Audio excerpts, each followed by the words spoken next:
squad mode, which follows a single elimination format. The winners gain extra preparation time for the Grand Final. Grand Final, Champion Rush, Last Squad Standing. The ultimate showdown begins. Teams carry their momentum from earlier stages.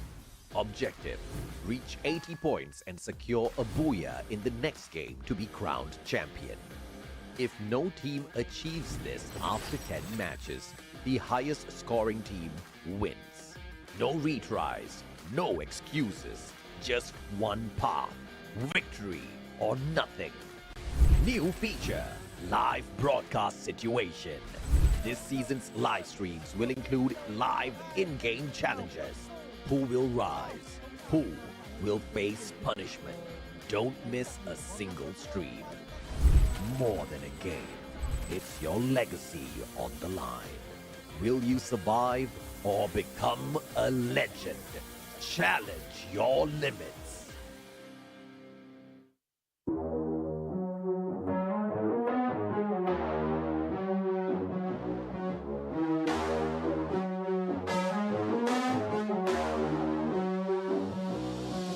Managed the gameplay. The only question is who will be eliminated first. And the electrotherapy makes the difference here. EVOS Divide. Get him. Oh. ดีครับดี Bro might have just hit a brick wall that they cannot get out of. Falcons again with the better rotation, better decision making, gets the second booyah of the night. Tớ Quy đánh giá EVOS như thế nào? EVOS cũng chỉ cầm thôi. There you go, there you have it.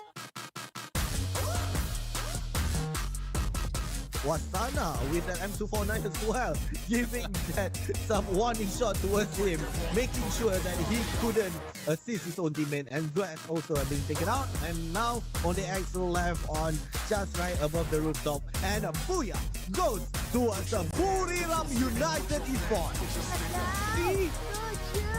Cheetah Caroline still like doing work.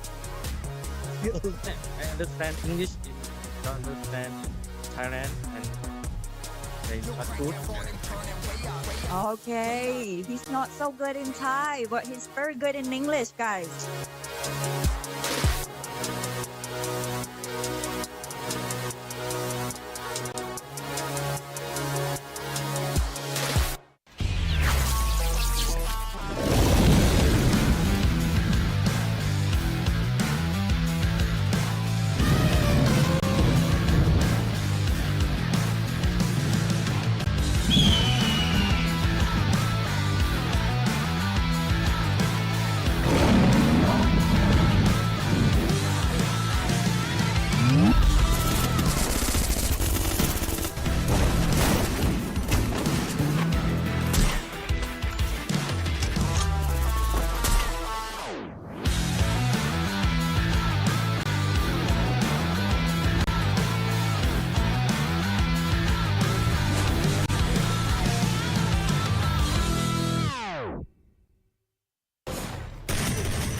Power boost.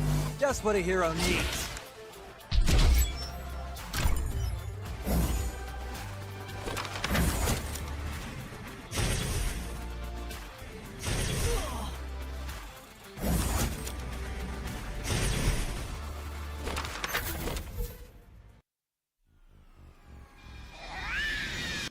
Hello, Greaser.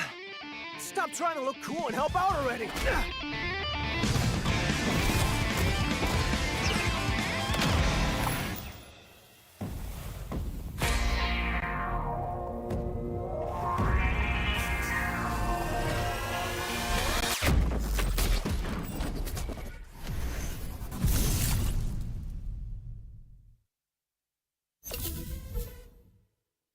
In the ultimate test of skill and strategy, only the strongest will survive. Welcome to the arena where legends are forged. To claim victory, you must challenge your limits. This season's special features. This tournament introduces exciting new challenges, unique team skills, Man-picked active skills for Clash Squad mode. Champion Rush format. Randomized map order. Total prize pool $378,000. Warriors will battle for glory and the ultimate reward. Tournament format. The tournament features two competitive modes, Battle Royale and Clash Squad. Battle Royale, 18 teams. Knockout format with 2 phases.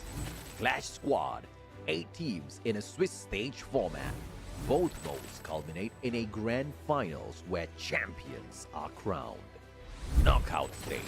This is where the battle begins. Survival gets real. Phase 1, April 25 till May 11, 2025. 18 teams divided into 3 groups, A, B, and C, with 6 teams each. 3 weeks, 54 intense matches. Daily format. Group A versus Group B versus Group C. Top teams advance, the rest are eliminated. Phase 2, May 16 till June 11, 2025. 1 misstep and you're out. Week 4, only the strong survive. Day 1, top 12 from Phase 1 compete in 6 matches. Only 1 team advances to the grand final. Day 2 and 3, the remaining 11 teams battle alongside underdogs ranked 13th and 14th. 1 winner per day advances to the finals. Week 5, second chances. Days 1, 2, and 3. The same format continues with underdogs ranked 15th to 17th. Each day crowns a new finalist. Week 6, the last chance. The final 11 teams, as well as the 18th team, compete across 3 days in 18 total matches. The top 6 teams will secure a spot in the grand final. No second chances, only the worthy will rise. Clash Squad mode. Before the grand final, the top 8 teams from Phase 1, based on the overall standings, will clash in a Swiss-style tournament. Key dates. Round 1, May 22. Round 2, May 29. The top 4 teams from this stage will advance to the final day of Clash Squad mode, which follows a single elimination format. The winners gain extra preparation time for the grand final. Grand Final, Champion Rush, last squad standing. The ultimate showdown begins. Teams carry their momentum from earlier stages. Objective: reach 80 points and secure a booyah in the next game to be crowned champion. If no team achieves this after 10 matches, the highest scoring team wins. No retries, no excuses, just one path: victory or nothing. New feature: live broadcast situation. This season's live streams will include live in-game challenges. Who will rise? Who will face punishment? Don't miss a single stream. More than a game, it's your legacy on the line. Will you survive or become a legend? Challenge your limits.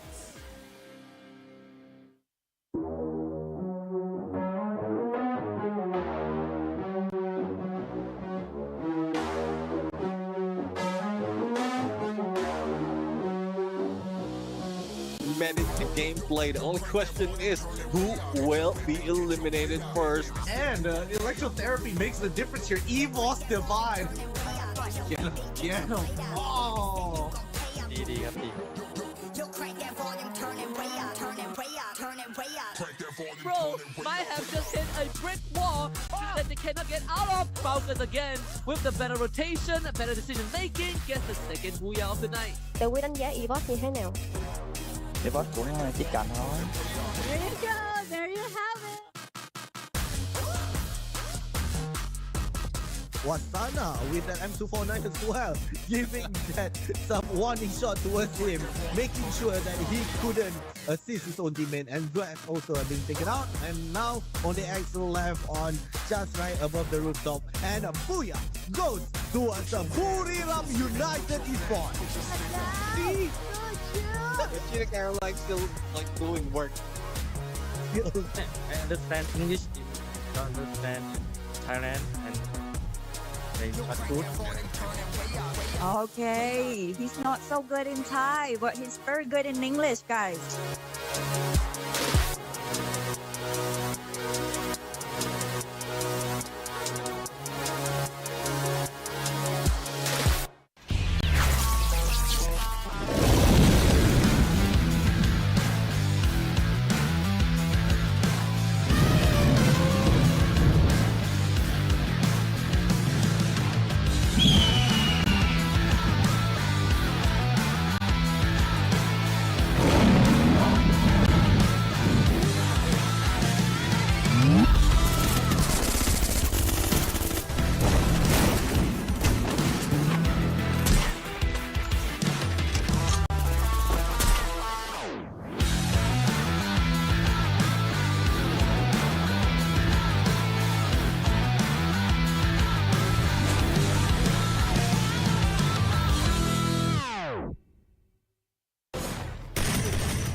Power boost. Just what a hero needs.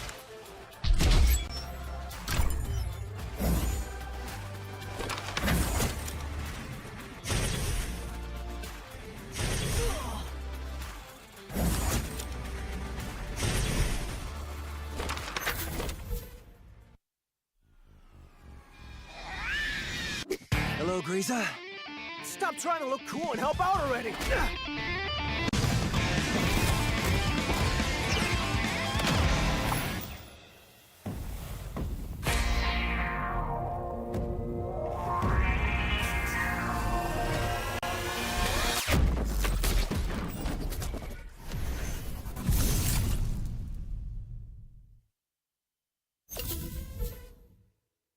In the ultimate test of skill and strategy, only the strongest will survive.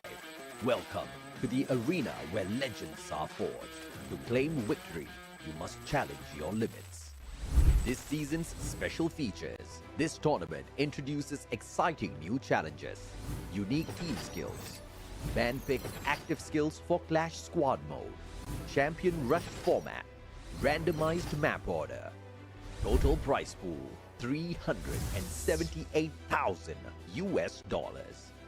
Warriors will battle for glory and the ultimate reward.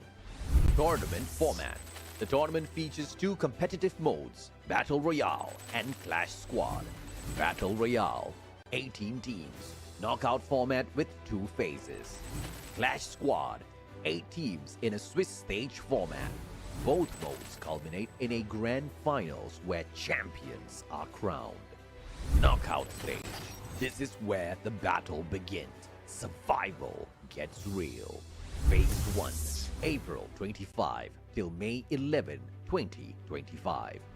18 teams divided into 3 groups, A, B, and C, with 6 teams each. 3 weeks, 54 intense matches.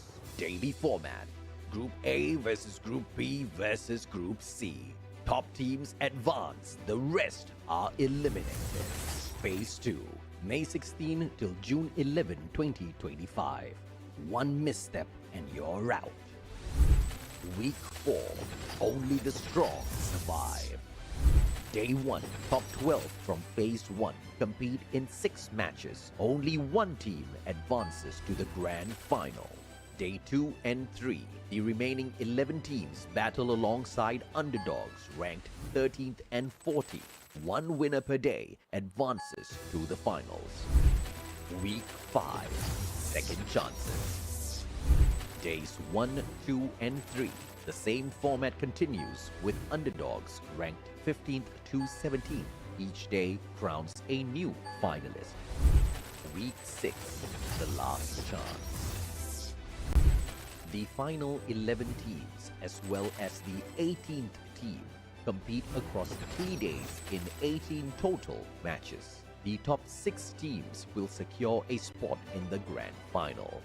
No second chances. Only the worthy will rise. Clash Squad Mode. Before the grand final, the top 8 teams from Phase 1, based on the overall standings, will clash in a Swiss-style tournament. Key dates: Round 1, May 22. Round 2, May 29. The top 4 teams from this stage will advance to the final day of Clash Squad Mode, which follows a single elimination format. The winners gain extra preparation time for the grand final. Grand Final, Champion Rush, Last Squad Standing. The ultimate showdown begins. Teams carry their momentum from earlier stages. Objective: reach 80 points and secure a booyah in the next game to be crowned champion. If no team achieves this after 10 matches, the highest scoring team wins. No retries, no excuses, just one path: victory or nothing. New feature: live broadcast situation. This season's live streams will include live in-game challenges. Who will rise? Who will face punishment? Don't miss a single stream. More than a game, it's your legacy on the line. Will you survive or become a legend? Challenge your limits.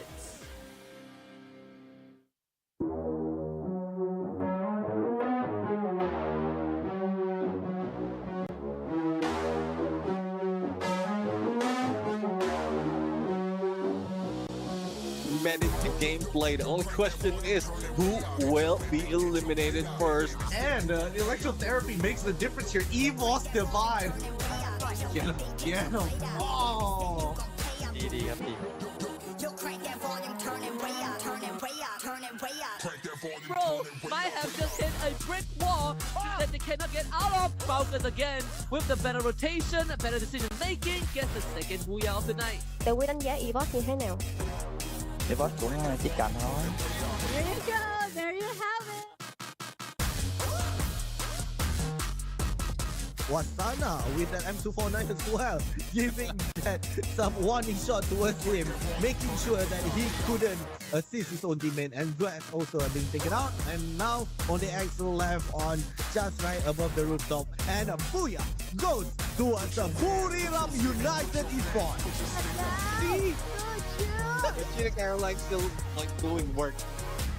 I understand English, don't understand Thailand, and they shot good.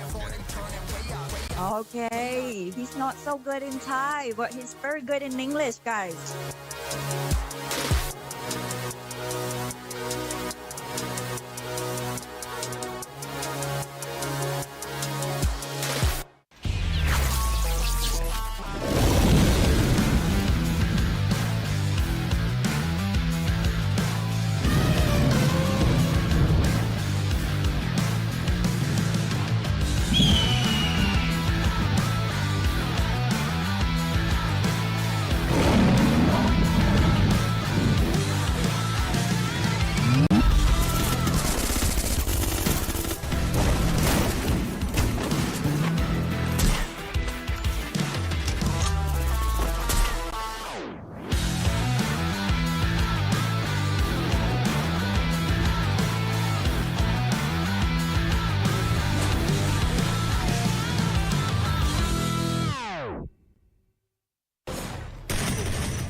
Power boost. Just what a hero needs.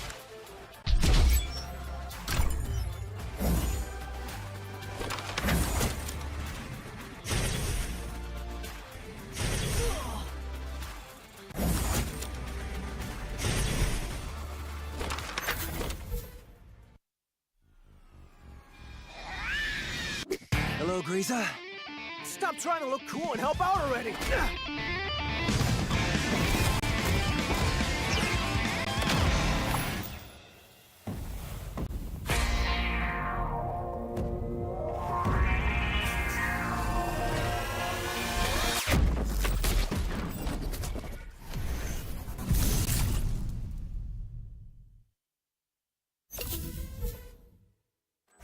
the ultimate test of skill and strategy. Only the strongest will survive. Welcome to the arena where legends are forged. To claim victory, you must challenge your limits. This season's special features. This tournament introduces exciting new challenges, unique team skills, man-picked active skills for Clash Squad mode, champion rush format, randomized map order, total prize pool $378,000. Warriors will battle for glory and the ultimate reward. Tournament format. The tournament features two competitive modes, Battle Royale and Clash Squad. Battle Royale, 18 teams, knockout format with 2 phases. Clash Squad, 8 teams in a Swiss stage format. Both modes culminate in a grand finals where champions are crowned. Knockout stage. This is where the battle begins. Survival gets real. Phase 1, April 25 till May 11, 2025. 18 teams divided into 3 groups, A, B, and C, with 6 teams each. 3 weeks, 54 intense matches. Daily format. Group A versus Group B versus Group C. Top teams advance, the rest are eliminated. Phase 2, May 16 till June 11, 2025. 1 misstep and you're out. Week 4, only the strong survive. Day 1, top 12 from Phase 1 compete in 6 matches. Only 1 team advances to the grand final. Day 2 and 3, the remaining 11 teams battle alongside underdogs ranked 13th and 14th. 1 winner per day advances to the finals. Week 5, second chances. Days 1, 2, and 3. The same format continues with underdogs ranked 15th to 17th. Each day crowns a new finalist. Week 6, the last chance. The final 11 teams, as well as the 18th team, compete across 3 days in 18 total matches. The top 6 teams will secure a spot in the grand final. No second chances, only the worthy will rise. Clash Squad mode. Before the grand final, the top 8 teams from Phase 1, based on the overall standings, will clash in a Swiss-style tournament. Key dates. Round 1, May 22. Round 2, May 29. The top 4 teams from this stage will advance to the final day of Clash Squad mode, which follows a single elimination format. The winners gain extra preparation time for the grand final. Grand final, champion rush, last squad standing. The ultimate showdown begins. Teams carry their momentum from earlier stages.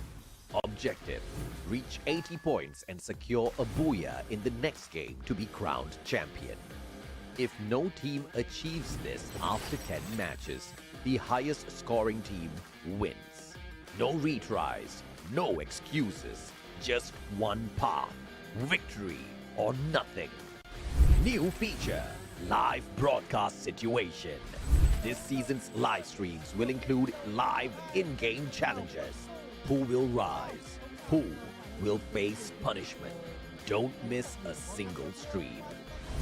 More than a game, it's your legacy on the line. Will you survive or become a legend? Challenge your limits.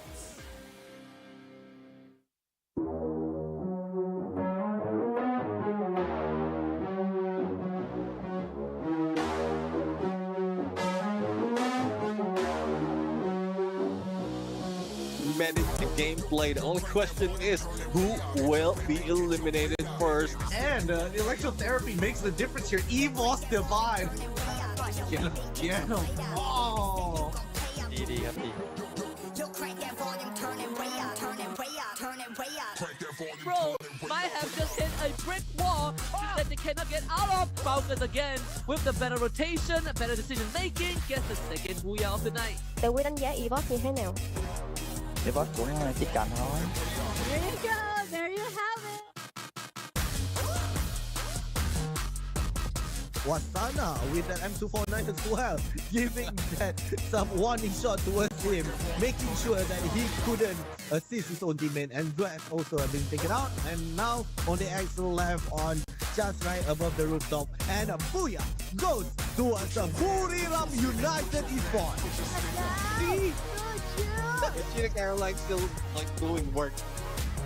I understand English, don't understand Thailand, and they not good.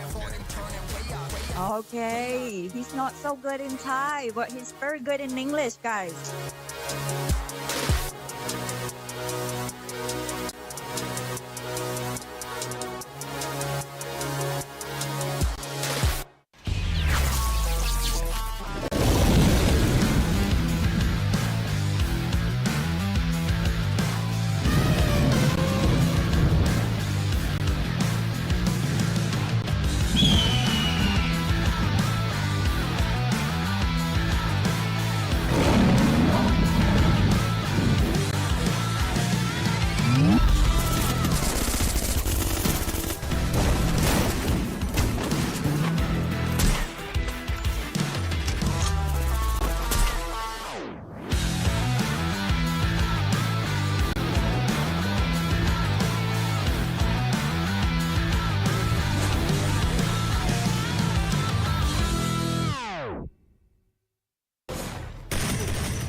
Power boost. Just what a hero needs.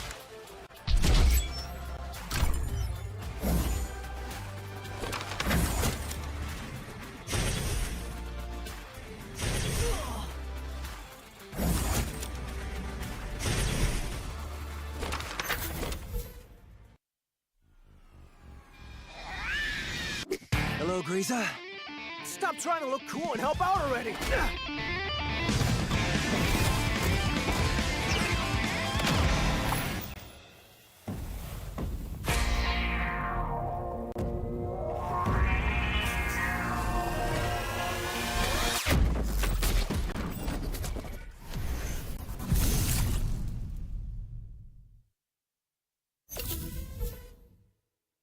In the ultimate test of skill and strategy, only the strongest will survive.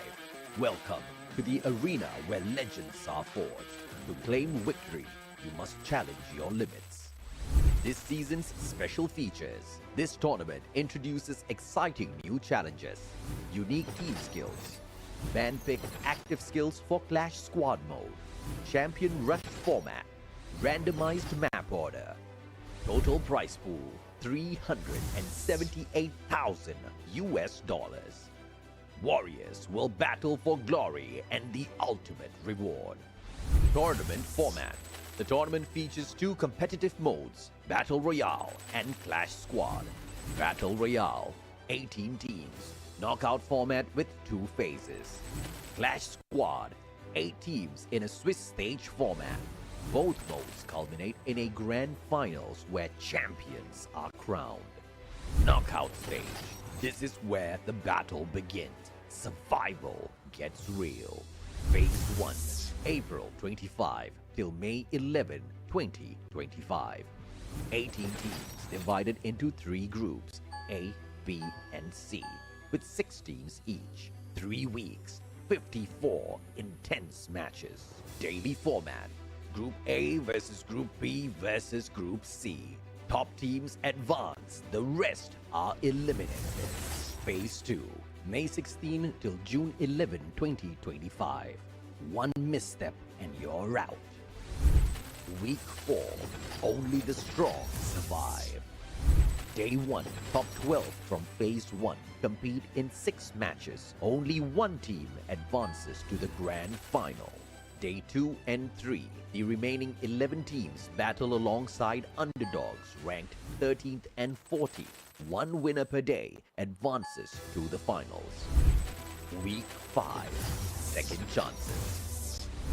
Days 1, 2, and 3, the same format continues with underdogs ranked 15th to 17th. Each day crowns a new finalist. Week 6, the last chance. The final 11 teams, as well as the 18th team, compete across.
Ladies and gentlemen, welcome to the show. This is the Free Fire World Series Southeast Asia Spring 2025. This is the last day of Week 5 and the last chance for the teams to proceed to the Grand Finals by being the team of the day. On the caster says, I am Neptune, the gentleman Garcia, joined with the legendary Mustachio AJ. It is yet another fantastic Sunday. We get to see not a team getting kicked out of the competition, but a team making it early into the Grand Finals so that they get a week's break. In fact, 2 weeks break, right? Because they get to rest up. Next weekend, they don't need to play. They don't need to do much. All they need to do is assess the other teams who are fighting, and obviously to look at the teams that the final 6 teams to make it to the top 12 to see exactly who do they want to hot drop to steal off some solid points. Because think about it, Neptune. These guys are qualifying early. They obviously have the firepower. Now they can scout out who are easy points, because sometimes when you get desperate, you need to know who to hot drop in that split second. So this is where they get to do their homework, my friend. Exactly, and that is one thing that a lot of teams has been trying to do, especially when challenges are involved, as well as when they need to be that top 1. But speaking of top, we are looking at our predictions right now, though this is in no specific order for me, but it seems like it is the same for both of us, AJ. Okay. I mean, you pointed it out. I thought, in my head, the moment I saw it, I went to old school thinking, right? That we are predicting top 3. Because phase 2 is a little bit different, I totally agree with you, Neptune. I suspect one of these 3 teams are going to be able to find a qualifier today. It's great to know that our brains function the exact same way. So yeah, man, I think WAG stands a really, really strong chance. We saw a little bit of what AG Global could do yesterday. We've always talked about how if Dew, the sniper of AG Global, if the sniper is activated, they will be able to have a damn good time, because Dew just hits on another level. And the follow-up from Cypher is just phenomenal, right? Because the heavy low rate of fire guns or snipers are usually held by Dew, the AWM, the M82B, and then you've got the Woodpeckers and the Parafals, or the what was that, the Kingfisher in the hands of Cypher. And that allows them to clean up house really, really easily, right? And of course, you know, this whole shenanigan is to get to the Grand Finals and to be champion. We've got a huge prize pool, more than $350,000 on the line for both BR and CS combined. But for BR alone, the champion walks away with $100,000.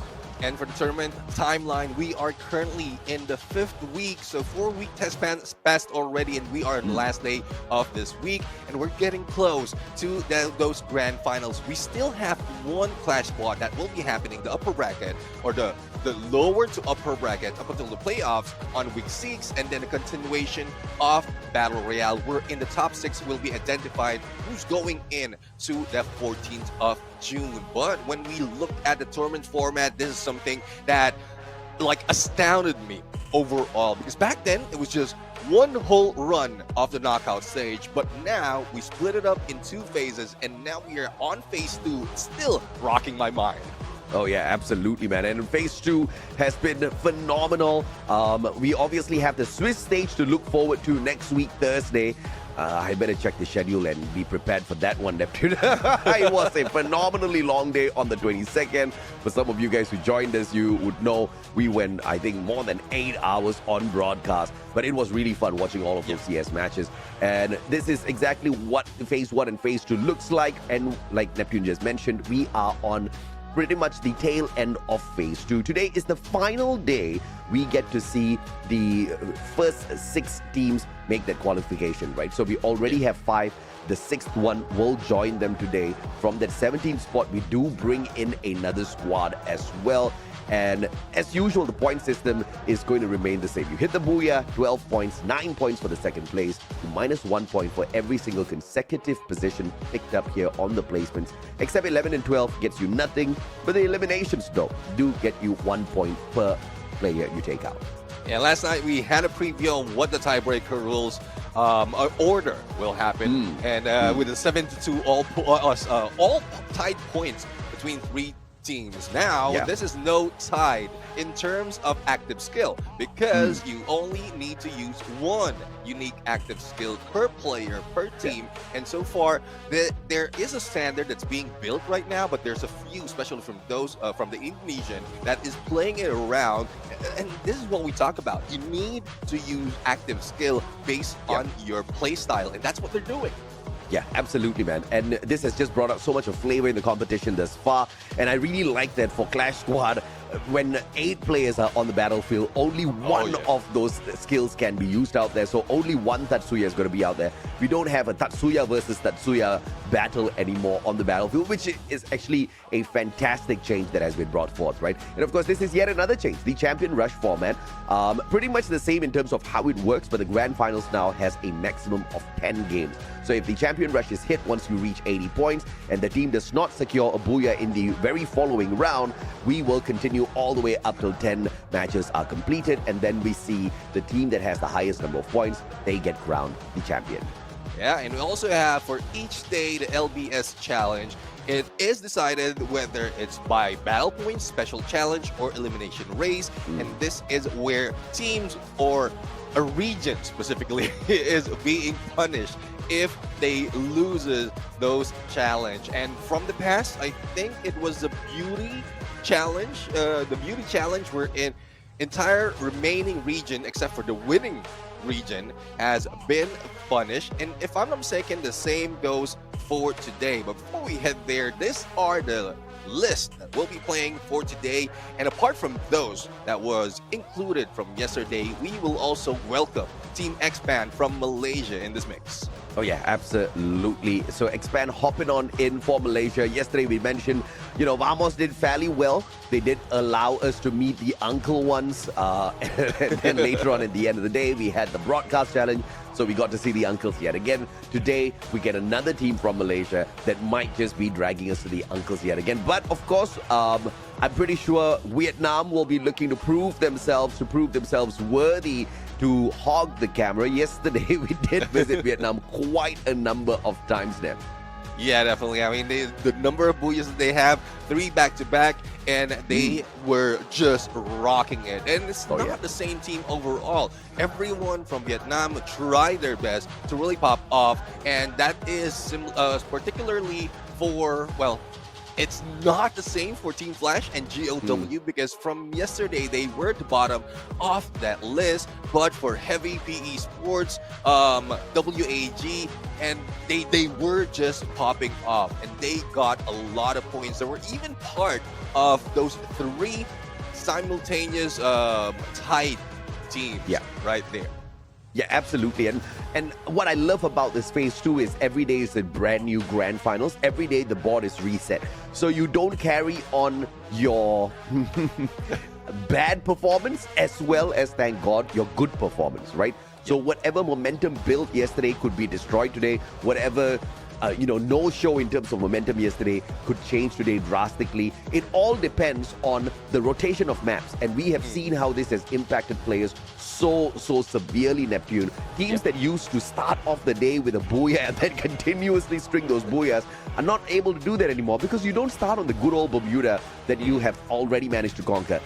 Now you've got a potential where you're going to start on Solara as map number 1, and nobody has... Okay, well, Bigatron will argue that they have managed to dominate that map already. They are the kings of Solara, they call themselves. We will see about that. But in the meantime, we haven't really seen the other teams really find dominance here just yet. I mean, as pro players, I don't know how much of time they've had to go out there and experiment and play those ranked matches together with their buddies. Yeah, exactly. And it's more dependent on the ranked matches unless they play scrims together with the rest of the teams that are here or most of the teams that are participating in Southeast Asia Spring 2025. So that is a tough one, really. Once a new map has been introduced, and it's not from the beginning of the tournament. It is halfway or midway through the tournament that it has been introduced, and a lot of teams has been thrown off. But as you did mention, I mean, Bigatron did say that they are Kings of Solara because they had the first double booyah. Now, it's not within the day, but it is within the entire tournament that Solara has been played. And they are still on top with a huge lead against those on second. And if I'm not mistaken, that is Evo's Divine. So I guess they're living up to the name. Yeah, I mean, for sure, right? They did fairly well yesterday, and today, once again, I'm looking for a little bit of a shake-up in the competition. I'm looking for these underdogs to go all out. But at the same time, I look at Phase 2, and I look at how lenient Phase 2 is to the underdogs, and I'm thinking, do they even want to go all out, or do they just want to experiment with what works for them? Because what's your worst-case scenario? You do not get eliminated by the end of today. Only teams qualify. Teams do not get eliminated early in Phase 2. The elimination only happens next week on Sunday, where we get to have the final 12 teams go through 3 days of battle, 6 maps every day, a total of 18 matches. The top 6 will then qualify, bottom 6 will get eliminated. So there's no repercussion of making mistakes out here. But of course, if you do really, really well, you get to smile one extra week. Yeah, let's see who will be smiling by that week. But right now, I think we will see more of the frown and sad faces after today, because we're looking at the best sniper. We're not just looking at 2 snipers or going against each other. It's the best snipers from all the team, if I'm not mistaken. And this will be this will be the best overall, because we pointed it out how well snipers has been initiating those fights, and they will not be holding up anymore. Wait, so this involves everyone? I believe so. Judging from the picture, it's 4 snipers already, unless it's just Do and like but because who loses? So every other team loses. Because every other region. Remember the beauty challenge? So we had the beauty challenge, one region won, and then the rest was punched. Yes. Okay, fair enough. Yes, we most definitely could do that. I don't know what kind of shenanigans we're going to see at the end of the broadcast. I'm definitely looking forward to it. But I don't know. When I saw Axel versus Dew, I was like, bro, Axel. I know Axel's good, but Axel has not been shining like the bright star, like the greatest sniper out there in a long, long time. Dude, I miss this guy. There used to be a point of time where snipers were the meta in Free Fire, and Axel used to be a monster. And I have not seen the monstrous side of Axel in a long, long time, unfortunately. Yeah, well, let's see if that will happen, especially now that we have this game schedule. We have Nextera first, followed by Bermuda, then Purgatory, Kalahari, where the snipers will be popping off, and Alpine, last but not the least, Solara. And I guess everyone will be waiting for that game number 6, AJ. Well, now that Bigatron's out of the equation already, we can find a new king of Solara by the time we get into the thick of things. But I'm not too happy seeing Solara as game number 6. I would have loved to see Solara as game number 1, just so that we could have had a perfectly even playing field out there, and then, made the best team win, right? Who can just purely depend on the mechanical skills and figuring out how to deal with the terrain as you go. Because you've probably been through, hundreds of matches in Bermuda, Purgatory, Kalahari. Many of these compounds, you know it like the back of your hand. Okay, a fight is happening here. I see the opponents right in front of me. I know where to position myself. On Solara, many teams have not figured out the map in full just yet. So that's definitely going to be a crazy final game. Yeah, definitely. And now we are looking at Nextera, and the top 3 teams is Evo Divine, Team Flash, and GOW. But I was looking at the numbers from yesterday, and it seems like these top 3 teams had a chance to redeem themselves because it wasn't that good for them last night. No, it wasn't. It wasn't good at all. But yeah, I've got my theories, bro. I don't think EVOS is doing badly in the competition. I think EVOS is just being irritating right now. I think EVOS does not want to qualify early. I think EVOS is waiting for week 6, where they are just going to send everybody home crying because they are going to dominate that lobby like nobody's business. There is no way in hell EVOS has not qualified just yet. EVOS is way too good for this, okay? So, so there's something fishy here.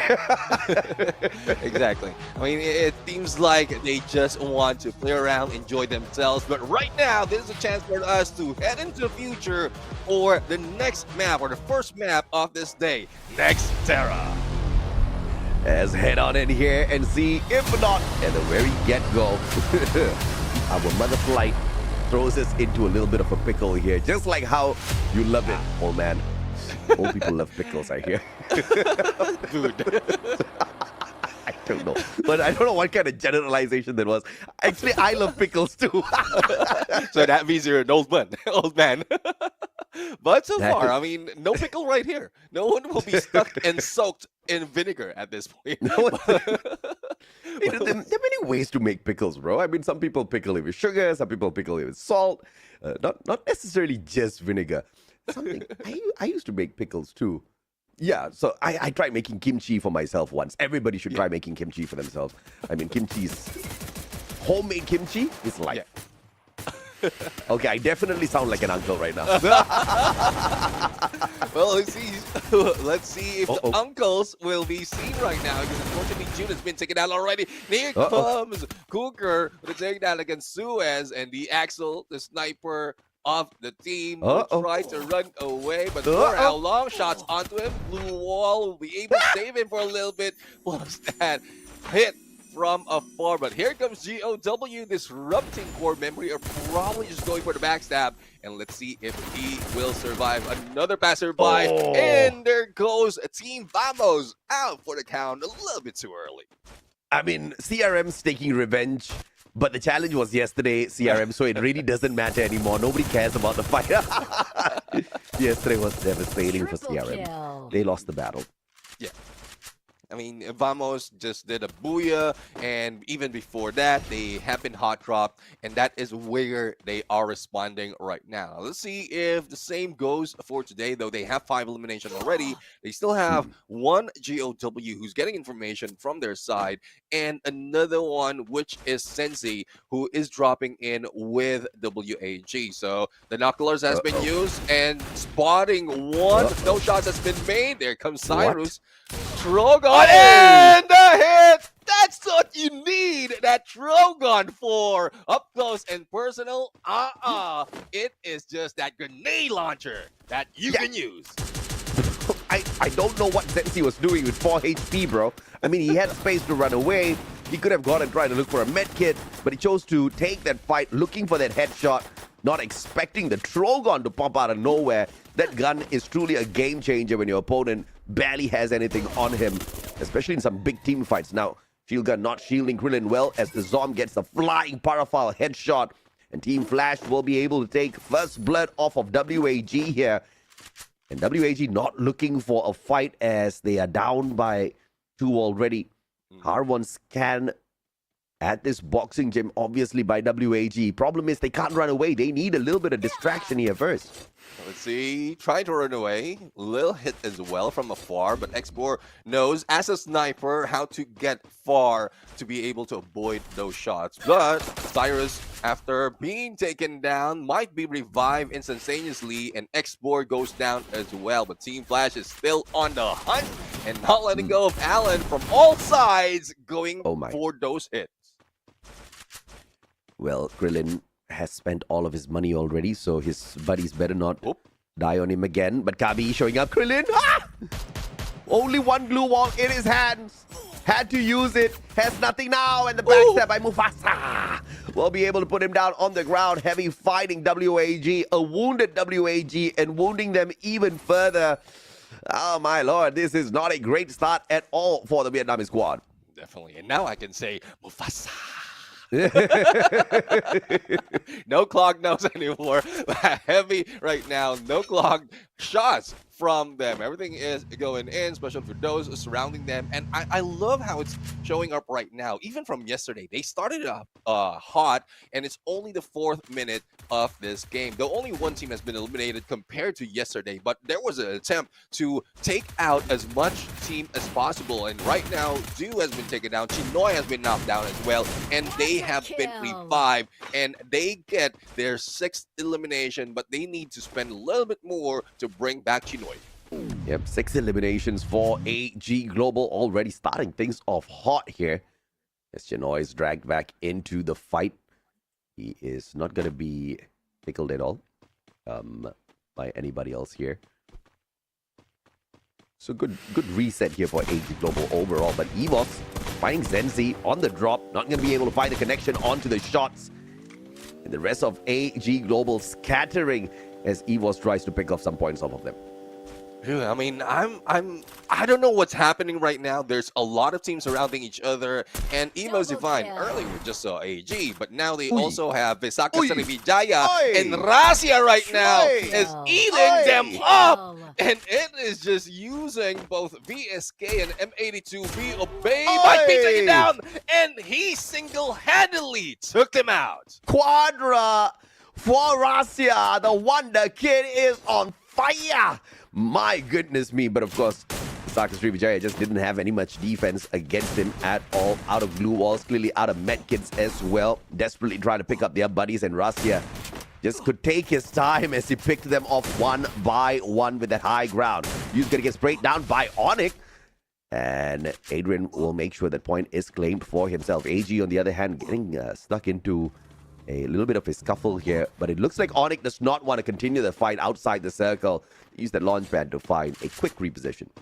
Yeah, I mean, they're playing it smart right now, especially from what we've seen yesterday. They're getting that groove on, and they want to get more points. But for Evo's Divine, a team that, well, a lot of expectation coming from them. You did mention your theory on what they're up to right now, but PE Sports would also want to get a piece of what Evo's Divine can bring them, and that is those elimination points. But this is just 2 players coming here, and Dakota has been used to spot them out. Not quite sure, though, if there will be any pushes that will be done against Evo's Divine, because a 2v4 is not too good of a standings or probability for PE Sports right now.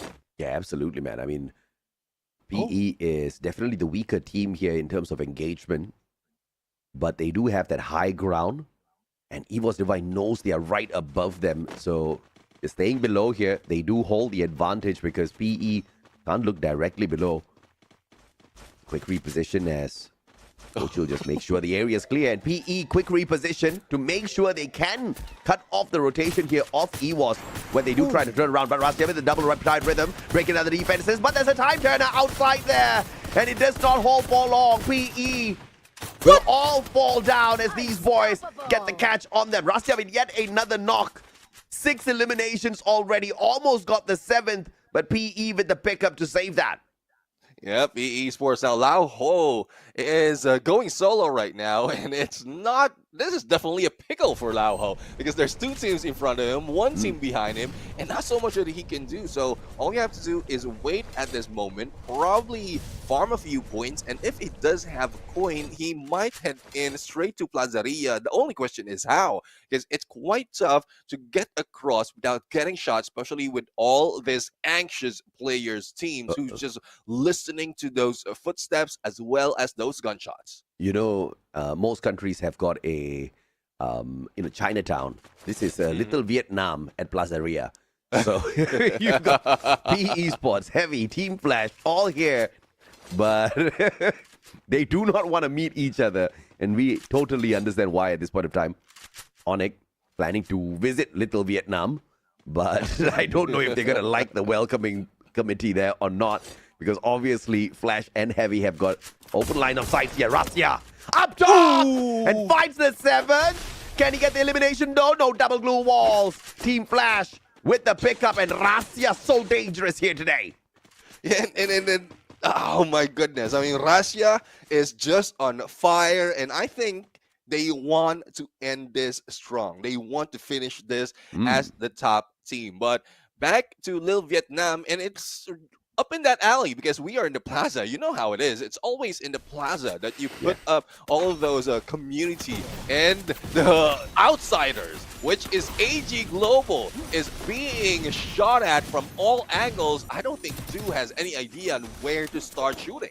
Yeah, absolutely, man. And of course, once the high ground advantage will need to finally move. I'm talking about EVOS.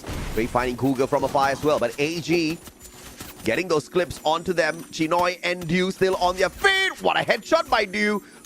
But will be able to just clip the shoulders. Apologies. No headshots coming on through there. Almost gets it.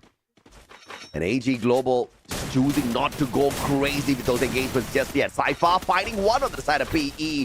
And Barros will finish up the job. A 2v1 up against the PE player was just a little too much to deal with. But down at the bottom, WAG now making their way up to the top. And it'll be the M590 Bison combo that puts AG Global out of the race. Similar story from what we've seen. Once AG and WAG goes against each other, that W makes a huge difference. And WAG does get that win in that final. Onyx Olympus right now in the chase against GOW, another team with a W on them. And let's see if that Wolf power will come out this time, because it seems like they cannot get in this compound. WAG, X-Ball, finding Mufasa from afar. And it looks like the pickup will be possible. Man's not put out of the equation just yet. Onyx, Adrian, expand on the right. And you've got GOW on the left as well. A three-way battle as the Riptide Rhythm breaks down the defenses of Expand. They pull up yet another glue wall right on that Riptide Rhythm. A little bit of a misplay, but thankfully they get away with their lives. Now bullet after bullet sent the way of Expand, but what's worse is the circle is coming as well. Yeah, it is closing in. It will be difficult for them to really move around. And as you can see in the middle of the map, we also have Core Memory, Team Flash, and Heavy already in the mix. So they need to deal with those on the edge of the circle, which is Expand, GOW, as well as Onyx, and then you will be going into the open. And the only question is, who goes down first? It is Luki who will be taken down, and there's no recovery that can be done. Wuyan other side, Mag 7 in hand, and now Big will try to respond. Expand 5 eliminations. Good game today here. Max 7 and Afik gets the spray down onto Ton, but they are all being damaged by the blue here. They need to get in, and they need to get in now. Afik with a sliver of health left on him. Barely any EP to convert into his health as well. Does have a couple of inhalers on him, but thankfully the circle, Afik gets in just in time. Unfortunately, Vaults, though, has been taken down after that Riptide Rhythm, and it is from afar, but the battle continues on the edge of the circle. Onyx Olympus going against GOW, and GOW is not in the winning state. Onyx Olympus was able to squeeze in onto the side and might be able to go for the backstab against Heavy or Team Flash, but all eyes coming from the other side, especially Evo's Divine. That sniper, Rasya, would be deadly if you pop off on this hill. Yeah, Adrian finding the play on the side of EVOS, but clearly the recovery is very fast here. Yet another Riptide Rhythm sent out. Rasya fighting Adrian, and Rasya yet again. I mean, Rasya is 100% going to be the top slayer of this lobby. The man has been hitting shot after shot after shot, and Rasya again will find wings. This kid is phenomenal. Dude, you know how it is. When the challenge is up, they often take it, and that is what I don't know if that what Russia has been looking forward to. They might, I don't know if they know that this challenge will be coming up, but the moment it shows up, they are something else. So I don't think they will be waiting for next week to qualify, because on how Russia is popping off, the rest of the team, the whole team will be showing up. Yeah, absolutely. And Team Flash, beautiful knock onto Zyro and the claim on his life as well. Adam backs away, but look at Don and Adam sharing a space. The enemy of the enemy is my friend, and both of us are clearly struggling, so we will just allow one glue wall to be between us. There you go. Nice grenade. And then earlier, a grenade is about to be cooked as well, but that's the reason why he's hiding out. Doesn't have the weapon to go in up close. SKS going against M590. You don't want to use that right now. Glue wall after glue wall. Damage after damage. And Adam says, no Eve today. CRM, core memory, will just be history. Yeah, that was somebody else's Riptide Rhythm that Adam used to his advantage. But now Onyx, all alone here. So he has to figure out exactly how he's going to be rotating around. 5 more teams left in here. Team Flash finding Heavy. 2 players down on the ground. Flash on fire this time around. 9 eliminations in hand already, with the Zom just doing phenomenal damage to the players on the side of Heavy. And they clean up house one after the other. WAG finding the Heavy players who are running away from Flash as well. So Heavy's definitely not going to be fighting the Booyah in this game. I mean, M249 coming from Clearin, if I'm mistaken, is doing so much damage, and that FGL as well will put in a hurt on them. Riptide Rhythm, RGS, everything else has been thrown against Team Flash, but that doesn't stop them from rushing in, though Heavy has been taken out. WAG will try to rotate towards Evo's Divine, but not for sure if they'll be able to make it. But the shift of the circle is helping them, and they are just getting ahead of every team out there. Yeah, absolutely. And Riptide Rhythm, EVOS loses their defense, but look at the defensive backup from the rest of their team members, laying out the glue ball so that Rasia and Aim God can quickly find that reposition.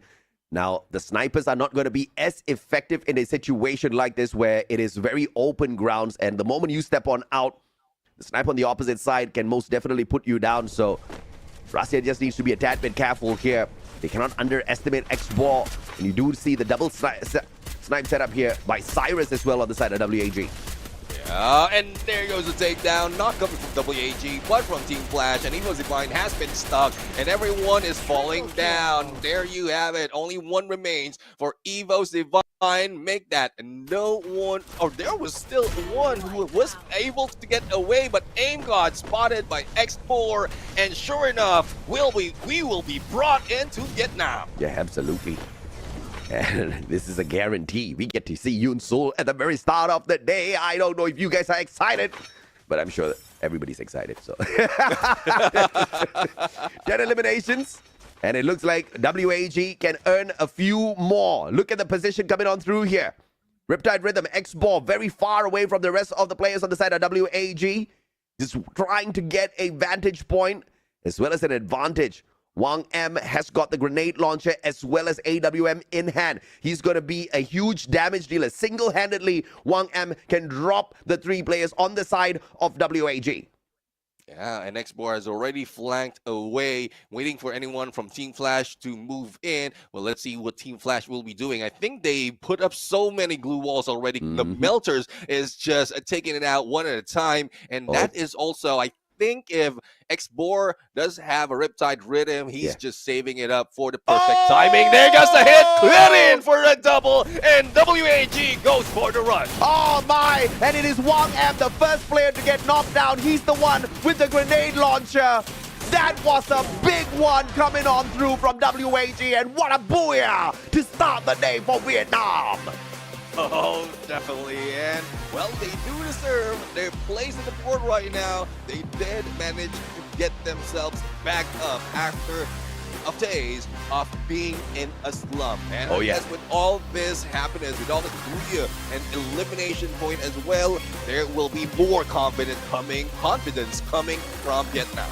Oh, bro, I mean, I see the confidence rising, and that's what I said yesterday. Vietnamese players just need to be a little bit more confident with themselves, because they are not just Free Fire players. They are world-class Free Fire players. And damn, Krillin, what a nade, brother. 14 eliminations strong. They bring home the first booyah for Vietnam in the most phenomenal of fashion. But of course, we're definitely going to see the highlight reel here a little bit as well for Mr. Rasia. He was definitely on a roll, looking for the #1 spot to make sure Indonesia does not fail at this whole sniper challenge. Yeah, definitely. I mean, it's sniper challenge. Rasia is on the list, and he wants to win that. Doesn't want to be in the losing end, but it seems like a lot is on contention. Though we don't have any really view of how many the other snipers has done, but in the case of Rasia, do we need to see? Done so much.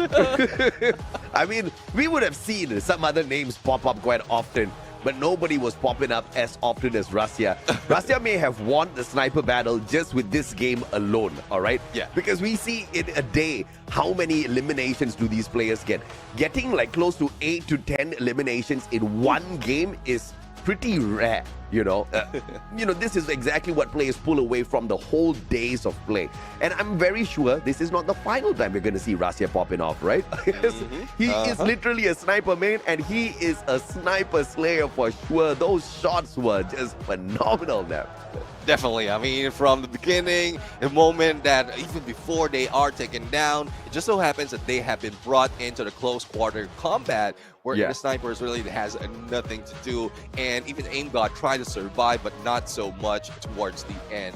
But they did put in the numbers right now. The only question is that enough to lead them not only on the challenge, but also on the top of today's battle? I don't know. I don't think. You see. I mean, if they can pop off like this in this lobby, all right, they just need another top dog to get out of their way. And then come next week, we are going to see Rasia after Rasia after Rasia after Rasia and EVOS conquering all the way, because damn, these boys know how to play. But of course, there is a big problem here as well, because we're going to send one team qualifying. There's a high probability that, AG Global comes alive and then they steal it away for Thailand. And then come next week, you've got many teams from Vietnam, and you've got teams like WAG who are still able to play at the highest level like this. It's going to be crazy. Yes, EVOS will be deadly next week, but it's not going to be easy for them to rip it away from Vietnam. Clearly, like what we have seen in this game one. Definitely. I mean, a lot of teams have been waiting for the final moment, that last chance to really pop off. Though they are starting it right now. I mean, we're seeing the momentum day after day. It just so happens that it doesn't carry over. The performance that they have from each day, especially in phase 2, doesn't carry over. So they have to reset overall, especially if they make one mistake in a map. And I think that is the same story for most of the teams that hasn't went into the grand final slot just yet, but we'll have to see. I mean, 6 spots that will be taken by next week, that is a huge chance. And for each region, what if all of their teams manage to get that? I mean, it will be phenomenal to see that. But of course, Malaysia seems to be struggling just a tad bit. I hope to see Expand and Vamos make it through. Because it's crazy, right? Because at one point, Vamos is almost qualifying into Clash Squad, and now we can't really see Vamos dominating this leaderboard and fighting the qualifier in a group. Like, I'm confused as to what's up with the squad. I thought that they would lose a very big acquisition when there was yet another roster change, and then we saw Gardu and the other player kind of lead the squad, and then the OG players from Malaysia step back into the Vamos team. I thought we are going to see a dip in performance, but thankfully, that is not the case. So clearly, something is going on, in the background here for Team Vamos. They are heading in the right direction here now. Yeah, definitely. I mean, they have been showing it overall. But right now, we're going to go to Vietnam, to Yunsul, as well as to hear what WAG has to say after that match. So let's bring it to them. What a wonderful match, right, people? Yes, I'm MC Yunso, and right next to me is WAG Export, and welcome to our interview after the match. So, hello, Export. Let's jump into our first questions, right? So, since you have the first booyah of the game to start everything fresh in the game, especially for the Vietnamese team, how is your mentality right now? Do you feel happy? Especially, you know that you just won the combat with EVOS involved in it. Xin chào Expo. Thì xin được chúc mừng Expo và FFWSSEA đã có được cho mình một chiến thắng rất là mãn nhãn ở trận đấu đầu tiên của ngày thi đấu hôm nay. Thì không biết là tâm lý Expo đang như thế nào, mọi người có đang ổn không? Và đặc biệt là Expo có biết là mình đã thắng chiến đấu bỏ cuối với hai đội tuyển là Team Flash và là Evox ở trong đó. Expo cảm thấy như thế nào vậy ạ? Tâm lý của đội tuyển mình hôm nay thì có vẻ là khá là kiểu hơi lo sợ một tí. Vì nếu mà hôm nay team tụi mình mà không vô được chung kết thì sẽ không đủ thời gian để mà vừa nghiên cứu tự chiến và vừa nghiên cứu sinh tồn ở tuần sau. Và còn vòng bỏ cuối mà gặp team Flash với lại là Evox thì tại vì vô đấy thì mình không biết là mình gặp với team nào ấy, nên là tâm lý cũng là bình thường. Bây giờ là tâm trạng mình đang cảm thấy hơi lo sợ một chút xíu. Lo sợ khi mà thi đấu ở ngày cuối tuần năm. So apparently today, maybe their mentality is a little bit unstable and nervous because this is the last day we can get the ticket to the finals early. So we are afraid that we won't have enough time to prepare the tactics for both BR and CS mode. But overall, we think we can fix that and we will be okay, especially for our first booyah of the day. At the end of the circle, we didn't know which team we are fighting, so we feel completely normal. So into our second questions, Explore. Okay, so you know, like today in the match is pretty intense at this moment. So what would you do to talk with everyone in your team so we could play better and we could communicate much better, since today is a very intensity day for all of you? Bởi vì ngày theo chúng ta hôm nay thì cũng rất là căng thẳng, chưa kể là mình sẽ có cả 5 đội tuyển Việt Nam nữa, thì Expo cũng có thể thấy được là bắn với các đội tuyển Việt Nam giao tranh rất là nhiều. Thì bình thường Expo với người vị trí tỉ ở trong đội tuyển thì Expo sẽ thường làm gì với mọi người để mọi người có thể là giao tiếp hợp với mình nhất, để mình có thể đưa ra một cái lối chơi phù hợp và hoàn hảo hơn ở trong game ạ? Thì đối với team em thì tỉa của em là vị trí độc lập nên là không có giao tiếp nhiều với ba đồng đội của mình. Vậy là bình thường là mình sẽ lắng nghe mọi người call nhiều hơn. Dạ đúng rồi, đa phần là mình sẽ nghe mọi người call nhiều hơn, tại vì mình là chơi một mình không à. Chơi một mình không hả? Dạ vâng. Chơi một mình thì có cảm giác như là mình sẽ dễ dàng kiểm soát tình hình ở trong game hơn không? Đúng rồi, vì chơi một mình thì mình dễ thông tin về kẻ địch hơn. Okay, so whenever he plays in the game, he is the sniper role. So personality himself likes to play in a solo more than other people. His role is just to listen to other communications, and then he hears it, and then he concentrates to play in the game. So he feels confident the most when he plays in the game. So overall, I think his teammate puts a lot of effort to make him understand the communication more into his teammate, which is, I think, is a very good thing in the team. So last thing, like you said, today will be our last day, so we can get the ticket to the finals. It's gonna be so stressful, so scary. I understand that. So can I hear your plans? What will you do today? Bởi vì như Expo đã nói, ngày hôm nay thì chúng ta sẽ có một ngày thi đấu rất là căng thẳng đó, đúng không ạ? Tại vì là ngày cuối cùng để mà mình có được vé vào chung kết sớm, chứ nếu không thì để đến tuần sau nó khá là căng thẳng, đúng không? Vậy thì Yusu có thể nghe được là một cái sự chia sẻ đến từ Expo là hôm nay mọi người sẽ dự tính làm cái gì để mà mình có thể gọi là chắc cú lấy được cái tấm vé vào chung kết sớm không? Thì hôm nay thì team em là dồn hết sức về ngày thi đấu cuối cùng này thôi, nên là chắc là hôm nay là team em sẽ vô chung kết. Vô chung kết không? Dạ chắc là có. Cho nghe kỹ cái sức mạnh của mình coi. Chắc là có. Có không? Mạnh mẽ lên, tự tin lên. Dạ có. Dạ có, okay. So because today is gonna be stressful, of course I understand that. So here we will stand our words, we will try our best, and definitely we can get the ticket to the finals early. So as Expo said, we will become the team of the day today. Cảm ơn Expo rất là nhiều và rất là vui khi được nghe những sự tự tin đến từ Expo như thế, và Yusu cũng mong rằng ngày hôm nay đội tuyển là Team of the Day sẽ thuộc về FFWSSEA hoặc là thuộc khu vực Việt Nam nhé. Thank you so much for watching our interview. And now let's head back to the caster and see the game stats.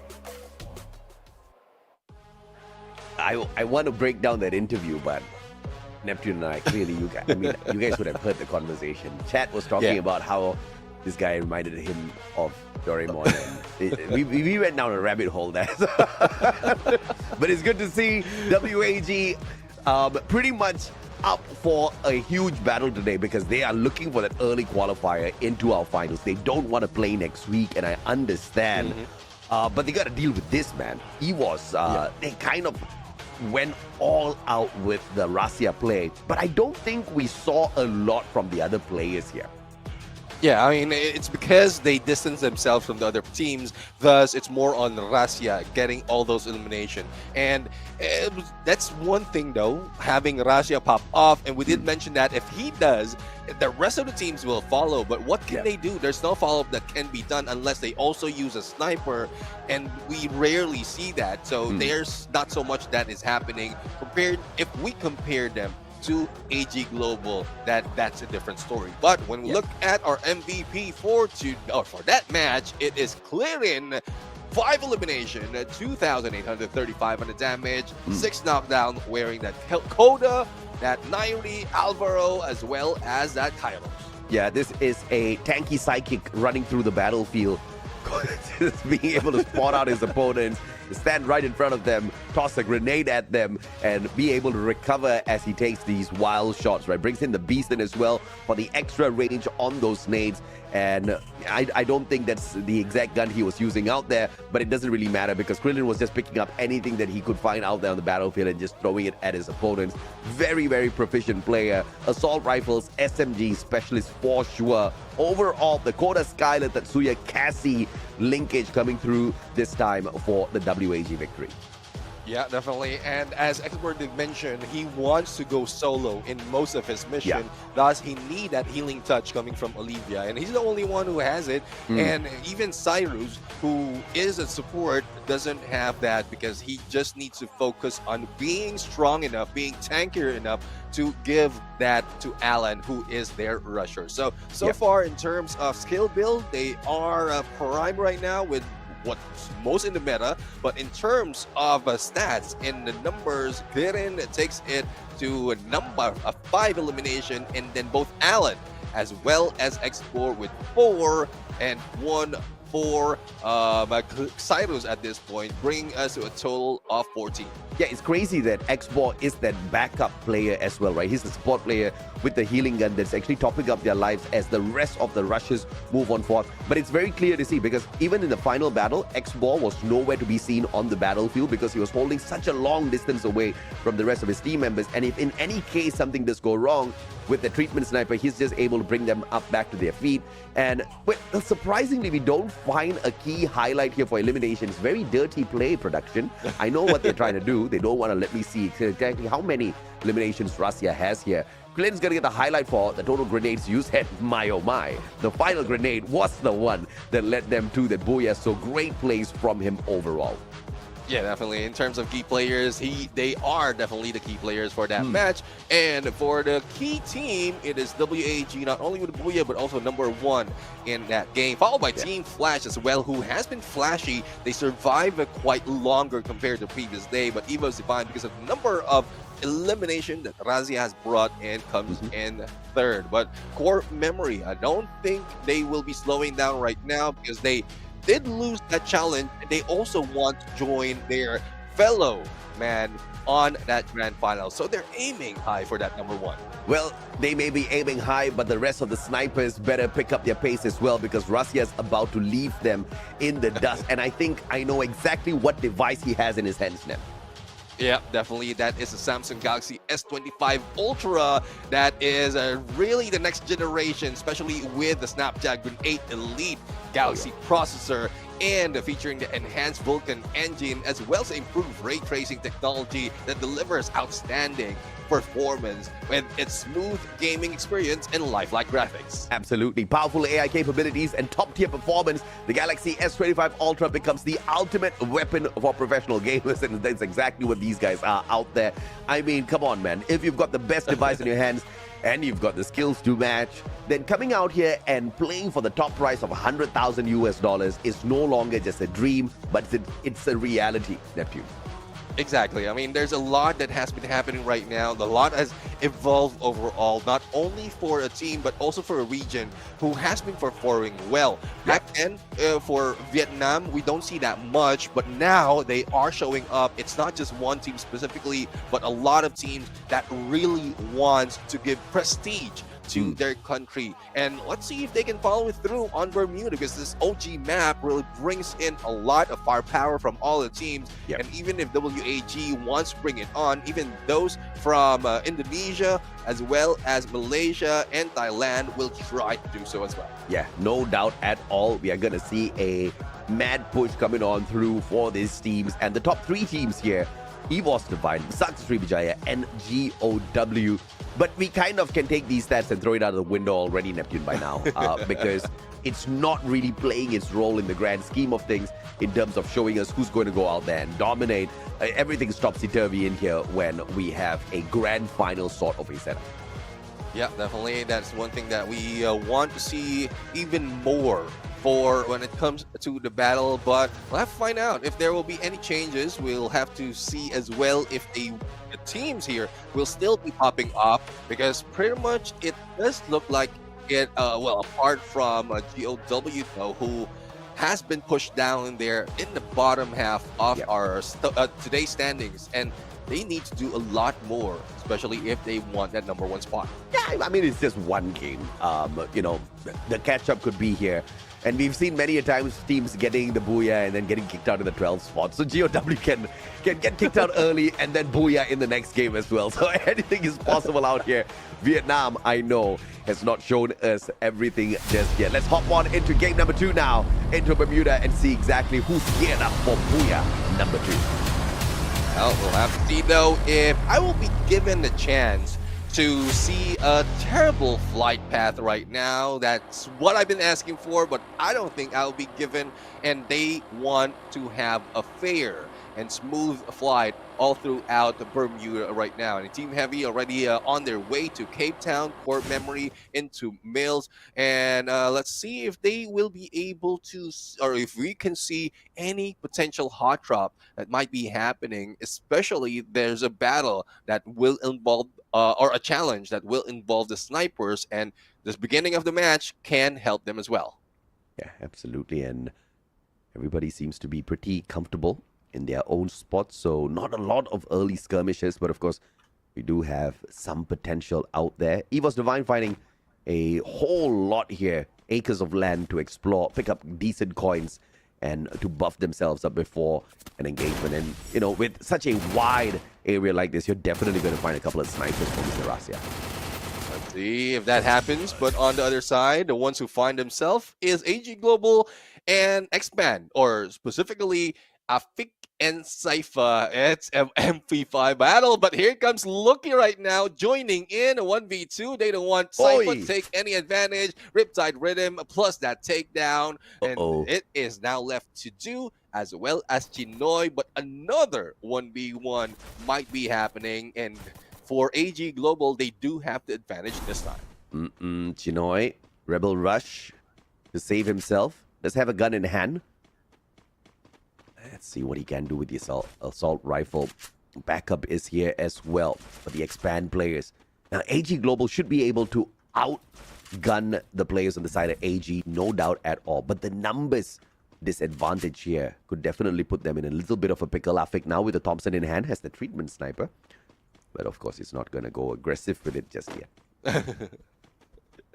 Let's see, how can you be aggressive with that treatment sniper? But there you go, AG Global making a lot of noise. I'm not quite sure if Expand will be rushing in blind at this point. They don't have any visibility on Barros, who is very far away and is engaged against Team Heavy. So Chinoy as well as Du needs to be careful, and what they're just doing is taking out the UAV so that they can move around. But here comes Drian as well back in play. But the rest of the teams of Expand will try to go in for the push. 3-man push, Riptide Rhythm, and there goes Balls, taking him down with that Mag 7. It's unfortunate, but now Heavy. Question is, how's this player flying above you? Okay, it's not fast enough, so it's definitely not a launch pad situation. Mufasa landing right above Barros, who literally has a secondary, so this is a GG. Oh, vehicle time. Mufasa might not be getting this catch just yet, but in the meantime, Flash already exposed by the scans on the side of Onyx. Riptide Rhythm breaking down the defenses, and what a nade A sidestep, glue walls will not work in this time around, and the time turner helping out Adrian with the mag 7 to put down 2 players on the side of Flash, looking for the third one as well. Electrotherapy turn around, but it's just not working out perfectly for Team Flash here, as Onyx still outnumber them on the battlefield. Yeah, and they get their 4 elimination as well as a pickup on their teammates, and no loss right there for Onyx Olympus, but we still have all the teams available. So a recovery, a revive has been done. The only question is, where will they be dropping in? Because Evo's Divine will be jumping in against Onyx Olympus up close and personal, and Ray for the flank while the rest are on the rooftop. Oh yeah, absolutely. And it seems to be a little bit of a pickle here for the Indonesian squad. So maybe only one can walk out of here. And what if it is not Evos? Onyx already on fire. They've got the loot of Team Flash as well, so they can take another fight here. But Evos, it's all about who gets the first drop. Oh my goodness. Level 3 Farmers as well in the hands of Kochil. He's going to be deadly in this mid to long range engagements. Thankfully, Onyx not looking to take a weak fight against them. Backing away to find a perfect defense. Adrian losing his defenses, but the Rebel Rush will get him to safety. He does have the electrotherapy on connection as well. Kochil with the Bison misses his opportunity, but will do the follow-up perfectly as the Trogon just does not pop off in time. Kochil now for yet another, and Evos making Onyx look like they're no threat at all. Yeah, I mean, they have the motivation from game number 1, and now the rest of the teams are popping off. 3 make that 4 eliminations for them, and similar to what we've seen Onyx Olympus do, no takedown or no one from their team has been taken down, but still, we still have 12 teams remaining. So Onyx Olympus is still safe out there, out in the open. Same goes with AG Global and Team Flash, but they need to recover quickly. Otherwise, they will be taken out without any loot, without any resources, and without any place to go in the real state of the next phase of the circle. Chinoy once again on the revival. AG Global not having a great game. Previous game, they only managed to pull away 9 points, not even heading into the double digits of that matchup. And this game has just been pure torture for them. First 5 minutes, just multiple revives being brought through by the team. Yeah, for Vamos, they didn't get any point from earlier, but now at least they have one. And who's stalking them? Or they are stalking GOW. And not sure though if they are ready to go in for the fight. They might be able to hit a surprise against Demon. And here comes all the players, or make that 2 out of 4 players trying to chase him out. And Suez for the takedown with an M590. That's already an advantage for them. Not quite sure if GOW will try to go in for the push, or Vamos will back away. There goes a nade as well as a glue wall melter onto Axel, but still managed to pull away from that fight. If that was a frag grenade, damn, that would have been a hot one. Unfortunately, it was just a glue wall melter, so it was kind of like a little bit of a bummer. I was expecting a huge moment there, but GOW has managed to shoo away Vamos, who defensively retrace their steps back, with Axel finding that high ground. AWM in hand, and Tun just teasing him with the SVD from afar. Yeah, I mean, this is a sniper versus sniper, but Tun will not be backing up in their solo. Suez right now, shots with AC-80 to make sure that they cannot get any angles on the Axel while he moved towards the rest of the teams. But that's not it over. This is somewhat what we've seen often from Team Vamos. Despite of them having a chance to go in for that takedown, for that elimination, they slow it down, giving a chance for GOW to recover as well as to fight back. But they focus more on Dian, who is far away. Suez right now will be hit. A little bit of nade action, but it has been averted. Now, glue wall melter, and Hui for the backstab, using that vehicle and instantaneously being chased by 2. Yeah, and all of a sudden we are watching a Clash Squad matchup here. And the only thing that just prolonging this is the fact that the circle has not come, and we have a much more dragged out battle. Clash Squad would have not allowed the fight to remain in the outskirts all that too long, but Wes with a sliver of health now, getting allowing Tan to take him down with the M1887. But it was heavier losses suffered by the players on the side of GOW. And Tan hits that revival as well. And Dian's not going to be able to get out of this one. He will be the next sacrifice on the side of GOW. But the team stays alive in the fight.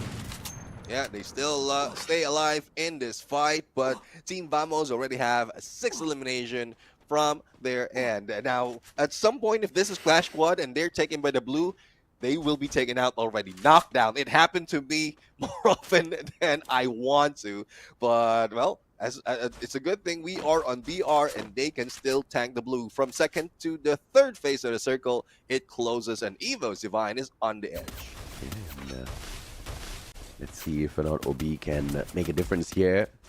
M249 in hand with those sprays, but the damage and the accuracy in the mid to long range not be the most fancy one.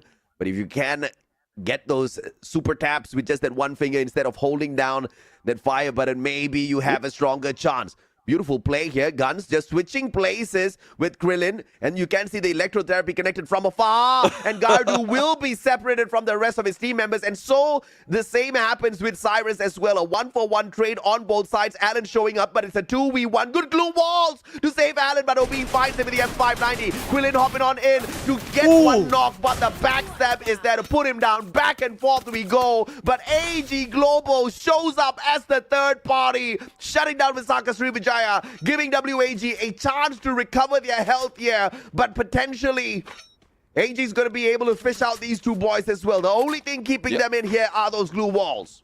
Yeah, the glue walls are saving them at that point, and I think that would be the revenge of AG Global from what happened from the earlier game. But WAG, though, surviving that onslaught and the crisscross of that electrotherapy, the isolation as well from both teams did work. If it wasn't for AG Global, Visaka Srivijaya will have a chance. But, well, as we look into the next phase of the circle, we still have 11 teams fighting, and few of them are outside of the blue, though the Axel is already making way into this compound in Katulistiwa. But here comes Team Flash trying to do the same, but there's no backup for Team Vamos. And Rasia was hitting the big numbers in the previous game, seems to have slowed his pace down a little bit here, but maybe he can pick it up once again as Team Evo spots out heavy from afar. Look at this, sending out the super hunters on the left-hand side, and Rasia is going to be controlling the right angle, long range with the M82B.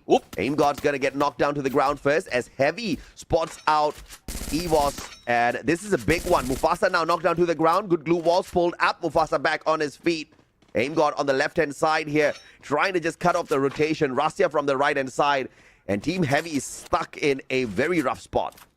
At least they are within the next phase of the circle, and Rasia is just covering one side, but unaware of the trouble that is coming in from Onyx Olympus. Team Flash has taken another compound to the side after using that launch pad, but it's outside of the blue. That can be an opening for Rasia to take them down. But the focus is still on Team Heavy, especially as their teammates has already came back from that mission that I would say have failed, but still they have a compound to hold. They can gatekeep anyone who's rushing in, and Heavy is getting too close.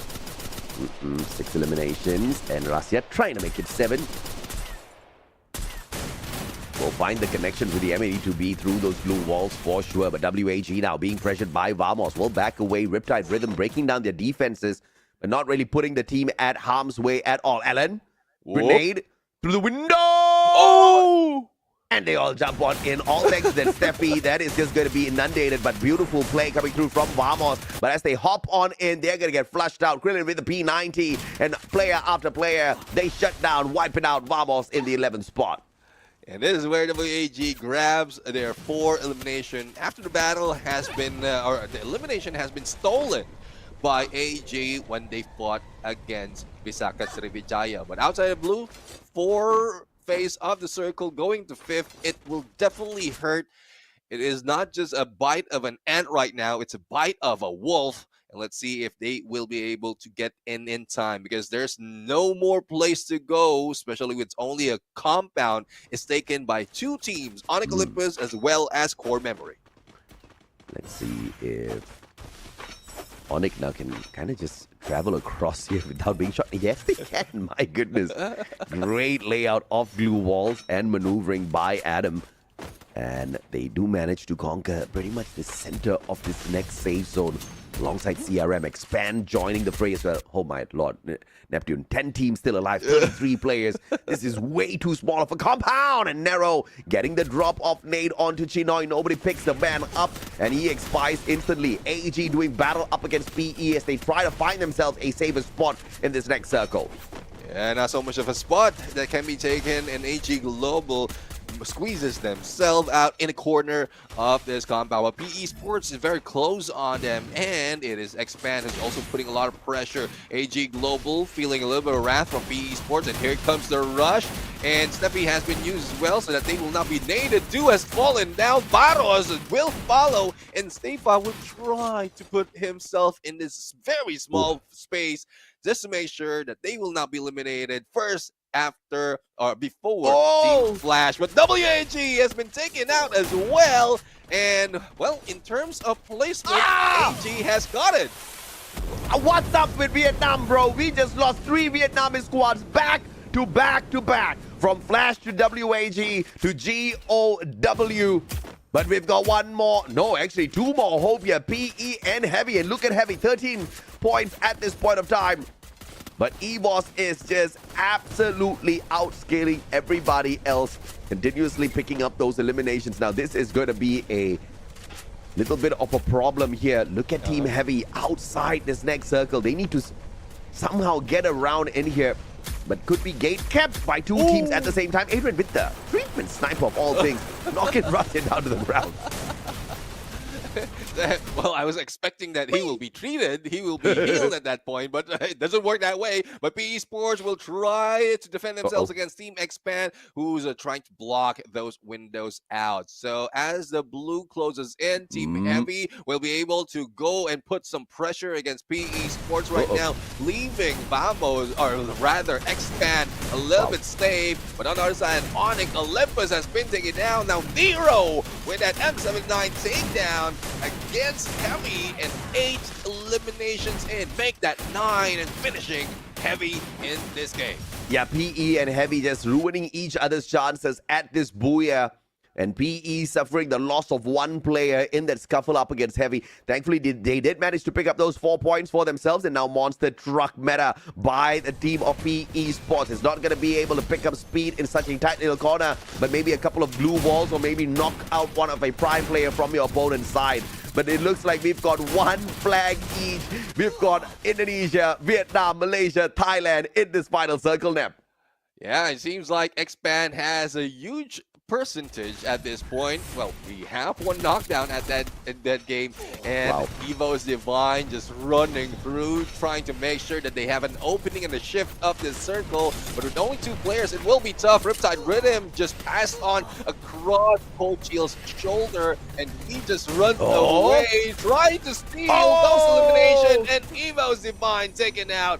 Next to follow might be Core Memory with only 1 player, but PE Sports is also stuck onto the one side, but they managed to squeeze in onto the middle of the next.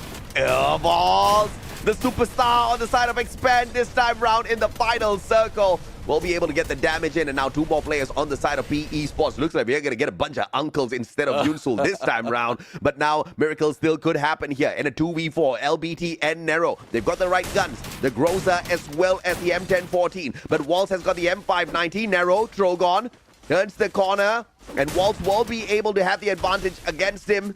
But very smart play with the glue wall. Adrian finds Nero, tagged up already. Another glue wall by Nero to stay alive. And this is a ring around the rosy here, which PE Sports is playing very well up against Expand. But Expand is making sure they've got the numbers advantage. And Waltz won't be able to catch Nero yet again. LBT with the drop. But they're going to trade him out very quickly with this numbers advantage. LBT!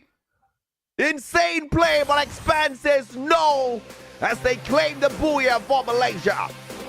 And we will be brought into the Uncles, Malaysia, and Expand as well, popping off for their first day in Phase 2. And well, though it took a while, it was a little bit nerve-wracking, but it seems like with the numbers, they did manage to go and take them out. And survivability, though, they did survive all the onslaught that's happening with all the engagement happening surrounding them. I guess they just backed away and made sure that they have a good opening before running into the final circle. Oh yeah, absolutely. And it was a great play overall from BE, but obviously outnumbered by the Expand players. And it was not a lucky booyah for Expand. They played very, very well. Waltz was the MVP in that final circle, getting the engagements from that long range, then dropping his gun, picking up the M590 instead from one of those loot boxes, and just absolutely ravaging his opponents, right? The maneuvering, the movements from Waltz was very, very impressive. I don't think I've seen him play all that too much on the side of Expand, but I want to see more from this kid. Yeah, definitely a lot more from the team, from this kid who is Waltz, who waltz around all throughout the battlefield. But as we look in later into the game standing, we'll see if it still be Expand on that #1 spot. Because from the way I'm looking at it, Evo's Divine, before they were eliminated, had 26 points already. And it is not easy to take down, especially if they can dominate it just like that. Yeah, when I was looking at 26 points there, I was wondering, is this 26 points with the previous game, or is this 26 points just for this game? And I think it was 26 points just for this game. So that was just a ridiculous run for EVOS this time around. And you're right, bro. That is obviously going to replace Expand in the #1 spot. If that is the case, Expand did not have a very strong booyah, but in the grand scheme of things, it was a very decent booyah, right? It was one that is enough. If they can consistently bring this in for at least 4 games, we could just see Expand being the team to qualify. But just like, you know, some of the teams from Vietnam, we've seen the inconsistencies. For example, Team Flash, they did very well in the previous game, pulling around 20-ish points. In this game, you know, too early of an exit. That's exactly what Expand needs to avoid at all costs in the following matches. Yeah, I mean, they need to go a little passive, make sure that the rotation is quite well for them to survive a little bit for longer, especially up until halfway of that shift of the circle, and then that's when they can take advantage of the Axel as well as Zuez on the long range to increase their number of elimination. So let's see if that will happen. We know the curse of the Booyah is still alive, and there's a lot of victims that happen to be losing at it from the other day's matches. Yeah, absolutely. And I don't know how many eliminations EVOS had in total though, but because I didn't manage to catch that. But the placements points wise, they didn't manage to pull away a lot. So Expand actually still has a decent enough chance of sitting on that #1 spot. But we will obviously catch up on the leaderboard a little bit later on. Let's head on to the interview as we bring the uncles from Malaysia to the screen. Expand! Assalamualaikum. Waalaikumsalam. Saya ni excited ni sebenarnya, tapi rugi macam pintu je. Excited tak? Excited. Tengah sikit-sikit. Sikit. Okay, so anyway, my first question to you, Luki. On game #1, seems that you having a tough time for you to make a comeback, on which I think you want to get 8 points. And then you try to manage to hold on, but you've been passing through by so many teams. So what make change for game #2? Game pertama boleh dikatakan anda agak struggle tau. Lepas tu mereka cuba bertahan, lepas tu dikacaukan pasukan ni, lepas tu mereka terus tewas di mid game. Tapi game yang kedua, booyah tu. Game pertama tu pemanasan. Pemanasan. Lepas tu ada mistake-mistake macam biasa lah game pertama kan. Macam tak panas lagi, sejuk. So cold, eh? So cold. Freezing. So basically, on game #1, they are trying to get the momentum in, and then they make small mistake, which they rectified the mistake on game #2. But again, it's a bit triggering because it's the first game for them. They've been having relaxed for a few days, so now they are come back. Then they rectified all their mistakes. Finally, they get a booyah for you for game #2. Soalan yang kedua, second question. What is your strategy, and also for you to move forward, for you to get consistent all the way for tonight? apakah strategi anda bila anda berkata satu gameplay konsisten terus? Ngendok main ikut apa yang dah plan, apa yang dah fikir tu, cuba sehabis baik. Kalau boleh nak konsisten terus lah. Konsisten terus lah. Okay, so basically I have him a very tricky question. Listen, in the way try to get a strategy lah. So basically what that he's saying that for them to achieve the consistency to go all the way to 6 map, I mean to go to another all the way round, they try to make as strategy as possible, not camper, but they want to go as much in terms of tactical and how to rotate. But again, no worries, they definitely go consistent all the way for you tonight. Soalan yang terakhir, adakah kerana botol anda main chemistry tu dapat buyah? Rasa betul lah main kutip botol sama-sama cari botol. Rasa betul lah tu sebab tu lah buyah. So anyway, so because we did have podcast before, we did interview Lugi and Afiq. So eventually, how they get the chemistry to between their teammates, they use mineral water. They line up into 3 or 4. They throw the bottle. So basically, that create the chemistry between all their teammates. So basically, before we end, congratulations!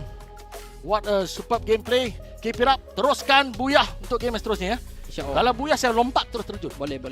Alright, so anyway, we throw back to our caster. Let's go.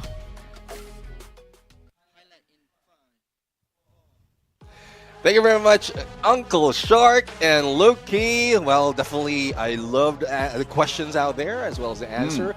The strategy, what we asked really, how can they be consistent? And it seems like similar to what we advise. It's more of staying in a little bit safe, but not camping. It's more of tactical to be able to get good position and reach the final circle, which a lot of teams has been doing and has been successful. So hopefully they can follow it through after this booyah. But as we look at the highlights right now, there's a recap of what happened and a lot of downfall we are seeing right now, especially from what we did mention, Team Vietnam just going down one at a time.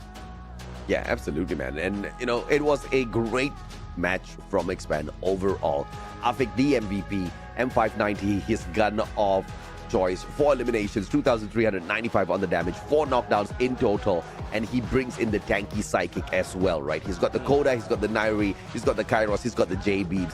He can recover, he can go out there, and he can take a decent enough battle as he's rushing into these battles. And obviously, Koda, with the extra bit of vision out there on the battlefield, he knows exactly where to find his opponents. And the Beastin, with the help to toss those grenades a little bit extra distance, I didn't see many of those grenades, but I'm pretty sure he tried.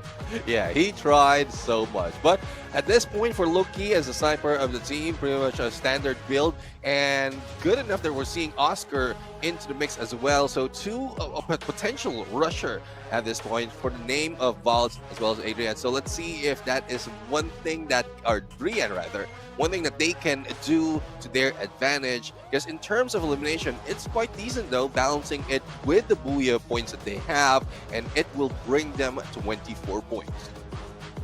Yeah, absolutely. Now, I see some comments saying that Vietnam has got 5 teams in the top 12, in the 12 squads here, and they still haven't hit a Booyah. They do understand that the 5 Vietnam teams are not planning together to move into the final circle. They have to fight each other.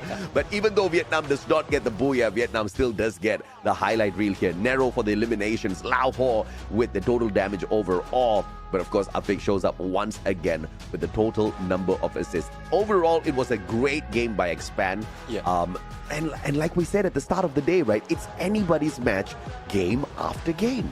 Exactly. I mean, anyone can take a Booyah, especially if they're smart enough, and they did a study, and especially for Expand, they have plenty of time to study their opponents, whoever is left in today's matches, and they did get the #1 spot, followed very close by PE Sports. Evo's Divinos, I guess we were, there's a little bit of mixed up in terms of points. They only have 11 elimination and the total of 18 in this game, but for memory, consistent to where they are. They are doing quite well in terms of stacking up those points, but I don't think it's enough to make sure that by the end of the day, they are #1. Yeah, so I definitely, there you go. Now you understand my confusion, Nep. I don't understand where the 26 points came from, but I guess it doesn't matter, right? EVOS is still at that #1 spot. No Booyah, no problem for EVOS at this point of time. But you gotta watch out though, because that's what AG was saying yesterday, before they kind of got outpaced by just 1 point. So they need to be a little careful if they want to look for the qualifier. But again, with my wild theories out here, I don't think EVOS is looking to qualify. I think EVOS is just looking to flex on some of the other teams here. Yeah. WAG is definitely looking for the qualifier out of nowhere. And we did talk about this after the first game, where any teams can make a fight for this because it has just been one match. And now Expand is in the top 3. This is very exciting for Malaysia.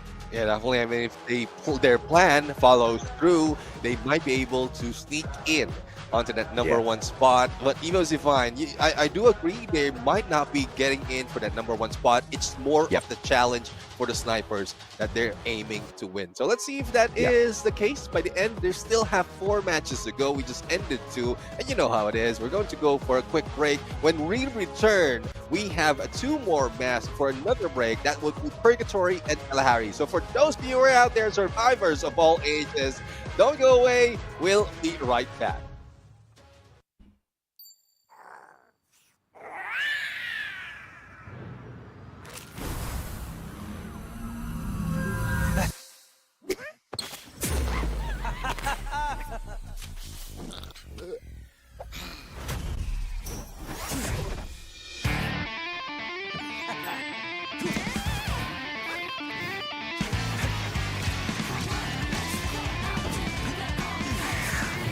Hello, Grisa.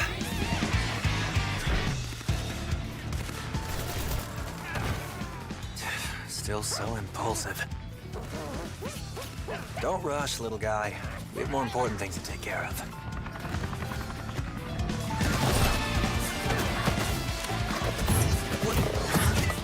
Oh, come on. What a hassle.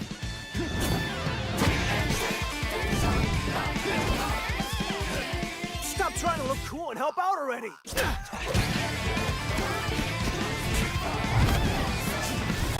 How many of those do you have?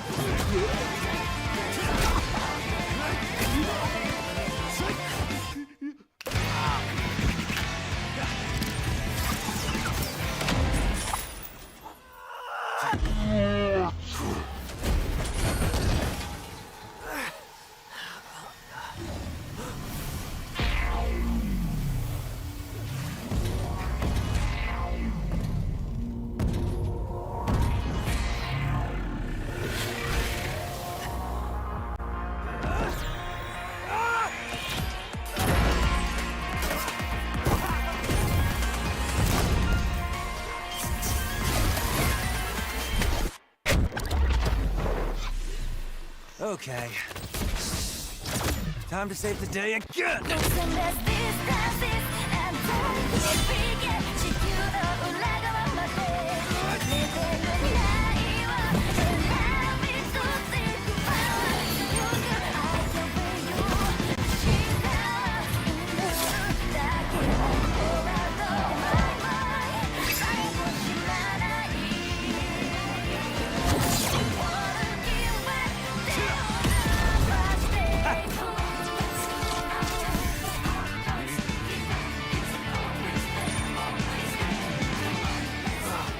What's happening?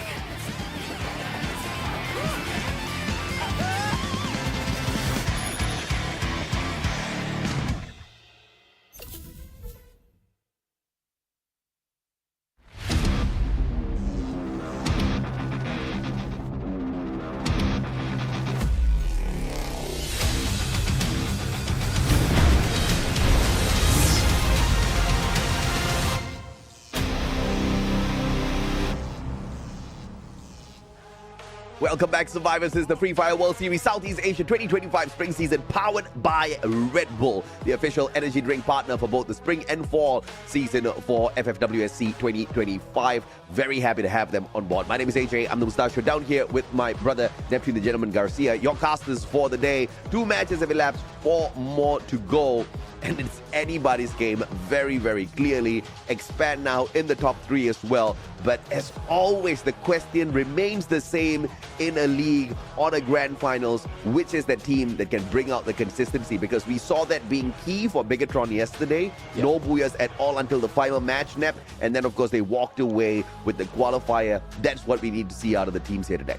Exactly, and it seems like Evo's Divine is on the same trajectory at this point. No Booyahs, but they have been performing in terms of elimination, and it is because of not only by Razia, but most of it coming from Razia, and the rest of the team are just popping off. The energy from this Wonder Kid is doing wonders for the entire Evo's Divine, and we'll see if that continues, or with the wish or the ask of the fans out there, especially on YouTube, will be given. Will it be Vietnam who will be taking this next Booyah?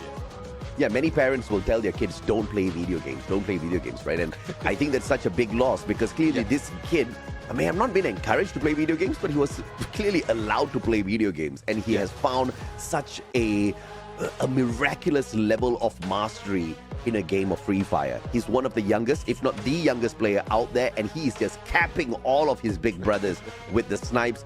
They don't have an answer for Razia just yet. In the sniper battle today, we will find out if or not any other sniper on the battlefield in the list of teams today can outdo this Wonder Kid, this 16-year-old Free Fire miracle. Yeah, let's see if a miracle will continue on, because we're jumping in to Purgatory. And from this map, it's a lot of teams that has been taken and grabbing Booyahs overall. One example is AG Global, Vamos, GOW, and WAG, as well as Team Flash. But on the top three, it is AG as well as Team Vamos that has the most Booyah out of all, and the GOW follows with 1 Booyah. So let's see if they can remain consistent at this point, because 2 out of, or make that 3 of the teams in today's standings are at the bottom.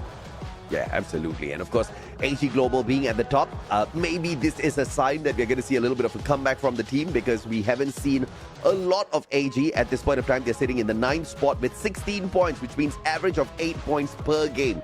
Doesn't seem like the usual AG, but I can also say it's because Dew has not woken up like Razia has woken up very early in the day. This is not a very big consequence, because if once again, it's not as crazy as some of them think out there, right? Because it's a very different scenario here in Phase 2. Instead of playing for your life, you're playing for a break, you know? And not all teams are super motivated for that. Like teams like me, I usually work last minute. So if I'm going to hustle, it's going to be next week. Well, probably. I mean, it looks like it, because some potentials has been denying us of getting good predictions overall. We base on the numbers, we base on performance, and now they're not showing up. So what's up with that? Evo's behind this specifically. It's okay. I mean, because we got to take this with a bowl of salt. Like I said, many strategies out there. Next week, teams will start to get serious again. The grand finals, teams will get very, very serious. Our predictions will definitely fly very, very well in a stage like that. Now it's just anybody's game. Like, once again, like I said right now, and it's a genius Phase 2 that has been developed by Garena here, where you give the teams that do really, really well and conquer, and you just tell them, okay, guys, just qualify and just stay out of the fights, all right? Stop dominating these damn lobbies, so that the other teams can show us what they're made of, can have more time out there to do what they do best. Because it's also a journey of building up confidence, Neptune. When you've got Buriram stealing away all the points, when you've got RRQ getting all of those booyahs, and kind of like, really motivated to crush these other teams, you don't get that good momentum of confidence build up into the grand finals, which obviously is very beneficial. Yeah, definitely. I mean, let's see what else benefits them in this point, because we're ready to jump in, fly into Purgatory, and we'll have to find out though who grabs this Booyah, because neither heaven or hell can help them at this point, especially when the battle is on. Yeah, absolutely. As we head on into Purgatory, let's see who gets tortured. Looks like the flight path is not going to torture anybody at all. A very decent pathing here. Each and every single compound is going to be exploited by these teams, whether they take their initial landing into it or rotate over all. But what's beautiful to see is the number of coin machines now available in the game. This has really changed the pacing of Free Fire overall, Nep. It does, and we've seen a reduce of the usage of Suzy in the game, because back then, from the previous season, there's a lot that has been using that. Coins are very valuable at this point, and they are just stacking up because of that Suzy. But right now, Heavy has bet one of their losses, and Please One is trying to fire back with that AK-47 against two players, June and Suez. But not quite sure if this is smart though, because the moment he gets in the open, he will be shot at, and we're seeing that right now. The takedown and the follow-up from a distance. Please One.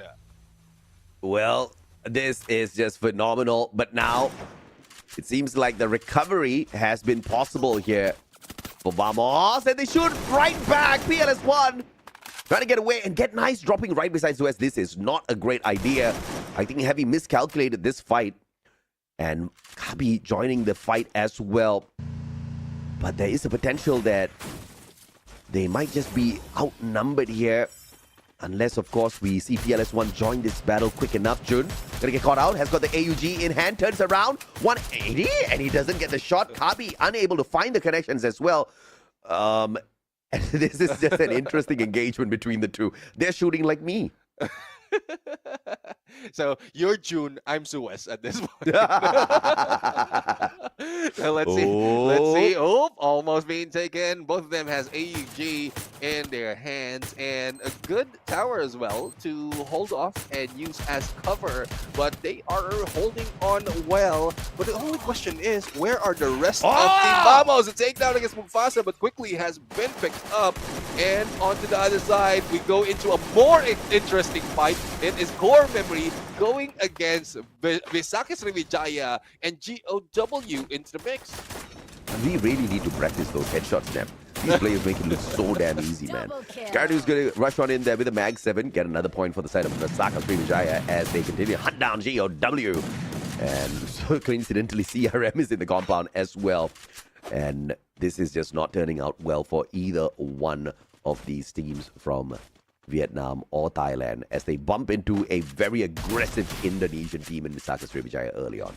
That's one thing that I've noticed for Visakis Sriwijaya. Even in phase 1 of knockout stage, yes, they were slowed down in the beginning, but they were very aggressive towards the end. But now they have 4 eliminations already and still more to come. The hit will be onto Demon right now. Let's see if they'll be able to spot him and find where he is. But Mount Villa will be occupied, and the chase is on. The vehicle has been used to go in against a final player of GOW, but there's no final player anymore for Vamos because they have been revived instantaneously. Neptune, remind me again, what's LBS stand for? Live broadcast segment, I think. S is the segment. Okay. They should have just gone with the live broadcast challenge, right? It's literally a challenge, and who is the best sniper is the challenge of the day. Rasia showed up really strong in that first game, and then does he think that he doesn't need to hustle for it anymore? Because we still are looking for who is the best sniper out here. Because AG Global hasn't woken up due just yet. And Expand hasn't shown us a lot of their sniping capabilities. Not many of the snipers here have really popped off today. Yeah, I mean, not really, well, other than Rasia. And though we have that challenge, we cannot put in the title just yet after this day, because we have a few teams that's not playing. So we oh, yeah. Just this is the best sniper for today. Out of the 12 teams today. Out of the 12 teams today. That's it. Just a disclaimer, guys, because you might hear us, the best sniper from Southeast Asia out of the 12 teams today. Yeah, I mean, you know I'm not going to give up on Moshi that easy, right? Yes, sir.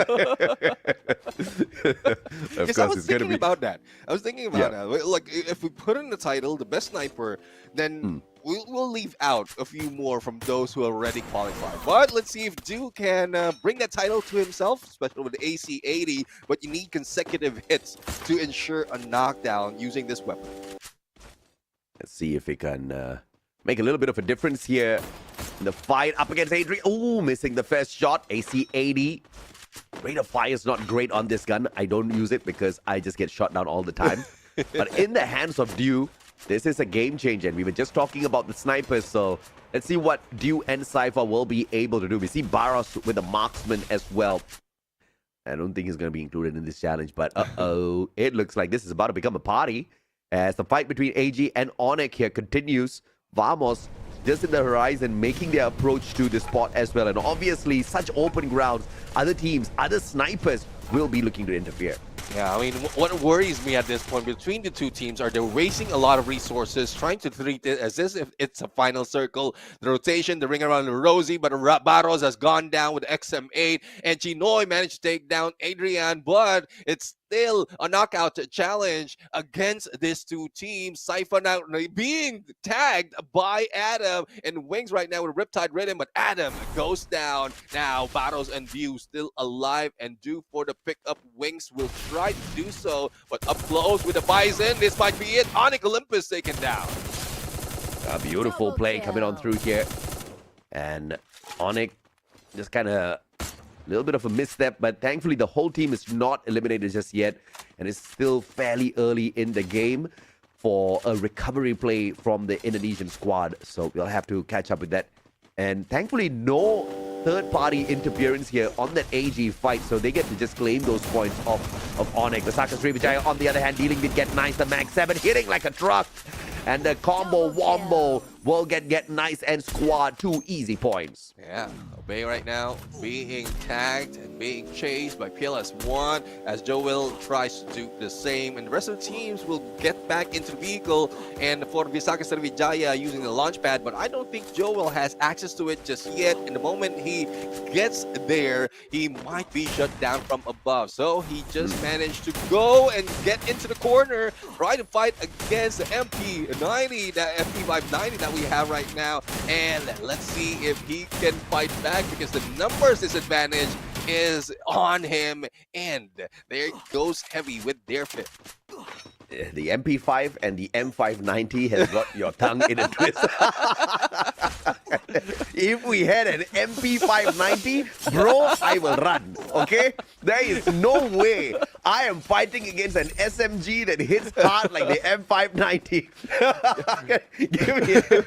Give me a break. But yeah, both those guns hit like a truck, man. Especially the level 3 MP5 in Clash Squad. That's my favorite gun to spam at this point of time. But it's just so torturous. Right after I get the level 3 upgrade, I usually die. So you're just giving it away. You're so generous. Just give it away. The fight between WAG and EVOS on the other hand seems to be a little bit of a sticky situation. Allen tagged up already. They quickly back away using the terrain as a advantage. Blue wall melt is laid out by both teams up against each other. So Riptide Rhythm sent out as well, and X-Board does not take advantage with those shots. Ray too far to do anything with that charge, but the X-Board, this is just not the terrain for him, and Krillin will get the knock onto Ray. This is a big one, but Krillin takes himself out. Wrong number for WAG, and Krillin's misstep will put the team in harm's way. Cyrus single-handedly trying to hold on, but Coach Yul says no, and WAG, after performing decently well, after picking up their booyah, makes the exit in the 12th spot. And this is nothing new for Vietnam. I mean, the curse of the booyah, the curse of losing after performing is still on. Now with Expand very, very close on them, which is tied after that previous match, then they have a chance to get the number 2 spot. But the shot from PLS1 managed to take down another from PE Sports, but the recovery that we saw from Onyx Olympus makes them a full squad once again. But Vamos takes advantage of that, thus taking down another point going into the sniper of Team Vamos. High ground, good advantage. Rasia, timing. Chio, the tag onto Chinoy's back. And Rasia will not find the headshot, and thanks to that, Chinoy survives. Look at, I mean, this kid's aim is just ridiculous, Nep. Yeah, I mean, you can see it in the pixel. He knows where to anticipate him, and hopefully he saw Do as well. But VSK doesn't have that range compared to the AWM that he's using, as well as M82B. But with Rasia, he can easily get a hit with that AWM. And as you did mention, the aim is on fire. All they have to do is just wait for the perfect moment. A pixel is what is enough for Russia to get a headshot. Yeah, Mitch, in the YouTube chat, I totally agree with you, buddy. I think Dio has been heavy carrying for a long time. I think Cypher's not too bad as well, with the support sometimes. But yeah, Dio definitely needs much more solid rushes on his squad. Or at least he needs his current rushes to step it up, because they are not doing their sniper justice at all. You can't just... You see, when we talk about AG, I always talk about Dio waking up. Right. And if Dio doesn't wake up, AG doesn't wake up. You can't have a squad like that. You're not going to be able to win championships, right? But AG Global is such a high potential squad. Dio is a high potential player. I hope to see something out of him. Probably he's going to get nicked off by one of the other teams if AG doesn't find a way to help somebody, back Dio up a little bit more in these fights. Exactly. I mean, a good sniper is a great sniper, and if it can be helped by the rest of the teams, then they can also do more. But Suez, another sniper, AC-80, takes down Wings, but instantaneously has Victory 5-4 on the other side. Expand against Evo's Divine. Ray has been taken down, and that M79 doesn't do that much as we look at Aim God trying to go and waltz around walls. But Cold Shield, the finisher, and the curse continues. Expand is out, but they did get a few points though. So Evo's Divine continue to reign. Damn, bro. Both the winners of those booyahs out early in this third game. It's anybody's game, and we are gonna be saying that all day long because it really is anybody's game. Vamos up against Heavy now. This is going to be a very big fight, but PE Sports will be looking to interfere as the third party because they need the circle as well. And the opportune moment will be to do that when Vamos and Heavy are very heavily distracted. Yeah, they are dealing with each other, especially the takedown that D-Axel has put in. And, oh, the takedown against Junis Suez. Follow up a little bit too late. Raja right now. Mag 7 and the finisher. And the pickup will be done after recovery. They still have a few battles in their hands. But speaking of battle, Aim God once again going solo. And they're taking out AG Global this time around, winning it. Bro, the top 3 teams on today's leaderboard are out.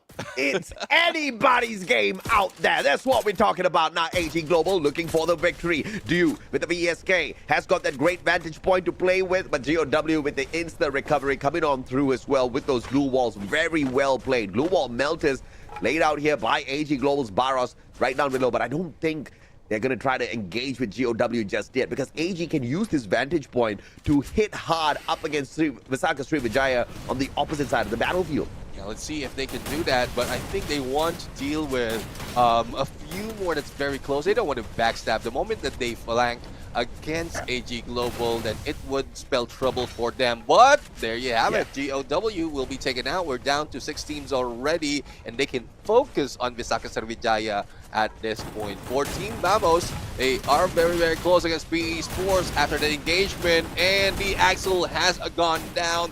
June runs away with his life trying to heal up, and that leaves the rest of the team out for the count. PE Sports, though, is a 3-man strong. What can he do? Even with that M590, it would be tough, but Visaka Srivijaya has focused on it. Yeah, absolutely. And Som leading out on the ground. ABCD can't go in for the backup just yet as CRM comes in for the rush. But good glue walls will barricade them away for the time being. Zom on the pickup, and ABCD successfully pulls that off. Now, a good potential here up against CRM. Jump gets caught out. MP40 though, rate of fire does not get a shutdown. ABCD and the M590 on the 360 shots. Yeah, core memory will become memory once again and focus on PE Sports across the board, and ABCD will need to run because Visaka Srivijaya can target them at this point. AG Global, though, exceeding all those throws, all towards full Team Flash, even if their focus is just Visaka Srivijaya, but they have a good opening, though, and they can take advantage. Dew right now doing so. Joel will be going down, but a steal might happen, and it is happening, taken by Team Flash. This is just so amazing to watch. We could either be dragged into Malaysia, Thailand, or Vietnam. But maybe Indonesia can still stay alive in here long enough. Visaka Sriwijaya try to say no to AG Global. The denial is there, Neptune. Yeah, denial indeed. And there's no way that they can survive that blue as well as the onslaught for one player from Visaka Sriwijaya. So Indonesia is out at this point. We still have two from Vietnam, one player from Malaysia, and one from Thailand.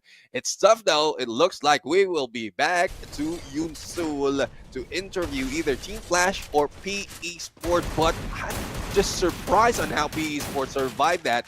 Oh, yeah. From earlier, they were targeted, no cover, and now they're back up.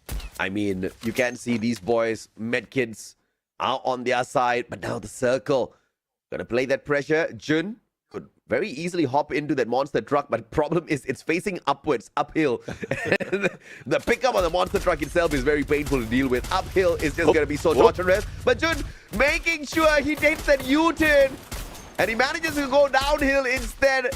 And the momentum kind of helping him up a little bit. Jun being tagged up, but Flash also needs to focus on AG as the circle leaves Jun high and dry. And expand on Malaysia. Sorry, Vamos on Malaysia loses that opportunity.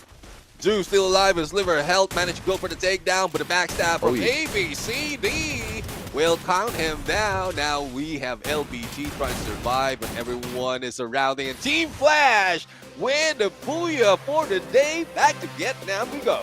Oh yeah, okay, all right. So we started the day off with Vietnam, visited Malaysia for a little bit, and back into Vietnam we go. This is just phenomenal for Team Flash, but you know, I hate to bring it up at this point right after they hit the Booyah, but we want to look for the consistency. Team Flash is a team that can hit the high numbers, but in this game, it wasn't even the high numbers. 9 eliminations in total alongside that Booyah, but we want to see more of this from them. Yeah, exactly. Even from the previous map in Bermuda, they only got 2 total points. So that consistency is really missing from PE Sports.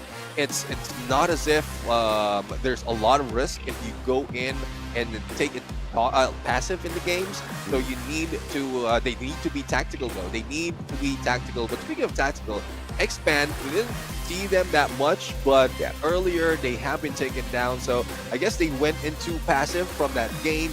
Thus, they were denied for another Booyah or another set of good points. But as we go back, it is the Zom, Wang L, and ABCD as well as F grabbing the Booyah for that game in Purgatory. And we can all thank ABCD for the fantastic defensive play, making sure he went in, picking up the Zom, making sure Zom can play the numbers advantage. They won their gunfight as well, and then they continued surviving long enough to walk away with the Booyah. Not a massive game with eliminations, but it is enough to keep them in the race to qualify early to the grand finals. It's one thing though, I mean, Team Flash is the team that often gets elimination from the early parts of the game. Yes, they stack up on that, and then they just risk everything just to make sure that they get all those heads. But right now, they are playing tactical. They are giving away a few of those hits, but at least they get the placement point.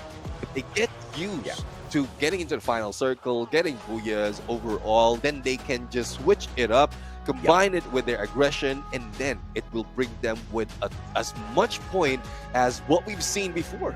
Yeah, absolutely, man. I mean, we've seen this in the past already. I think Team Flash is...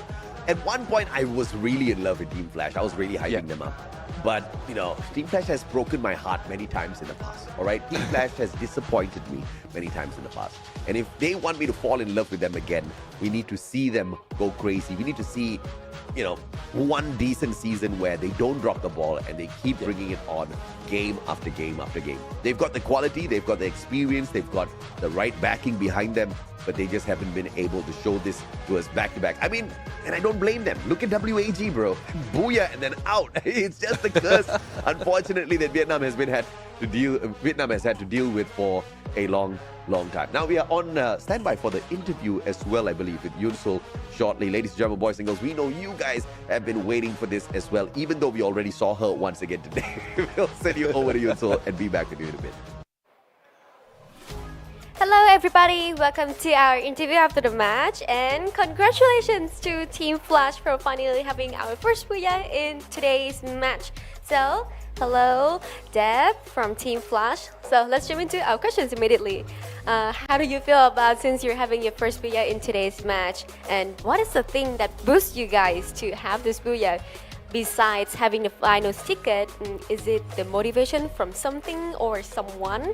Xin chào Dad, thì lời đầu tiên là sẽ được chúc mừng Dad và Team Flash đã có được một booyah rất là thành công ở trong ngày thi đấu hôm nay. Thì không biết là sau khi được booyah này rồi thì bạn đang cảm thấy ra sao và điều gì hôm nay là sự bùng nổ khiến cho các bạn có được booyah đó ạ? Ngoài cái việc là lấy được tấm vé vào chung kết thì cái động lực đó đến từ ai hay là đến từ cái gì? Bạn có thể chia sẻ được không ạ? Hiện tại thì em cảm thấy rất là vui mà bởi vì team em đoàn kết. Tụi em muốn tiến xa hơn. Tiến xa hơn. Cụ thể là Chung kết ạ. đúng vậy. So I feel very happy at this moment, very very happy that we want to go further. We feel like we are having a very strong connection to each member in the team and we want to go further. Further where? Of course to the grand finals in Hanoi. So into our second questions. So that in this week is kind of intense that we are having 5 enemies team. So in our new format and the old format, which one is your favorite and why? Thì hiện tại là tuần thi đấu này của chúng ta có đến 5 đội tuyển Việt Nam, rất là căng thẳng đúng không ạ? Lần đầu tiên mình thi đấu mà có đông Việt Nam đến như thế. Thì giữa thể thức mới và thể thức cũ thì Dad sẽ hợp cái nào hơn và tại sao? Em thấy thì thể thức nào tụi em cũng chơi được chứ, tại vì làm tuyển thủ mà mình phải theo meta thôi ạ. Wow, trả lời rất là tự tin luôn. I think that every format is all fine with us because we are professional players and we have to keep up with the new format or any meta that is upgrading the game. So that is why we become professional players. My favorite answer of the day. So, Deb, can you answer me? How many percentage will you confident be enough to go into the finals today? Vậy thì mình sẽ được hỏi Dad nhờ một câu hỏi cuối cùng là Dad sẽ chuẩn bị cho mình bao nhiêu phần trăm tự tin để vào được chung kết ngày hôm nay vậy ạ? 95%. 95%, 5% còn lại đâu mất tiêu rồi. Để cho các đội Việt Nam khác ạ. So, his answer is 95%. Why 95%? Where is the 5% left?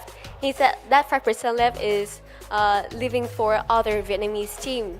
But overall 95% is a high number and I really hope that Team Flash and WG or any Vietnamese team else can make it to the finals. Cảm ơn rất là nhiều vì màn phỏng vấn này và tất nhiên là rất là vui khi được một lần nữa thấy được một đội tuyển Việt Nam có booyah và được lên màn phỏng vấn cùng với Yusu. Xin được chúc mọi người sẽ bay hơn ở trong những đấu tiếp theo nha. Thank you so much for watching our interview. And now let's head back to the caster and see the game stats.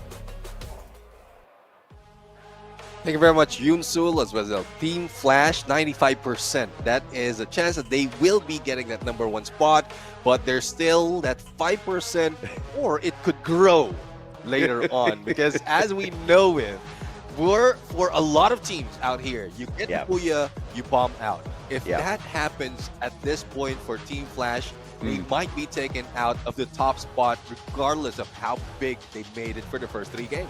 Yeah, absolutely. But thankfully, it's just 3 games so far. And what's beautiful is game after game, it's not the same team dominating. So that means when we look at the leaderboard shortly, I expect to see very, very close points between the teams on, the play today.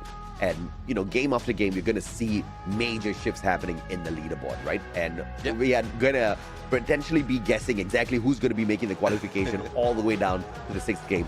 And that's the best because, like I said, every day is like a grand finals day. And I absolutely love it. It's going to keep us guessing to the very end. And may the best one win. The pressure is on. Everybody's nervous out there. And all thanks to the RNG that Battle Royales bring, there's no way to guarantee that victory. But this man made sure that he could guarantee some life for the team of Flash. This is death. 3 eliminations, 2,669 on the damage, 3 knockdowns with the Koda J-Beams, Nairi, Kairos on the active-passive combo. Beasted to lob those nades a little bit far away as well. And the AC-80, he was not the most deadly player, but he was an effective one. Yeah, I mean, the visionary tank that we have right here is Death, and we are going to see later on what will be brought in or what have been brought in by the rest of Team Flash. But we did mention that the elimination for this game for Team Flash is not that strong, and probably it's because they are mixing it up, they are switching it up a little bit so that they can survive even further, and the Zom is one reason why they're doing that, why there was a need to pick him up earlier when he was knocked down, because if he has that healing touch as well as the Diva, they can be stronger even if one of them has fallen down. Yeah, no doubt at all. I think Team Flash is going for the safe place here, looking at their active passive skill lineup. They're not looking to be the most aggressive team out there, but if they do get into a scuffle, they can deal with themselves. They can deal with their opponents fairly easily. The Skylar, especially in the hands of Wang M, they're trying to find the engagements from afar and at best not go in for those rushes up against squads, because Team Flash kind of acknowledges exactly where they stand in the competition. But I think Team Flash just needs to ease up a little bit and go all out, because there are no repercussions. And I know Team Flash is a very capable team. If they do go all out, we may just see them qualify early.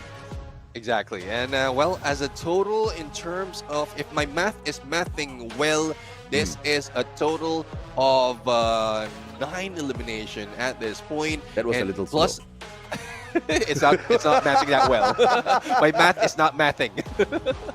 But with that additional 12 points, 21 points, it's not too bad though, because at some point we've seen much less from the Booyah. It's a good thing that they are slowly building it up. And as you did mention, it might be very, very close all throughout the board later on. But a hat trick from the sniper of AG Global. 8 elimination, 9 knockdowns, and 4,669. So there's no holding off on how many this sniper has eliminated.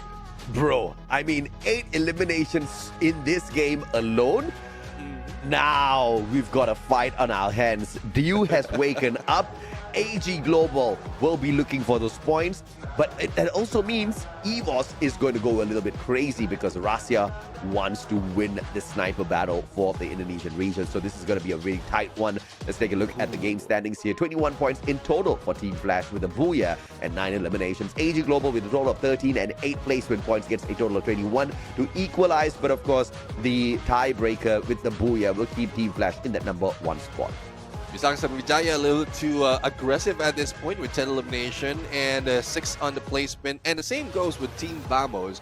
So that is a 16 overall. But down at the bottom, Expand WAG 0 points. The 2 teams that has grabbed a Booyah before that Purgatory. So that means they will be out of that top team. And who's up in the board? It is still Evo Divine. No Booyah, no problem.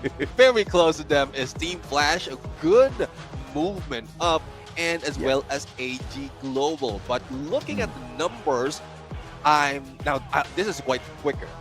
The total of difference between them from Visaka Sriwijaya up until Evo's Divine is less than 30 points. So that means that even if Visaka is on the last part, they can get that if they can hit the 32 or the 36ers that we've seen from the past days.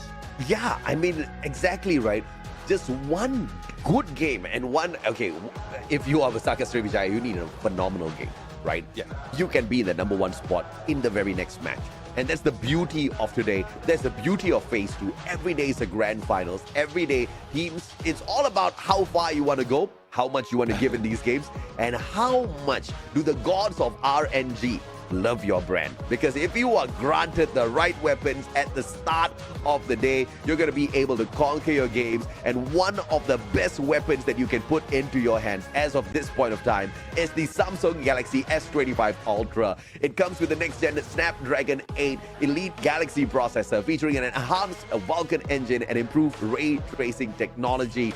This delivers outstanding performance, lifelike graphics, and a smooth gaming experience for all of you.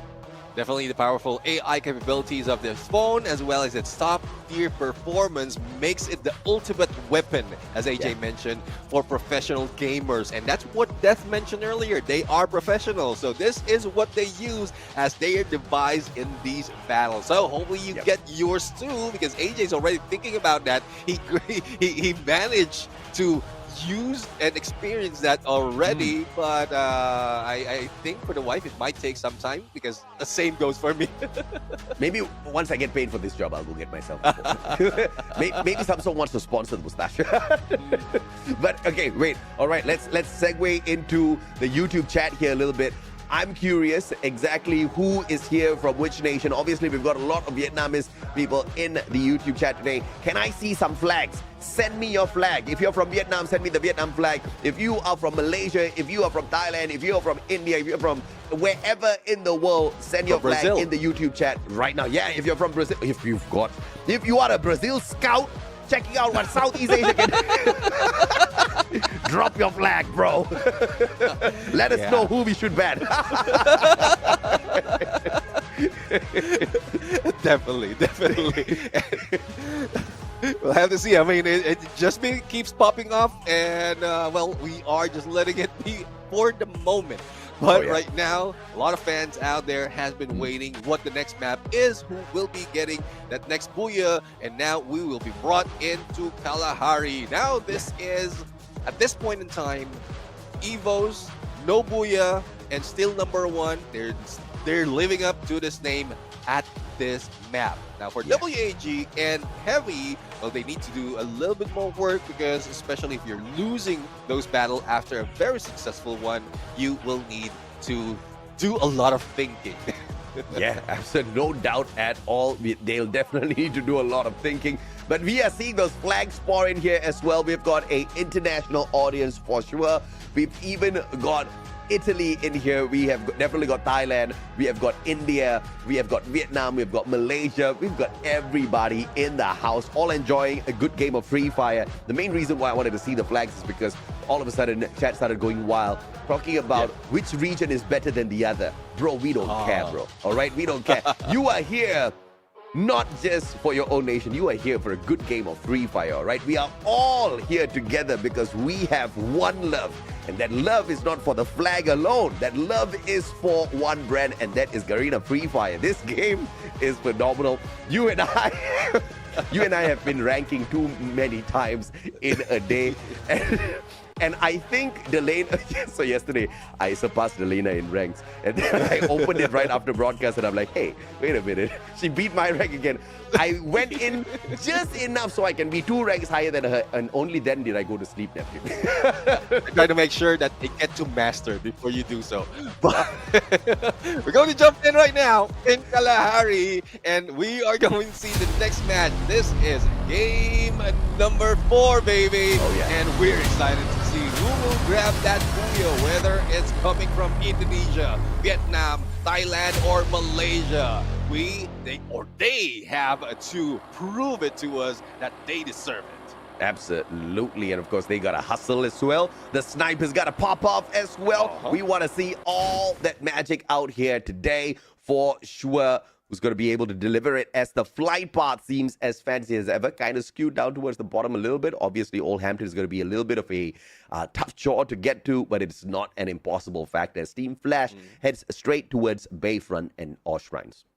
Yeah, as we can see, Onyx Olympus right now in passing through Bayfront, but leaving or being left by X-Pan. So that will be a battle that will be left later on. Bayfront a little bit too close and higher ground, and if their sniper will be able to get a very nice weapon, a very nice marksman or a sniper at this early part of the game, a lot of targets will be going down. But speaking of target, Famos right now I think has been targeted by PE Sports, or would it be the other way around? Because I'm only seeing 1 or 2 players from PE Sports within this area of the sub. Let's see if Vamos will be able to pick up the right gear here to take down PE Sports. LBT has got the right gun in terms of the AUG, but Raja with the P90 flying headshot to LBT. I don't think LBT saw that one coming. I mean, he does have a glue wall that's stuck in front of him, so it's pretty much he's blindfolded at that point. So the sub will be taken by Team Vamos and getting a few of their first elimination. Onyx Olympus, now they're free to roam, they're free to get all those weaponries at this point, all those resources, and the question is who will be their next target? Because as mentioned earlier, expanded pass through them. We're not quite sure for how far, and we're not seeing them on the horizon. So they might be that out of reach, but not from Team Flash. The Zom being hit, and it's in front. And Adrian will try to fire back. It's Waltz, though. AC-80 that brings down the Zom. Yeah, misplay by Zom there. And Team Flash better not get eliminated early here. Oh, great Riptide Rhythm. Wang M, VSK in hand. First one onto Waltz. Does not manage to get the knockdown just yet. Quick reposition coming on through, but ABCD is going to find Expand flying straight at him. And it looks like 3 players will barricade themselves down below the shrines. And this does not put Team Flash at a disadvantageous position. In fact, they still do have the advantage as Afik tries. I do not understand this rotation by Expand. Yeah, definitely. I mean, they get too close behind Team Flash, and then they try to run away. So it seems like they changed their mind in the final moment. But there goes Drian and 590. But they still have to deal with 3 more players. And he's healing up right now. Backstab potential. And there goes the takedown. But it seems like Expand is not out of the woods just yet. A recovery has been done. The same goes with the other teams in the early engagement. So they stay alive. Yeah, absolutely. I mean, if Expand was choosing to use that launchpad to take the fight to Team Flash, they should have taken the fight to Team Flash. Instead, they just put themselves at a disadvantageous defensive spot, and they just got capped on, man. 3-4 points for the side of Team Flash. But up against EVOS now, Team Heavy facing heavy losses. Mufasa sprayed down to the ground. Get nice. Good glue wall to barricade himself away. Mufasa back up on his feet. But it's a 3v2. Kabi nowhere close to having their back here at all. Aim God missing 3 shots in a row. Mufasa taking advantage. And now it's a fair fight between Heavy and EVOS. And right now for the flank taking Get Nice, and Mufasa with that small window, there's an opening that he could have taken that shot but didn't do so. Now it's a 1v2 situation, still connected with that basic therapy, and here comes Rasia for the push, but the glue wall has stopped them in their heels. 180, and there goes the takedown. Heavy out of this fight. Evo's Divine with 5 elimination, though Aim God can still be revived. They are doing quite well to defend their number 1 spot. Yeah, absolutely, man. And Rasia proving that he can get it done in the CQCs as well as he can do it from those long-range snipes. Raja being sprayed down by Alan, and yet another Vietnamese team going after Malaysians with the high ground advantage. Earlier we saw a little bit from Team Flash up against Expand. Now WAG up against Vamos, and what a jump-in headshot from Alan on that M590. Yeah, that might not be a full 180, but that 90 flick is so quick that even that player from Vamos didn't see it coming. Clearing right now for the chase against Suez, as well as the Axel at SKS. Good weapon, a good fire, a right of fire at this point in the distance to deal with them as well. Glue wall melter, but the launch pad might save them right now. Suez a little bit of damage, and they will survive. Exporto will be coming back from that revive. 2 points, not making it 4 as Vamos managed to get away. Yep, and it seems like it's all clear. But now PE Sports up against Vamos. June with a heavy pressure. Nero, what a shot. My goodness, I don't even know how he connected with that one. But now the rest of the players on the side of Vamos trying their best to get away. Don't cry. We'll be able to connect a couple of shots here with the marksman, but thankfully, Vamos not really in a sticky situation as they quickly disengage and look for a path of recovery as Raja hits the revival onto his team member as well. Beautifully recovered here from Team Vamos. But PE Sports off to a fantastic start with 7 eliminations courtesy of Laho, Don't Cry, and Nero.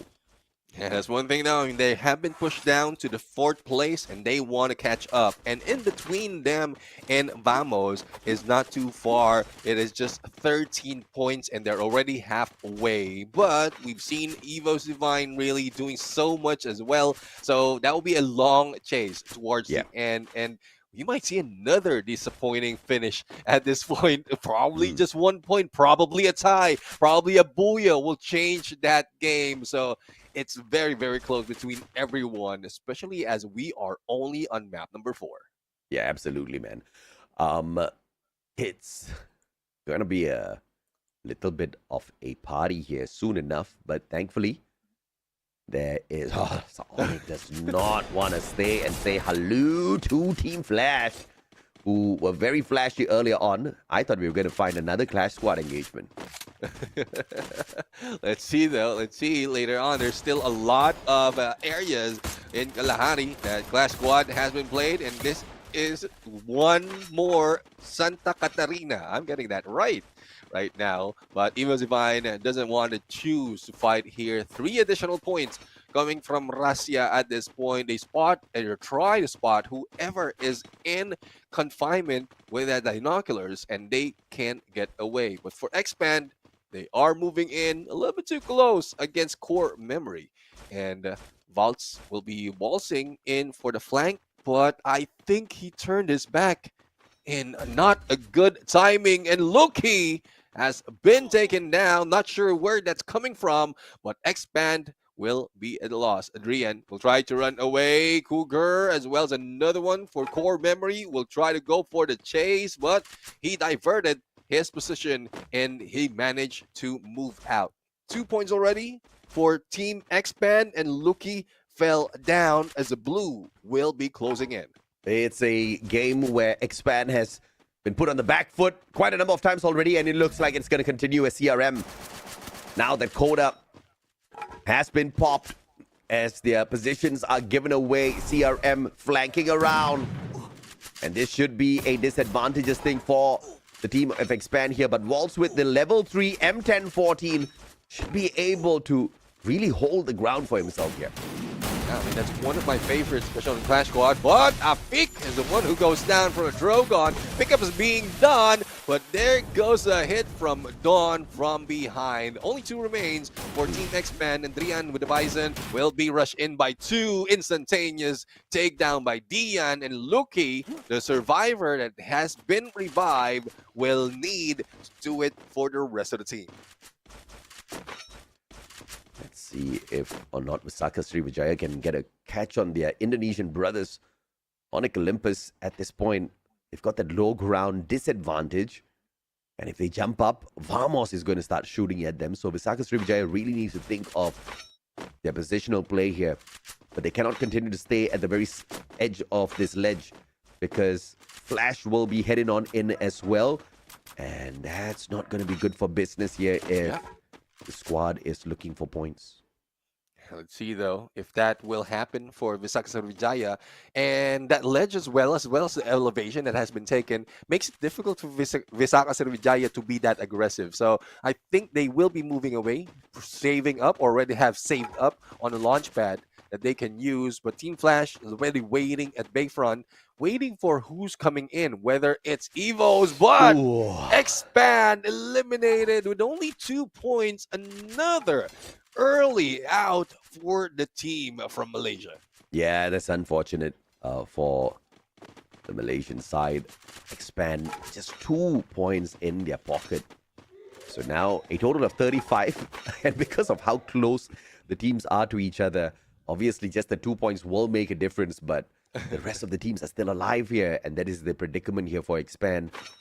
Just a little bit can bump the rest of the teams over Expand, and before you know it, the Malaysian squad can be down in the dumps again in the leaderboard. So we'll have to wait and see what happens in the final 2 games here for Expand. Now the grenades for WAG to eat, and Vietnam is going to scramble instantaneously, leaving Krillin all alone on the right-hand side. Blue wall melted, thankfully, not a frag grenade, and Krillin responds with a frag of his own that finds nobody. Sure. Yeah, that's an air ball for Krillin at that point. No hits, no net. And WAG now is stuck because the blue's closing in, and we saw a flank being done by AG Global. So it's a little bit risky, but there goes a shot from 2 from afar, and their sniper is doing it right now. WAG though has managed to push in through, but they are falling like flies. Only Alan remains. The sniper needs to be picked up.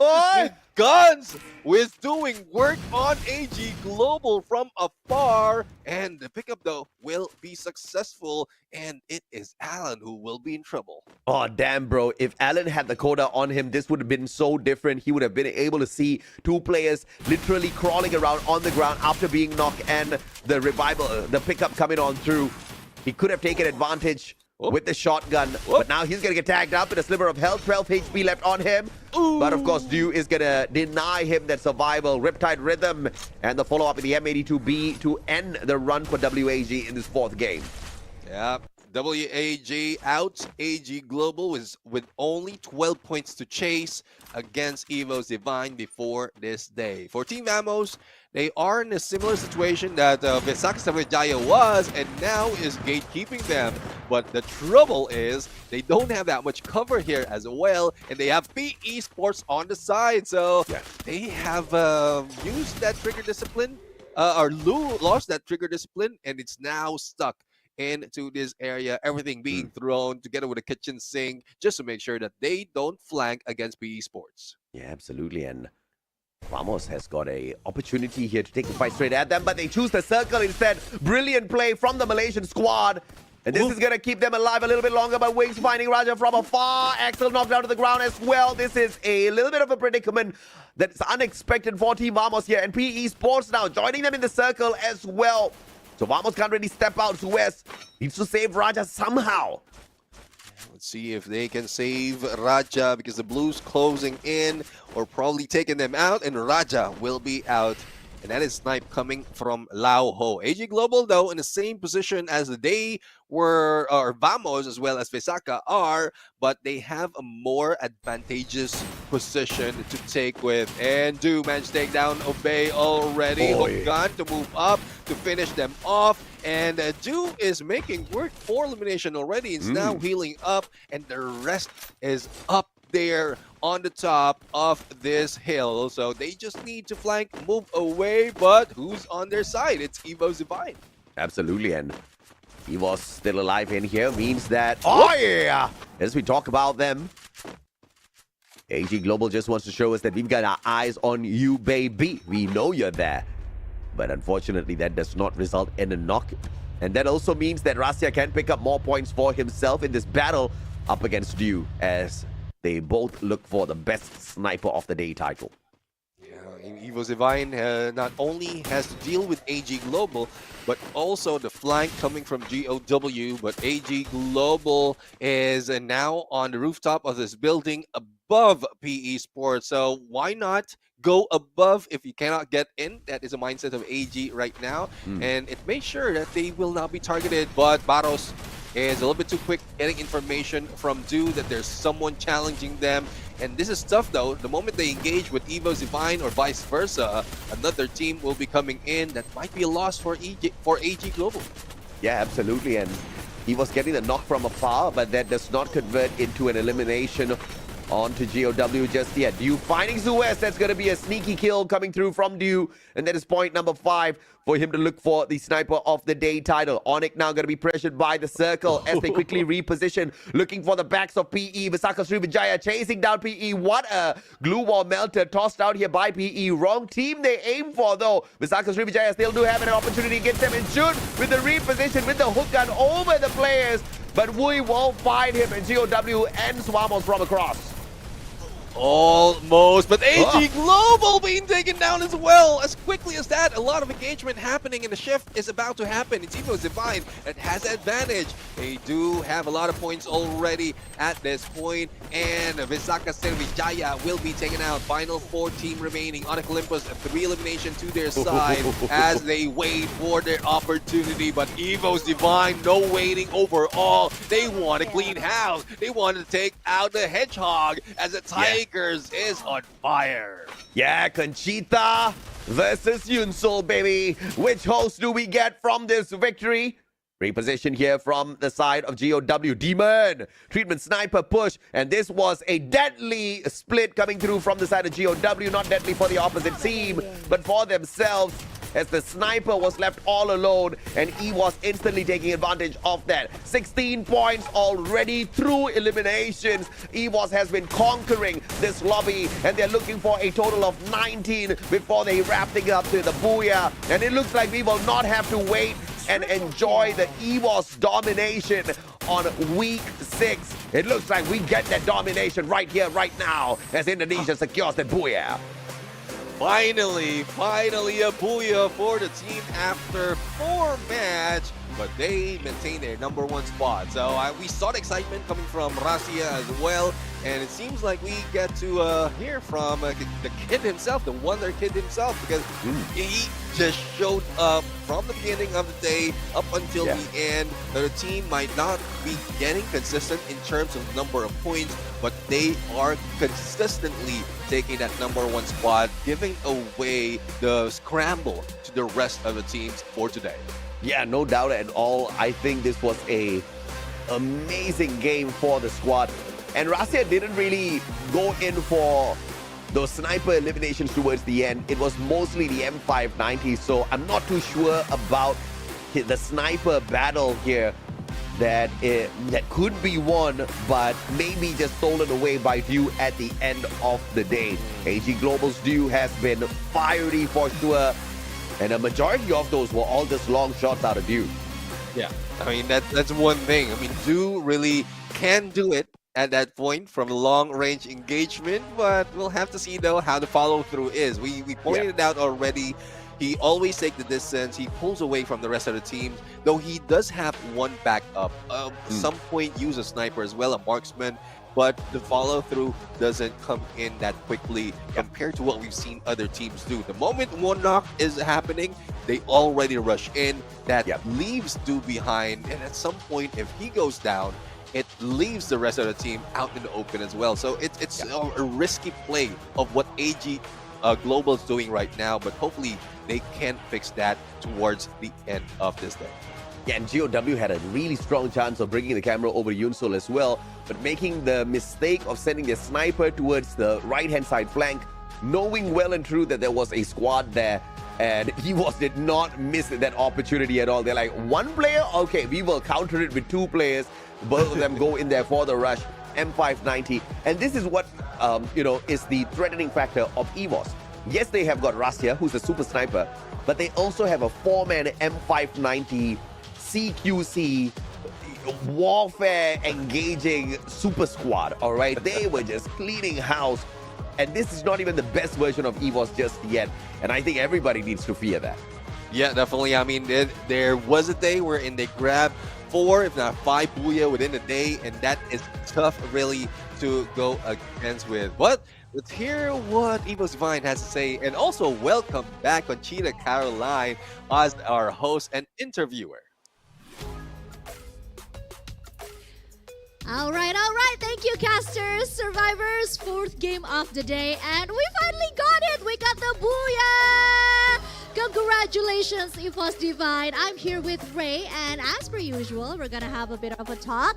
Hai Ray, apa kabar nih? Hari ketiga, pekan kelima, baik? Alhamdulillah baik. Alhamdulillah baik. Oke, membutuhkan 4 game, baru akhirnya kita bisa mendapatkan Booyah yang pertama. Boleh dijelasin sedikit nggak? Kalau bisa menggambarkan hari ini performa kalian dan juga kompetisi yang berlangsung seperti apa? It took us 4 games to finally secure a Booyah. Can you explain to us what do you think of today's competition and your performance with the team so far? Mungkin kita lebih ke memperbaiki kesalahan kita di kemarin aja. Apa tuh kalau boleh tahu emangnya kesalahannya? Banyak banget pokoknya dah, hancur. So he said that the team is now focusing on just trying to make things better from last week and yesterday. And he said that they still have a couple of mistakes that they're still trying to work on. But we've been seeing that improvement, and the casters said so as well. EVOS Divine's improvement has been showing, and it proves with a booyah that they just managed to secure today. Kalau ngebahas juga tentang persaingan nih, ini kan sebenarnya udah pekan kelima dan banyak banget yang mengharapkan EVOS tuh sebenarnya bisa tembus bahkan dari pekan-pekan kemarin. Tanggapan kamu seperti apa? A lot of people has been expecting and have been wishing that EVOS can go through to the final earlier than this, earlier than week 5. Is there anything you'd like to say or comment to that? Tanggapannya mungkin lebih ke seneng sih, tapi ya kita mungkin kemarin-kemarin lebih banyak ngelakuin kesalahan jadi kita gagal terus. Oke, jadi sebenarnya sih seneng sama ekspektasi dan harapan orang-orang, tapi untuk sekarang memang lagi fokus ke berbenah dulu. Hopefully nanti hasilnya bisa bawa kalian untuk ke final gitu ya. Oke, so he said that he's really happy with people's expectations and wishes to see EVOS on the grand final in Vietnam. But as for now, Ray and EVOS Divine as a team is just trying to make things better, fix their mistakes, and focus on the tournament that is still going on. Oke, ini ada 2 game lagi tersisa, ya kan? Tadi caster juga sudah memuji bagaimana rotasi kalian dan juga improvement kalian tuh terlihat banget. Agresivitas juga aku lihat sepertinya sedikit berbeda. Apa turning point bagi EVOS Divine di pekan kelima ini? Mungkin lebih benerin yang kemarin aja, yang salah-salah kita rotasinya. Jadi kita lakuin yang hari ini jadi lebih baik aja. Oke, jadi memang ya fokusnya saat ini adalah perbaikin dulu dan hasilnya nanti akan menyusul gitu harapannya ya. Oke, jawabannya konsisten nih, perbaiki. Kayaknya pesan-pesannya adalah memperbaiki dari coach ya. Iya, belajar terus aja. Oke, so yeah, that was the interview with Ray. So for now, the team is just trying to minimize the small mistakes that they sometimes did, and the focus for now is just to do better, to make things better, and hopefully the result will show the viewers and the supporters that EVOS Divine is here to stay and to go through the grand final in Vietnam. Thank you so much, Ray. Good luck with the rest of the games because we still have 2 games left. And without further delay, let's just go back to the casters because I am dying to know what they're saying about this interview. Take it away, casters.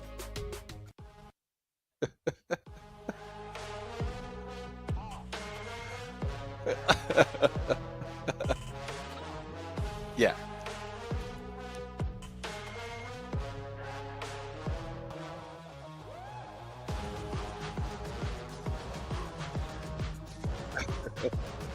Yeah, definitely. I mean, there's a lot of insights that they have provided, especially from that from the interview as well as from the games that we've seen so far. And definitely, Conchita Caroline, we are also listening to the interview similar to you listening to us as we cast, because we did mention that they are the good role right now and they are making sure that they are in the top, AJ. Sorry guys, I just went on a whole spiel there about Conchita and my mic wasn't even switched on. Looks like you weren't meant to hear that, Conchita.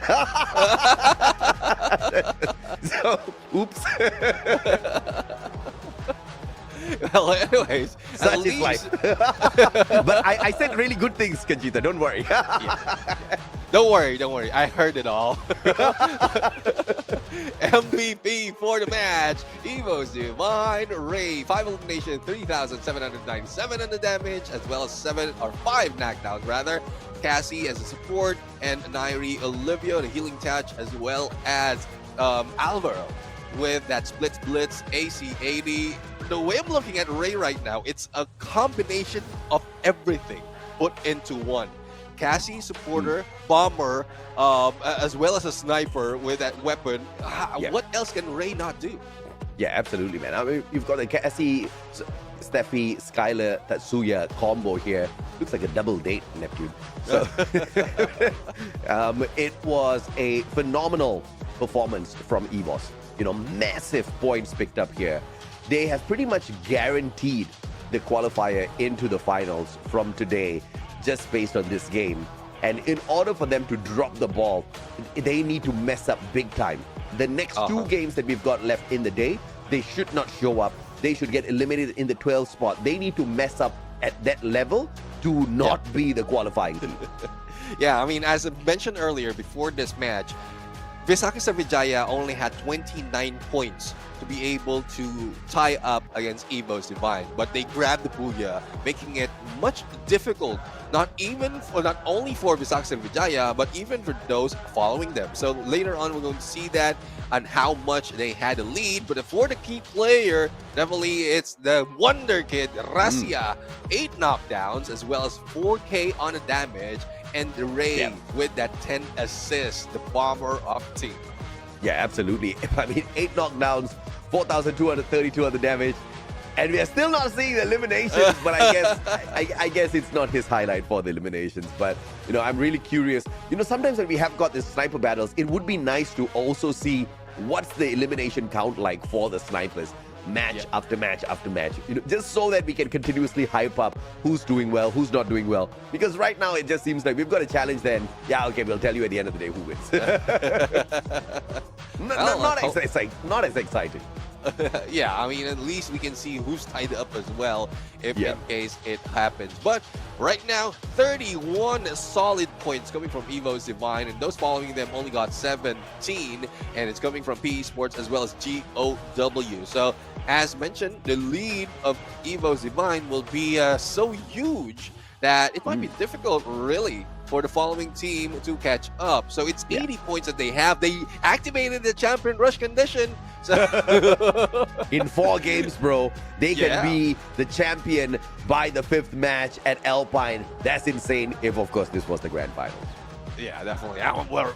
We asked them to treat it as like the grand finals, and we are thinking that this is like the grand finals because of how close it is really earlier, and then one good match. Despite of not getting any Booyah, still in #1 spot, Evo's Divine is still at the top and taking it away out of reach from teams like Team Flash as well as PE Sports. Oh yeah, absolutely, man. And obviously, Flash and PE, of all teams from Vietnam, it's Team Flash and PE Sports, the 2 Vietnamese teams that were not doing great all this while, suddenly are doing fantastically well, as opposed to the other Vietnam teams. Vietnam, you guys need to get your act together, okay? We need to see some consistency from the big teams, and we don't care which team it is out of Vietnam. We just want to see them hit hard day after day. But of course, we're going to take a quick short break here before we come back in for game 5 and 6. We get to see a little bit of Solara at the end of the day. We'll be back with you guys in a bit. From this stage, we'll advance to the final day of Clash Squad mode, which follows a single elimination format. The winners gain extra preparation time for the grand final. Grand final, champion rush, last squad standing. The ultimate showdown begins. Teams carry their momentum from earlier stages. Objective, reach 80 points and secure a Booyah in the next game to be crowned champion. If no team achieves this after 10 matches, the highest scoring team wins. No retries, no excuses, just one path, victory or nothing. New feature, live broadcast situation. This season's live streams will include live in-game challenges. Who will rise? Who will face punishment? Don't miss a single stream. More than a game, it's your legacy on the line. Will you survive or become a legend? Challenge your limits.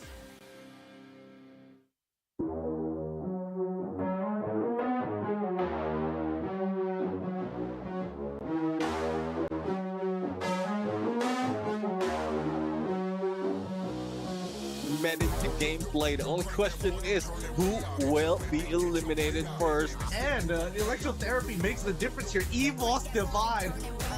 Yeah. Oh.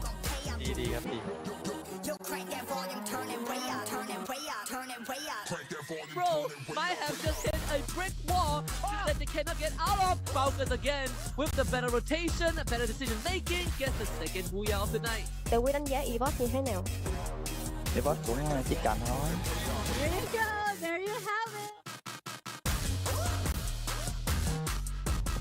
Wasana with that M249 as well, giving that some warning shot towards him, making sure that he couldn't assist his own teammate, and Draz also being taken out, and now on the axle left on just right above the rooftop, and a booyah goes towards the Buriram United Esports. See? Gina Caroline still like doing work.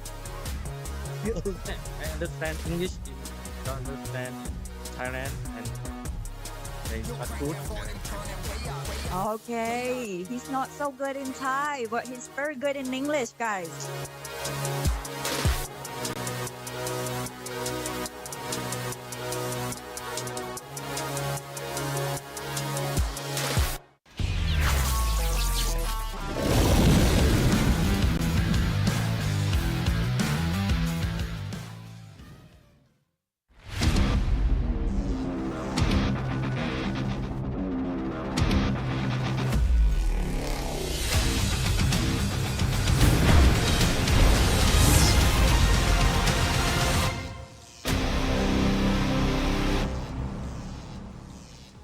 Ladies and gentlemen, welcome back to the show in this Free Fire World Series Southeast Asia Spring 2025. 2 more matches to go to chase against Evo Divine, who's currently on number 1 and has taken their booyah. And will there be anyone who will be challenging them for the team of the day? But definitely, this is something that powered everyone. It is our official energy drink partner for the FFWS Southeast Asia Spring 2025, as well as for fall. It is Red Bull. Absolutely, and it has been powering us up throughout the whole broadcast. These casters are powered up by Red Bull as well. My name's AJ, I'm the Mustachio, down here with the one and only Neptune, the gentleman Garcia, and we have been rocking the mic for quite a number of days here at FFWSSEA already, and it has been a fantastic journey. But what has been mind-boggling is how the competition is just out there for anyone to conquer, right? You know, teams that we don't expect to rise up to the occasion, they tend to do that. I mean, at the start of the day, we definitely did ask for the underdogs to step it up, and the underdogs most definitely did. Finally, we see some good sides of PE Sports as well as Team Flash, but they're still quite a distance away from the team that has been dominating on the eliminations today, the one and only Evo. Exactly. I mean, it's 26 points against Team Flash to catch with Evo Divine, and it's very close between them and PE Sports. And these two teams, especially Team Flash, is at the bottom of the leaderboard from yesterday's game. So I guess they had a good word from their boss that they need to perform and catch up, similar to the stories that we heard from mostly the Vietnamese team, and also with the support and the energy that's coming in from chat right now. I guess they're the ones who's catching it all. Yeah, absolutely. I think Vietnam is definitely pumped up. They have a huge fan base for sure that is spurring them on to go out there and find some dominance in these matches. But it was a great start for WAG, but then we just didn't see much of them later on. But thankfully, Team Flash with the Abuya has maintained a decent enough performance up top. Now, the mention of WAG is quite right here at this point, as in Alpine, this team does know how to find that final circle. 2 booyahs for WAG, but they're still led by 2 other teams, AG Global and EVOS, and both of these teams are definitely looking for the qualifier today. So it's not going to be a walk in the park here at Alpine for the Vietnamese squads. But after WAG, who follows them is also coming from Vietnam. It's Heavy, GOW, as well as Team Flash. So how close it is between each of the teams, as well as coming from the region, on who will be dominating it here, it's still unknown on who will be that number 1 for this game. Will they be able to dethrone Evo Divine right now? But I think Evo Divine had planned it out. They will not be making all those mistakes or trying to not make it, because that's what they mentioned from the interview. Minimize all the mistakes they've done before, and it is showing. I mean, that's how you evolve. That's how you grow as Evo Divine. Absolutely, and we obviously know that EVOS is capable of dominating, and they most definitely have dominated, right? We have taken a look at the distance between the total number of points, but the total number of eliminations, they have got 21 more eliminations than the second best team when it comes to the engagements, and surprisingly, it has been Team Flash, right? And I think that is a big problem because Team Flash usually does not pop off that well. And in terms of consistency, we can expect it from EVOS. But if Team Flash, of course, beats all odds and brings in some consistent plays for the final 2 games and just pulls a super shocker by being the team from Vietnam to qualify, the first Vietnam team to qualify into the finals, bro, I'm gonna have my mind blown for sure. What if Team Flash hot drops Evo's Divine just to ensure that they can catch up with the points that they need to take the #1 spot? What if PE Sports hot drops Evo's Divine and then they are the ones on the running? There's a lot of what ifs. It's up to the team right now to make it for that play. But it's a little bit risky, but there's a huge chance that they can win it compared to when Evo's Divine has looted up already and has a potential of hitting them from afar. Saka Sriwijaya just clowning around with the high fives, mixing it up a little bit, trying to twist his hands in and out. You better make sure he doesn't sprain his arm or something, then he can't play. Yeah, he might have a split, but I think the fingers will still work though. But that would be that would hurt the neck a little bit, especially if he's using some gyro, because that one hand will be, you know, stuck in one corner. Oh yeah. But Evo's Divine, I mean, prime up. We saw the energy coming from the Wonder Kid Rasia, and up until now, they do have that energy. They do have that plan, and from the interview coming from Ray, they want to make that work. It might not be that perfect, as they did mention, but they're aiming to do and get that perfection towards the end of the day. So I guess for the number of days that we are anticipated and predicted them to take that spot on the grand finals, this might be it, AJ. Onyx praying to get a booyah. I don't know how much a divine intervention they can expect here in a good game of Free Fire. But, you know, with a little bit of blessing, I guess they can go a little bit further. Onyx Olympus at this point of time sitting down in the 7th spot with a total of 38 points. And their engagements have been truly insufferable today for their coach, I'm damn sure, because they have not been doing well at all in some of these fights. And GOW, on the other hand, have been doing slightly better than them, right? The team from Vietnam, 24 eliminations so far. And if they can keep that up, I'm sure they'll be in the top 5. Yeah, I mean, GOW has popped off when we were expecting the WAG, though, to be on that #1 spot when it comes to Vietnam. So that switcheroo, that motivation coming from, I don't know, from the boss, from the coach, from the analyst, whoever it is that's giving them a good word. I'm putting it in a nice way. A good word. It is working overall. So hopefully that good word can be paid off by the team and getting that booyah. So we're going to jump in to Alpine right now. It's a little bit cold though, but I think that heat of the battle is on. Absolutely. As we head on into map number 5, Alpine. Let's see if or not EVOS will get kicked out early or hot dropped on. We are looking for a little bit of excitement out here, and it would obviously make us all go crazy if there is a hot drop. And EVOS is the one that walks away with easy 4 points at the start of the game. Yeah, let's see though. I'm anticipating a hot drop. I'm looking forward to it. But they haven't shown the map just yet. But Team Flash, though, has already dropped off, and they might be heading towards Fusion that is very close to expand. But here comes Evo's Divine on Forest Red. Very, very close. No, the spread! It is. This is it. They are just setting up for a flank and probably pinching against Evo's Divine. Team #1 versus team #2 on the leaderboard, and we get what we want very early on. There is a hot drop, and no better team to take this hot drop than Team Flash from Vietnam, who's chasing EVOS Divine for their #1 spot. This is gonna be absolutely insane shortly as Demon finds the headshot onto a bait. And that's the first one down, but the pickup instantaneous here for the Saka Sriwijaya. In the meantime, you do see Rasia finding the catch onto the player from the side of Flash. Cochil going down as well. A 1-for-1 between EVOS and Team Flash. And as we're talking about, bring it on. They are listening. They are bringing that energy. And the same goes for Visaka Sriwijaya. GOW out.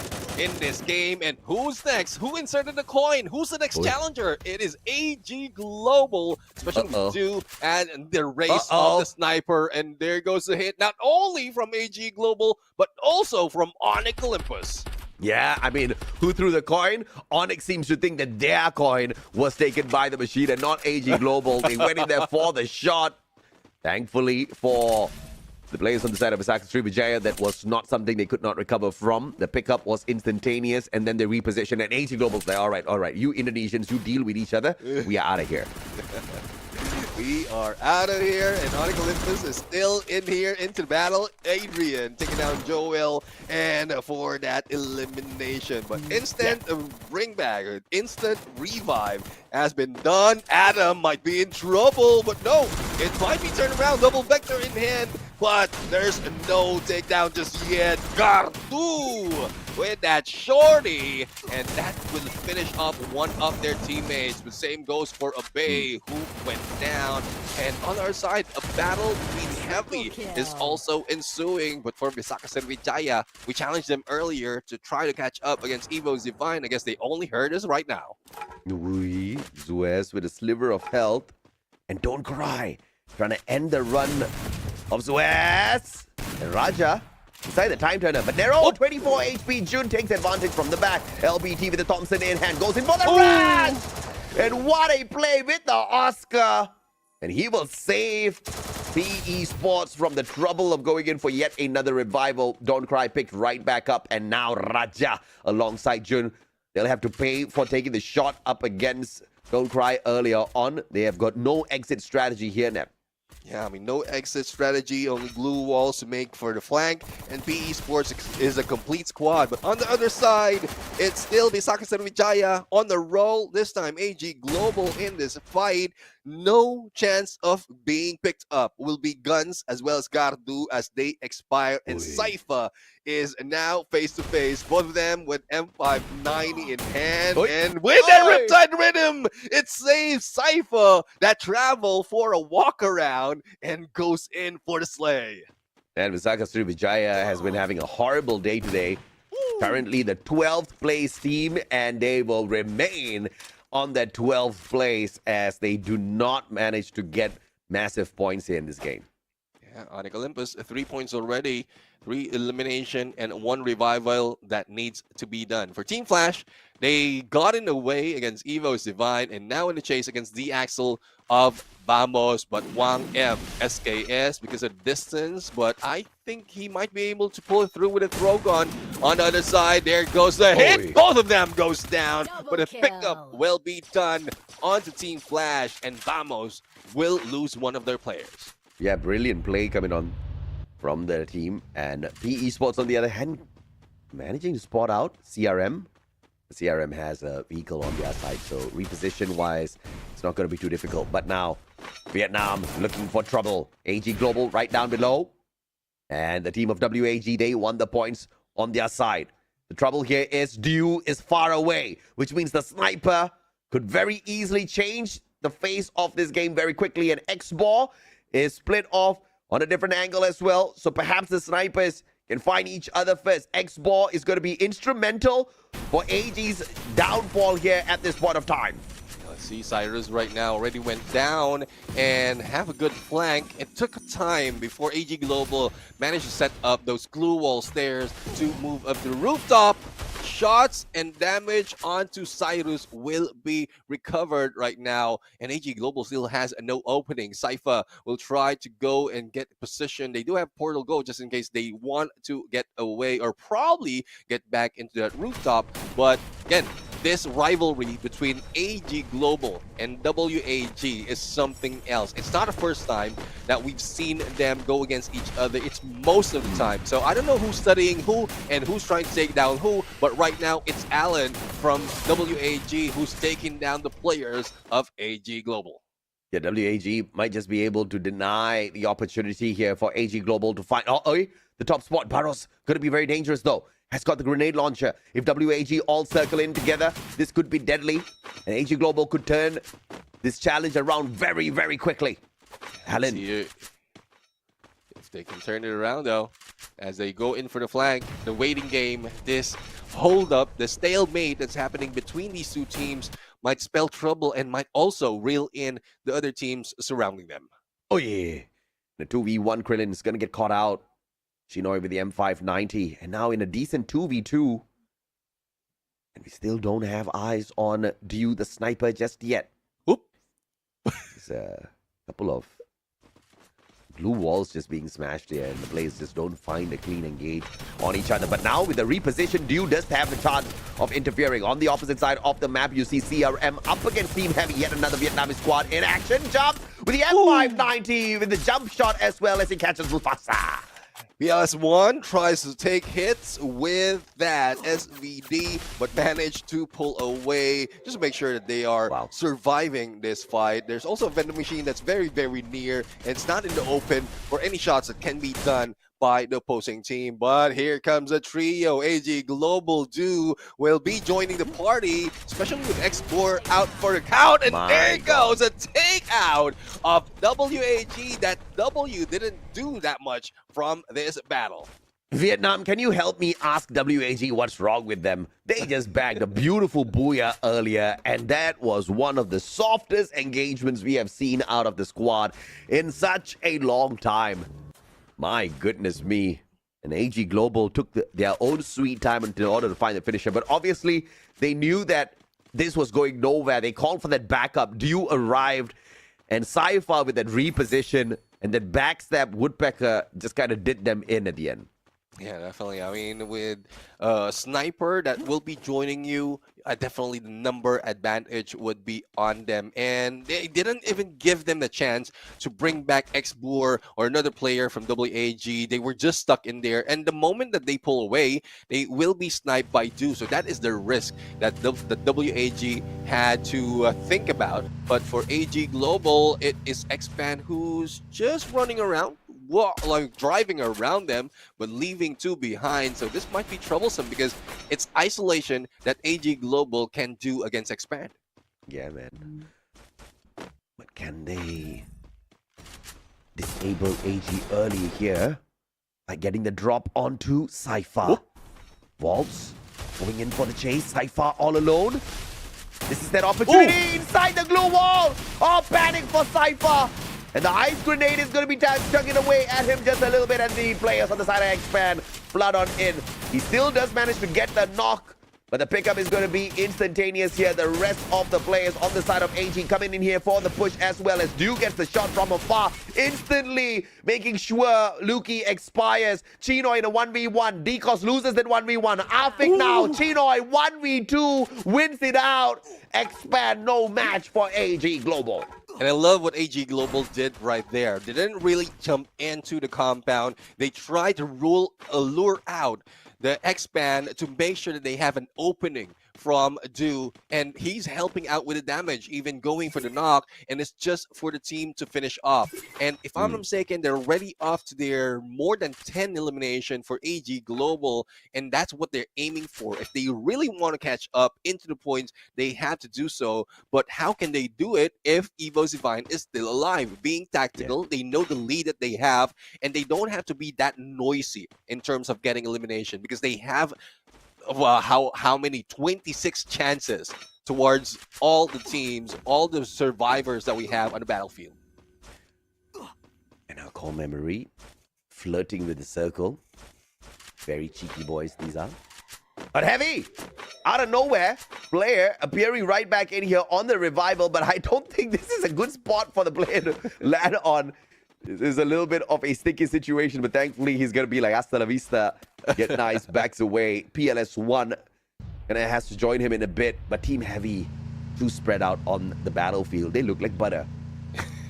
I mean, spread out but not smooth enough to be able to get in the next phase of the zone because Kabi might be stuck. He tried the challenge of Team Vamos, but that is a full squad, so you will be getting away. You will need to get away. But core memory, this is rare that we see a gatekeeping, a bridge camp at this point, but they will be letting it go. Get nice. Will be taken down by Sensi, and Heavy will be stuck once again. But I guess the spread that they did is their insurance, just to make sure that they have one that will be alive to bring them back. Who is just reversing his car. I don't know what he's trying to do, but AG Global now. Oh my lord, Dew out in the open, no defense whatsoever. M82B just ruining the lives of the players on the side of Vamos. Managing to get the knock, but that puts the team of Vamos on the back foot. Chinoy with the quick reposition, trying to flank them off and stop their rotation away. And in the meantime, from the back, Dew trying to put the damage in. Cypher finds the connection onto Raja's head. Zuez dropped by Dew as well. AG Global just conquering this fight up against Vamos, and AG will wipe out yet another Malaysian squad. The moment they find Jun, and this boy is not too hard to find. Definitely. I mean, there you have it. Not so much of a hiding spot for him. He couldn't win the hide and seek at this point. So AG Global will be taking 16 elimination. And we're just in the 12th minute mark. We still have 7 teams remaining at this point, but Onyx Olympus have a different version of approach to get those headshots. Take the higher ground just to make sure that it will definitely be a headshot overall. But it's good thing Team Flash managed to get away after Death has been taken down, and they might be able to recover, but Onyx Olympus is already in the chase. You are correct, love son.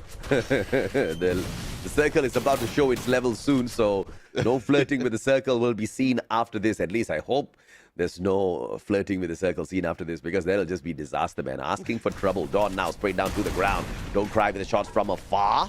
ABCD will steal the elimination onto jump, so core memory, creating another very horrible core memory for themselves.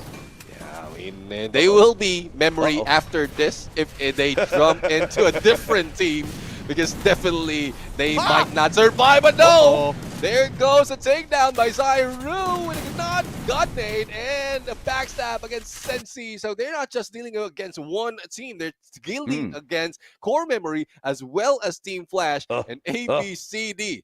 The guy that can't be moved. Yeah, and he is now flirting with the circle. Bro is asking for trouble. But unfortunately, it's either he flirts with the circle or he meets the whole squad of Onyx. And this is not going to be crazy at all.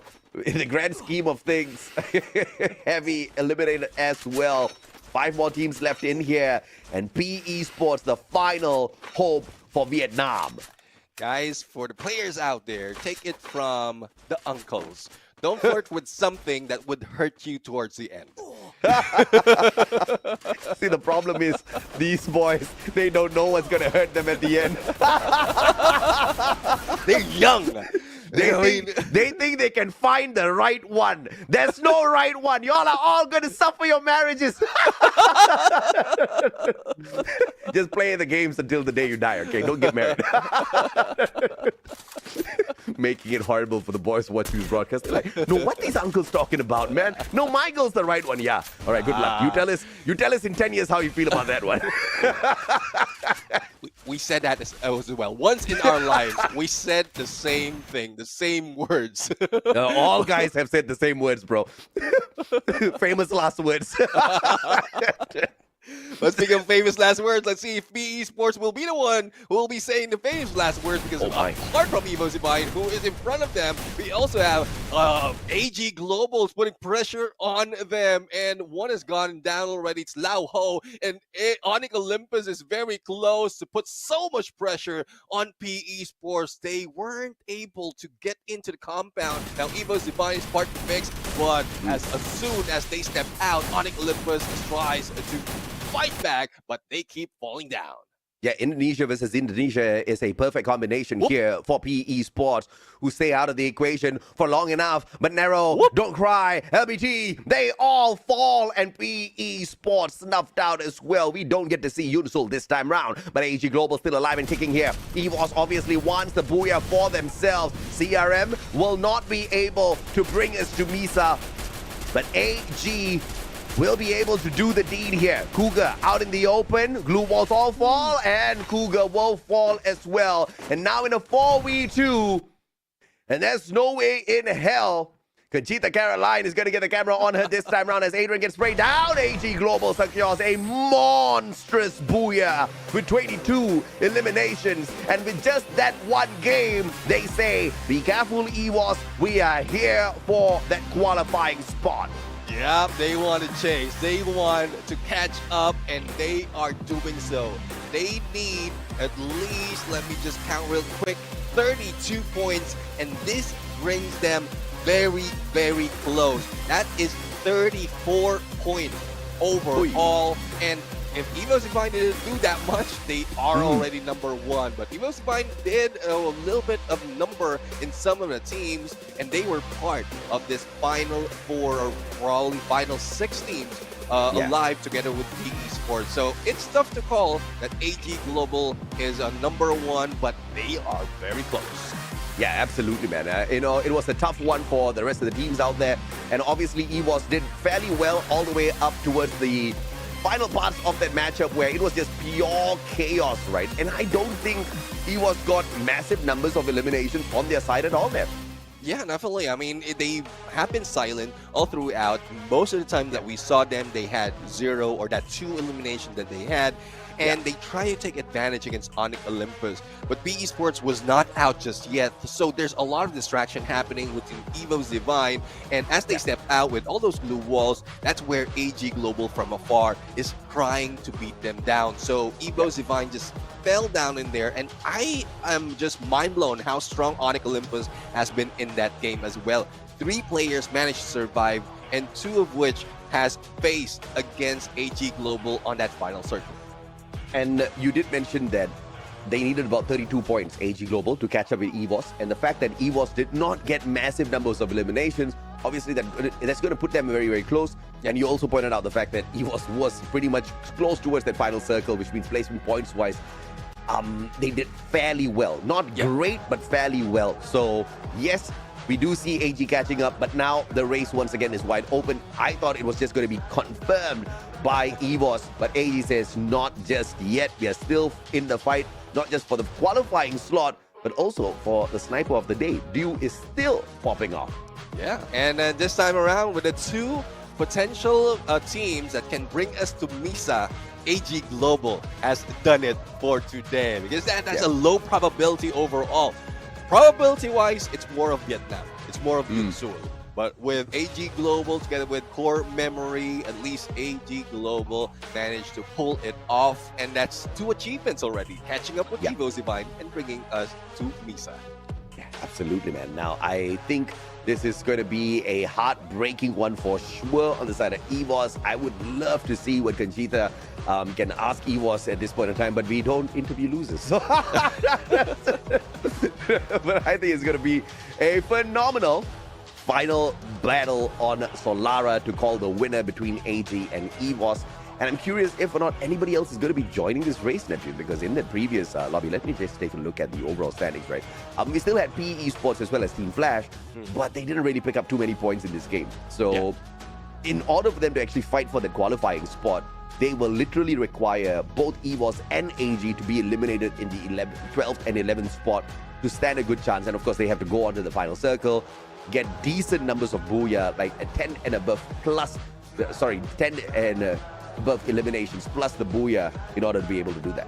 Yeah, and it's becoming tough right now because we are on to our last map after this. But before we go there, let's head over to Thailand and welcome back Lisa to the interview. Yeah.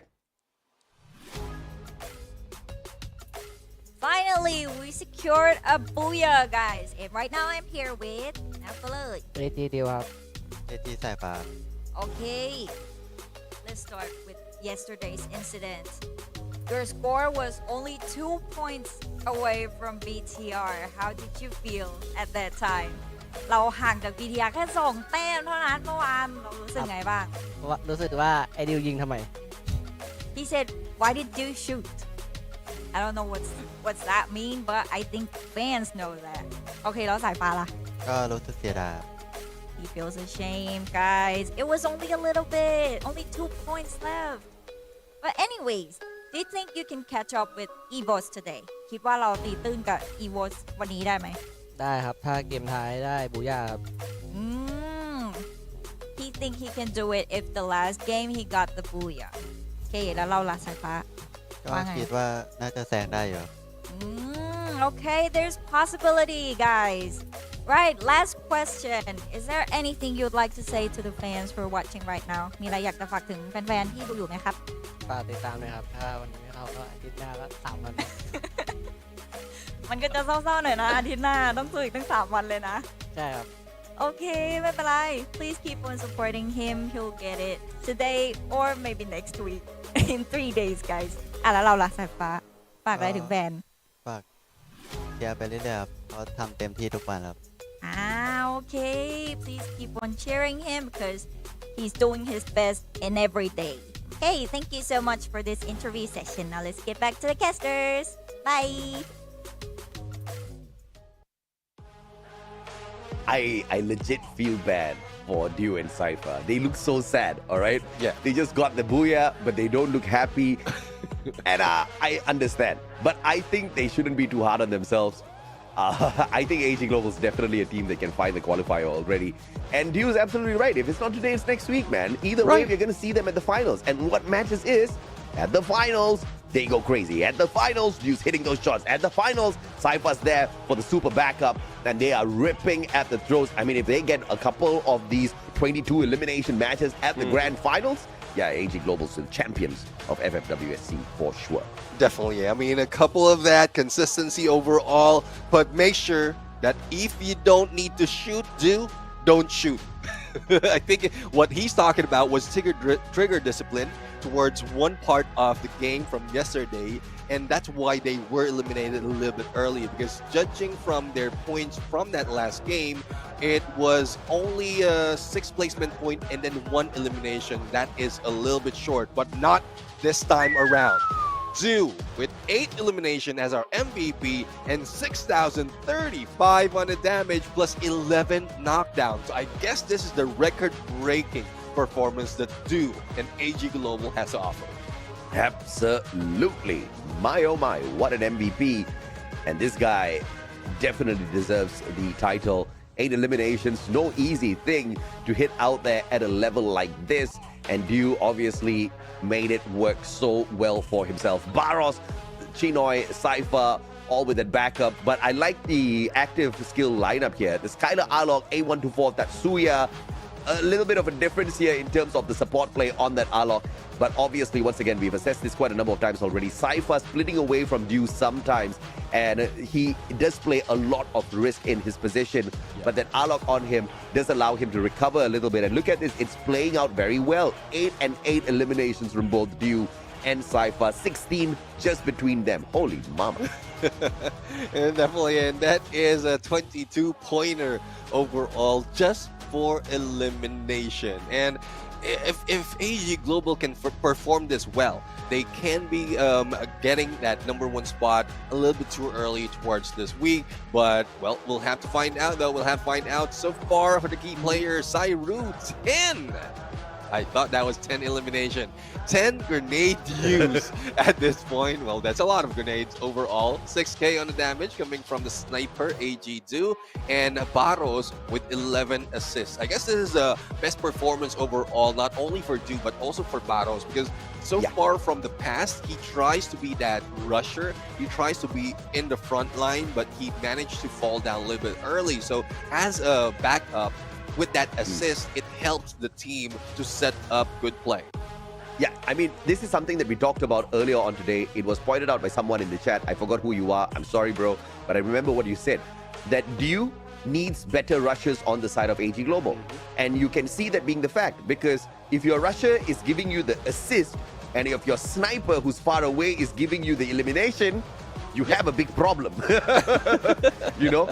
And it is the sniper and the marksman of AG Global that's giving them a majority of these points. So AG Global, if they want to win championships, they need to rethink what's their roster lineup as far as the rushes are going to be. Whether it's a re-roster or they somehow help to upskill their rushes, one of the two is going to be needed if they want to dominate and not be chasing after teams like EVOS. Yeah, EVOS Divine will be chased by AG Global for Solara map. It's only 9 points between them, and they had managed to pull away as well against PE Sports and Team Flash, who is PE Sports 18 points away from AG Global. So it's either PE Sports do quite well, similar to what we've seen AG Global, but it's tough to call because we rarely see that from PE Sports. Yes, they perform quite well from the past, but you know how it is. Most of the time, it is downhill towards the end of the day. Thus, as much as we want to hope that Vietnam will be catching up, it's really difficult to tell. Yeah. That's the crazy thing about Vietnam, right? I've never been able to see the consistency from the region as a whole, which is a little crazy because it's a very, very solid region. But maybe they haven't gotten used to the device that they're holding on to just yet, because the device is amazing. They do have the Galaxy Ultra in their hands, but the latest Samsung Galaxy S25 Ultra comes with the next-gen Snapdragon 8 Elite Galaxy processor featuring an enhanced Vulkan engine and improved ray tracing technology. Basically, it delivers absolutely outstanding performance, lifelike graphics, as well as a smooth gaming experience. That Snapdragon 8 Elite is better than the snap of the sniper. And that is being done on that flick. I mean, that really is some powerful device out here. And hopefully they can get used to it, because apart from next week, and if they get it get into the grand finals, there's only a few more days that they can have that practice before they get that #1 spot, the championship potential to be the kings of Southeast Asia. But going into the game schedule, what everyone has been waiting for, but we have been waiting for, Solara map on game number 6. But I also like seeing the fact that on every single game, we've had a unique team having that booyah, and we have never seen a back-to-back booyah from any region there whatsoever. So now there's only one team there's only one region that can pull that off, and that is Thailand. So it all is now weighing very heavily on the shoulders of AG Global as well as CRM. But unfortunately, they are not the top performers at Solara. It is Indonesia initially with EVOS and Visaka Sriwijaya. GOW is in the mix as well. But the crazy thing here is Visaka Sriwijaya and GOW have not been performing well throughout the day at all. Maybe they can turn their performance around on the Solara map, which they are comfortable on, or maybe EVOS is going to use this to guarantee themselves a slot at the finals. And here's the thing, if EVOS does not use this map, which they have already proven dominance on before, to guarantee themselves a slot at the finals that was practically guaranteed already before the start of match number 5, I think the boys are going to be a little disappointed in them. Yeah, definitely are disappointed overall. So we'll have to find out, though, because we're getting close to fly in to Solara. And then no sun can bring the shadow in this map. Everything's new, everything is shiny, and everything is out of reach just yet from the teams to be hailed the king, unless we are given a skewed flight path, which I think it is not. It's just a size of the map, AJ. I'm getting fooled by Solara right now. I got scammed right there, bro. All right, let's see exactly what happens here. I have I played BR on Solara at this point of time? No, I've not played BR, but lots of Clash Squad on Solara. Not used to it yet. It's one of my worst maps at this point of time. I did play VR from one of the Philippine teams from the other games, other tournaments that we've shoutcasted for. So not the actual pro teams, but they're part of the clan. But it's fun. It was fun, especially when I'm getting carried. So that's how where the fun comes in when I'm playing VR. It's always fun when you get carried, bro. Yes, sir. What a shot now onto X-Ball Queen YT. That was for you. And the spray down is going to put WAG on the back foot very early on. And of course, EVOS Divine a little bit more confident with that 1 point up, and Cyrus shooting us so far. Let's see. It is tough, though. M24, it's not easy to get a hit on this one compared to the usual that we see. But Aim God right now, not really getting out of sight, not really getting out of cover. And that's what I love about Solara. There's a lot of cover that you can use, and even a lot of sliding rails that you can utilize in moving and getting for the flank. So WAG, especially Allen, might be in trouble, but he hasn't been spotted just yet. The Evo's Divine very, very close. If that footstep as Allen's moving in, and I guess there he is. Rasia saw him and damaged him. This one's a sticky situation. Rasia, XM8, unrelenting shots to the glue wall, and Allen will be able to rush on out of there in the nick of time here. All thanks to the sensor shockwave used, giving him a little bit of a boost in speed. But that's only going to buy him a little bit of extra. EVOS running away? In a fight they actually had good control on. This is an interesting one. EVOS definitely is looking for the qualifier event. Yeah, I mean, they want to survive a little bit longer, but it's different from Core Memory right now because they're not surviving at all. Onyx Olympus wants to do them a number, and I love how Onyx Olympus rather is doing quite well right now, but not too much that they started it early into the day. If they manage to start it and get all of those aggression out with elimination as a result, then they might be the team that we are looking at, but unfortunately it doesn't work that way. Not at all. And Onyx is trying to play a little bit of a safer play here. Still with the engagement up against CRM. Now there's a backstab. He's going to be sending out that Sentino clone first. But it looks like there's no punishment overall for the side of Onyx. The slide rails will get them to Sensi a little bit quicker. And we've got a Clash Squad map on our hands now. Clash Squad map, the hub right now. This is where the A124 on Clash Squad would be very useful, especially as you are spawning very close. But speaking of very close, there goes a very close as well as elimination against one of the players from Core Memory. AG Global, though, the first elimination that they got is from Do. Now, the only question is, will they be able to get out of the compound and deal with GOW? And AG is in a decent spot. We have GL to ton. Uh-oh! Pushes stun straight into a dangerous spot here. AG players right in front of him in this container. Tan with the M590. Cypher with the Bison. Tan just needs one shot. Cypher needs an accurate shot. Oh, not going to find any on him just yet. And a shot from behind. It will be Tan with the grenade out of nowhere and the spray response. Leanne finding Cypher. It's a 2-for-2 on both sides. And it looks like Chino is not going to get picked up. A instant purchase back here. So AG will continue to stay alive. And GOW should have this battle. What now? No! A denial by Barros at the last second. Yeah, and there you have it. I mean, the spread of GOW is trying to ensure that they can get all sides covered. But GOW says go. Go back to the lobby, or rather AG Global says go back to the lobby, and recovery will be done on AG Global. Here comes a team flash right now, and they're trying to avoid that grenade from Bisaka Srivijaya. Now, back into the bunker, they are trying to get the position of everyone, and this is one advantage that Bank Bunker has to offer. You will not be shot at if you are in here and you have a clear view of the opponent on one side. Yeah, absolutely, and look at Allen. He's just moonwalking these slide rails. Wrong jump there.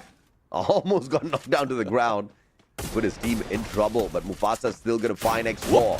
WAG being tortured by the brothers Heavy and Tikui with the amazing M590 headshot. As the pickup comes through, Tikui puts him right back down onto the ground, but traded out now by PLS1 with a headshot VSK. And a deadly one. What? So, okay, I thought he had the glue walls erected already. He has. That's one thing. That's a feature of the slide rail. Once you use a glue wall on the slide rail, it will cover you up from all angles. Well, probably not all.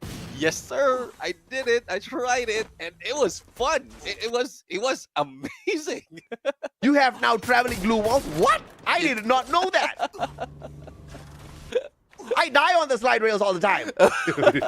You don't even know how to reverse on a slide rail. No, I didn't. It was an accidental one, and I paid the price for it instantly. Adam is, well, out in the open, has the Superman on him, but obviously he doesn't want to use it just yet. PLS1 looking for trouble. Going in for the rush. All alone, VSK. But now Onyx is going to turn the tables on him. PLS1 running for his life. And he's about to get punished here by Adrian. M590 looking for the connection. Electrotherapy still playing its role there, keeping PLS1 up on his feet. Kabi now in the thick of the action. Adam with a sliver of health, and he won't be put down onto the ground. As Get Nice and squad run Onyx down. Adrian with a sliver of health cannot take the fight up against Kabi, who gets a double for himself. Heavy looking prime, especially M590. And despite of Onyx Olympus, I mean, I saw good shots right there, but it's just a movement of Heavy that threw off those shots. Now, let's see on AG Global, the team who's trying to go and play that catch-up game against Evo's Divine, already getting 4 elimination. The same goes for Team Vamos and Garnu delaying in the shots, or rather, Raja delaying the shots against Gardu, and that might cost them 2 players from Vamos. And Raja in a sticky situation. Barricades himself in here, and FGL's the glue wall is to torture the team on the opposite side. That does not help him get a knock though, and the circle's now going to be pressuring all of these teams at the same time. Not massive amounts of damage just yet though on the circle, but a double headshot coming on through, and Jun, Axel both cleaning house.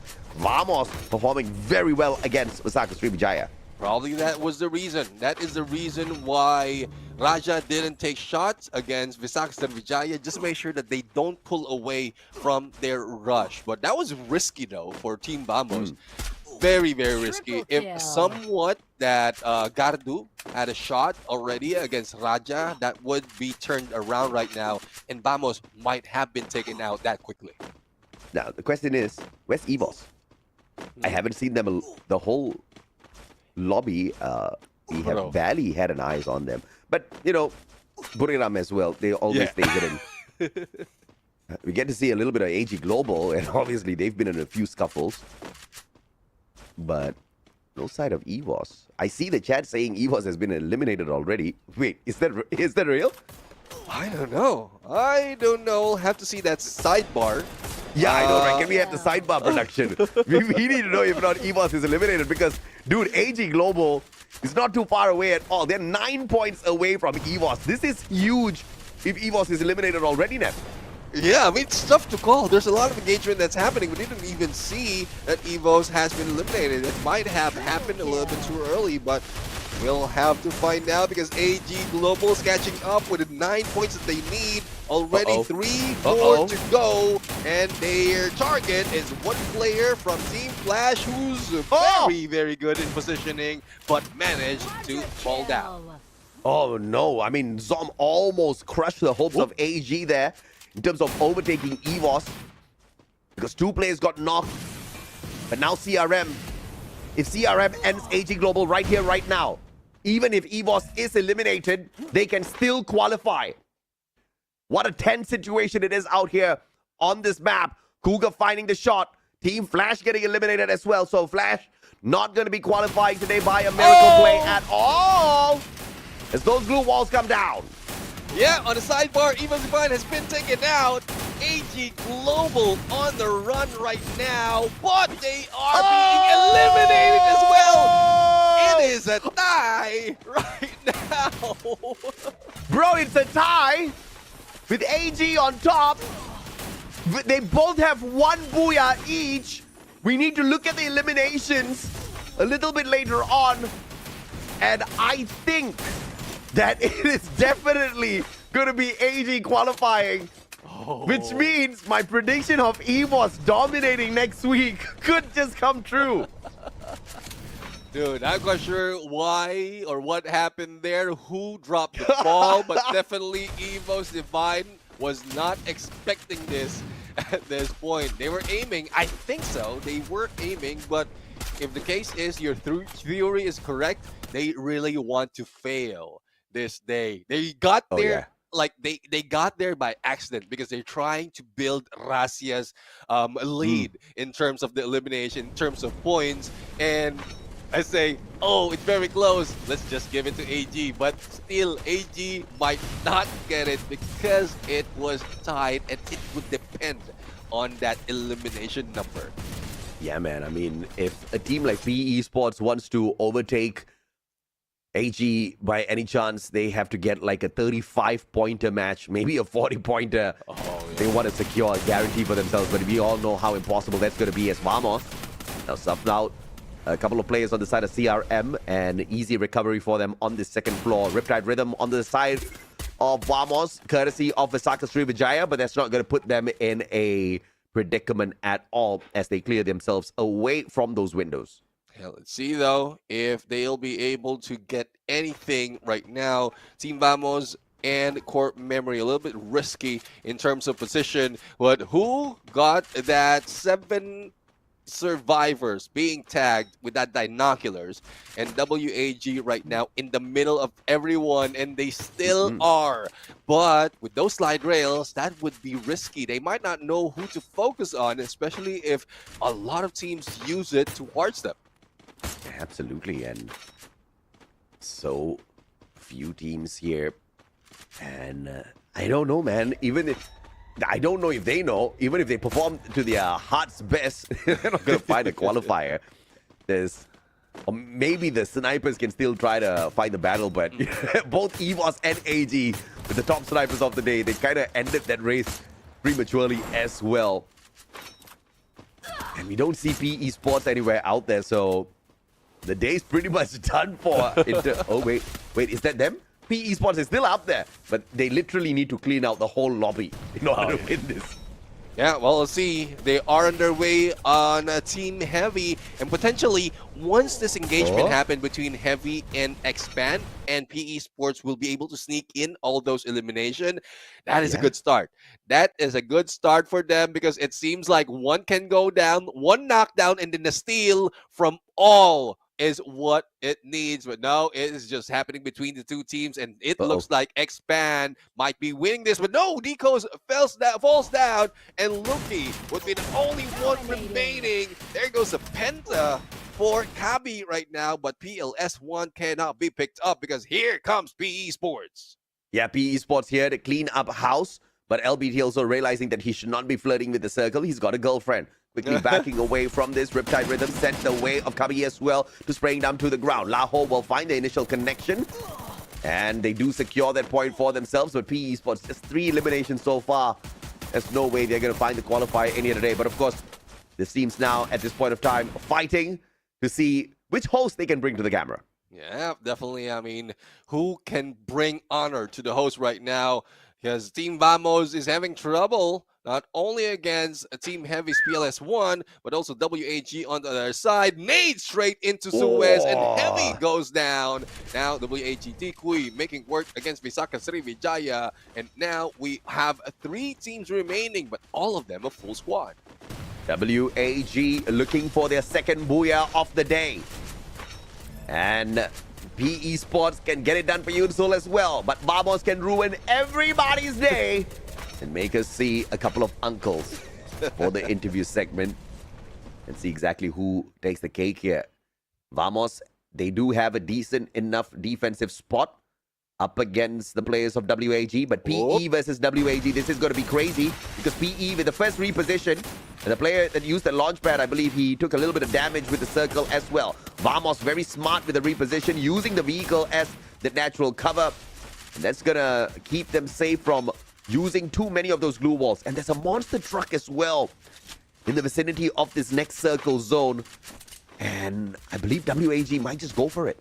Let's see who goes for who. LBT not yet spotted, and here comes the rest of PE Sports. Now the compound will be taken by PE Sports just to make sure that they have cover, and they are using WAG as bait for Team Vamos, but PE Sports is losing a few of their players. 14 elimination for Team Vamos. This is what we have been asking for from Malaysian team, and it's only now that they're showing us. So let's see if they can grab this booyah and bring us to the uncles. Otherwise, it seems like WAG might be back. And dude, this is a damn good match. Sorry, I thought you ended already. That's all right. My apologies, brother. This is a damn good match, because they better get the booyah here. 15 eliminations is impossible out of Vamos now. Yeah, I mean, probably it's a new map. Probably it's the rotation. Probably it's being like Evo's Divine being taken down a little bit too early. But whatever motivation they have right now, they need it every day. I mean, if this is a new map issue and they're able to find eliminations like this in such a crazy lobby, then Vamos really needs to think about their rotations and how they're playing the pressure out there on the battlefield, right? Because this is a phenomenal performance coming through from them. That Glue Wall Melter is just going to tease them a little bit out of their defenses. Raja still holding back. WAG up against Vamos in a decent 4v4. But Vamos has got the slight advantage here in terms of potential win percentage. Yeah, I mean, they are close to the center of the circle, and the moment they drop in, WAG might be spotted. And thus, X4 tries to back away quite far to make sure that he can use a sniper as a leverage against Team Vamos. And there goes the XL taking down the next board, taking down Raja. It's now left to 2 players for Team Vamos, and it seems like the isolation play is working for WAG up close and personal with Cyrus as well as N1014 and WAG for that booyah. And this is their second booyah for the day. Absolutely delightful to see WAG getting the booyah, but I don't know how I feel about this. They start hot, they end hot, and in the middle, it's like putting your favorite food in the microwave after it came out of the freezer, and you're damn hungry, you sit down to eat, and you haven't eaten the whole day, and you find out that the inside is still frozen. That's WAG, right? So I don't know. I've got mixed feelings about this booyah. Well, at least they got 2 booyahs, but it's the consistency. Well, I know we keep asking about that. Fans out there, like teams out there, there's a reason why we keep asking about it, because there are some teams who can maintain consistency. There are some teams who can do it not just within the day, but all throughout a whole week. And that's what you need to manage. That's what you need to do. And that's what WAG needs to work on. But let's not take it away. The booyah goes for the Vietnamese team. Absolutely, man. And with Vietnam having this booyah, once again, I'm still so confused. This is the only team from Vietnam to pick up a double booyah of the day. And PE Sports that has no booyah has performed better than them. And what's insane here is they have got more placement points in comparison to WAG. I'm so confused. I mean, I am confused as well. I don't know how they are doing it, but consistency coming from PE Sports, we keep asking for that. We keep asking that they work on it. They might have failed for their first match, but towards the second and then the third, they went in second place. And then on the fourth, they were very, very close, but technically they are working on their placement. So since they were failing the previous day, I guess they're strategizing on their rotation. The placement point was is very, very high for this team, and they just need to deal with elimination later on. But it's just unfortunate, though they're not aiming for that number 1, the team of the day. It's just unfortunate for Solara. I think there's a huge chance that they could have taken this, especially since everyone are new to this map. So not only with the placement point, but also with those elimination, they have the capability. They have Lao Ho as a sniper, so they can do what Do is doing or what X4 was doing, but they are still falling a little short. But I think next week would be a much different story for PE Sports. Yeah, I hope that is the case, right? Because PE Sports, this has been a phenomenal run from them. Because in the first game, when they dropped the ball, I was like, okay, all right, this is the usual version of PE Sports. And then from the second game, they were very explosive with the number of points that they picked up. And in the grand scheme of things, they've got 40 placement points as opposed to WAG. And they've got no booyahs whatsoever. WAG with the double booyahs. And they are far, far away in terms of placement points. Even eliminations-wise, PE is so much better than WAG today. What I can't really put my finger on is what's up with Vietnam, because they've got so much of hidden talent in all of these teams. We don't see the consistency coming out from them, and that's just kind of affecting them in the overall grand scheme of things. It's not a problem that I have. It's just that if we keep seeing this, Vietnam is not going to be champion, and that's a little heartbreaking, you know? Yeah, definitely. I mean, I guess hopefully it doesn't work when they get the word from the boss. That's the only time that they perform. Because it seems like it. It seems like it. But we are going to hear later on from WAG, as well as welcome back Yoon Sol as our interviewer for that Booyah. So let's bring it over to Vietnam and hear what they have to say. Hi everybody, and our last Booyah belong to WAG from Vietnam to end everything here tonight. So let me introduce you all to WAG Clam, our media. So hello Clam, I would like to ask that how was everything after we done this week, a very sensitive week, very competitive week. Overall, how is your emotion right now? Xin chào cậu Lam, rất là căng thẳng khi mà chúng ta đã vừa kết thúc trận đấu cuối cùng ở trong ngày thi đấu ngày hôm nay. Thì không biết là cùng với huấn luyện viên The Ghost ngồi coi ở dưới thì cậu Lam đã cảm thấy như thế nào khi chúng ta đã vừa kết thúc mọi thứ ở trong ngày hôm nay vậy ạ? Mình cảm thấy có thật sự là thỏa mãn với cái màn thi đấu lần cuối này không ạ? Dạ không, em cảm thấy thất vọng về team. Thi đấu dưới sức với lại không đúng với kỳ vọng của mọi người. Vậy thì kỳ vọng của Clam ở đây là chắc hẳn là tấm vé để vào chung kết sớm luôn đúng không ạ? Dạ, kỳ vọng của em là anh em sẽ kiểu đoàn kết và bắn theo kiểu là với tinh thần gọi là chiến đấu hết mình. Còn em thấy cảm giác team vẫn xìu xìu như thế nào. Ui, nghe bảo là hôm nay không đoàn kết thì ý Clam ở đây là mình đã xảy ra chuyện gì không hay hay sao vậy ạ? Không, thường thì team em thì bắn khi mà lỡ có chốc 1-2 game thì bắt đầu kiểu hơi bị kiểu xuống tinh thần ấy, xong rồi bắt đầu là buông luôn. Xuống tinh thần. So overall for Clam, he is not pretty much satisfied with the game today. He feel upset, but most of all, he feel disappointed with his team's performance. It's because it's like he feel like his team still not getting along with each other well. It's like whenever they lose 1 or 2 games, they will feel down immediately and they cannot control their emotion at all. So that's why he feels a little bit upset. But I think overall, maybe this Booyah will cheer him up a little bit. So into our second questions, as we all know that. Okay, Clam. So first of all, what is your first prediction of the Vietnamese team can go to the finals? How many teams? Okay, thì trước khi chúng ta vào câu thứ hai thì mình sẽ muốn hỏi Clam là dự định ban đầu, cái dự đoán ban đầu của Clam mà là bao nhiêu đội Việt Nam sẽ vào chung kết được vậy ạ? Theo mình dự đoán nếu mà thời điểm bây giờ thì mình nghĩ là tầm 3 đội. Nhưng mà dự đoán hồi trước từ ban đầu là bao nhiêu? Từ ban đầu thì mình nghĩ là 5 chứ. 5, thực ra là usually cũng là 5. Okay, so for Clam and myself, yes, at the first beginning, we predict that there will be 5 Vietnamese team can go to the finals. But until now, and this week has ended, and next week, it's gonna be very intense. It's gonna be so competitive. It's gonna be super. I don't know how to say it. It can be like a super week. So, did WAG prepared anything as for the Ghost and for you, so the team can go further and bring the best performance to the audience? Thì tuần thi đấu tiếp theo chắc chắn sẽ là một cái tuần thi đấu rất là nghẹt thở, rất là căng thẳng rồi. Thì không biết là huấn luyện viên The Ghost và cả The Clam đã chuẩn bị những gì cho đội tuyển của mình, hoặc là đội tuyển của mình đã tự chuẩn bị những gì để có thể gọi là đưa những màn trình diễn mãn nhãn nhất cho các bạn khán giả vậy ạ? Thì tuần cuối thì tụi mình cũng không dám nói trước được điều gì ấy, nhưng mà tụi mình sẽ kiểu cố gắng thay đổi hết sức để mà có thể góp mặt ở Hà Nội.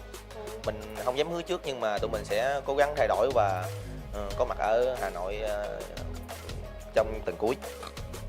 So for us, we cannot promise anything at first, but we will try to fix the problem. We will try to communicate more. We will try to do our best of anything so that we can get that ticket to the finals in Hanoi.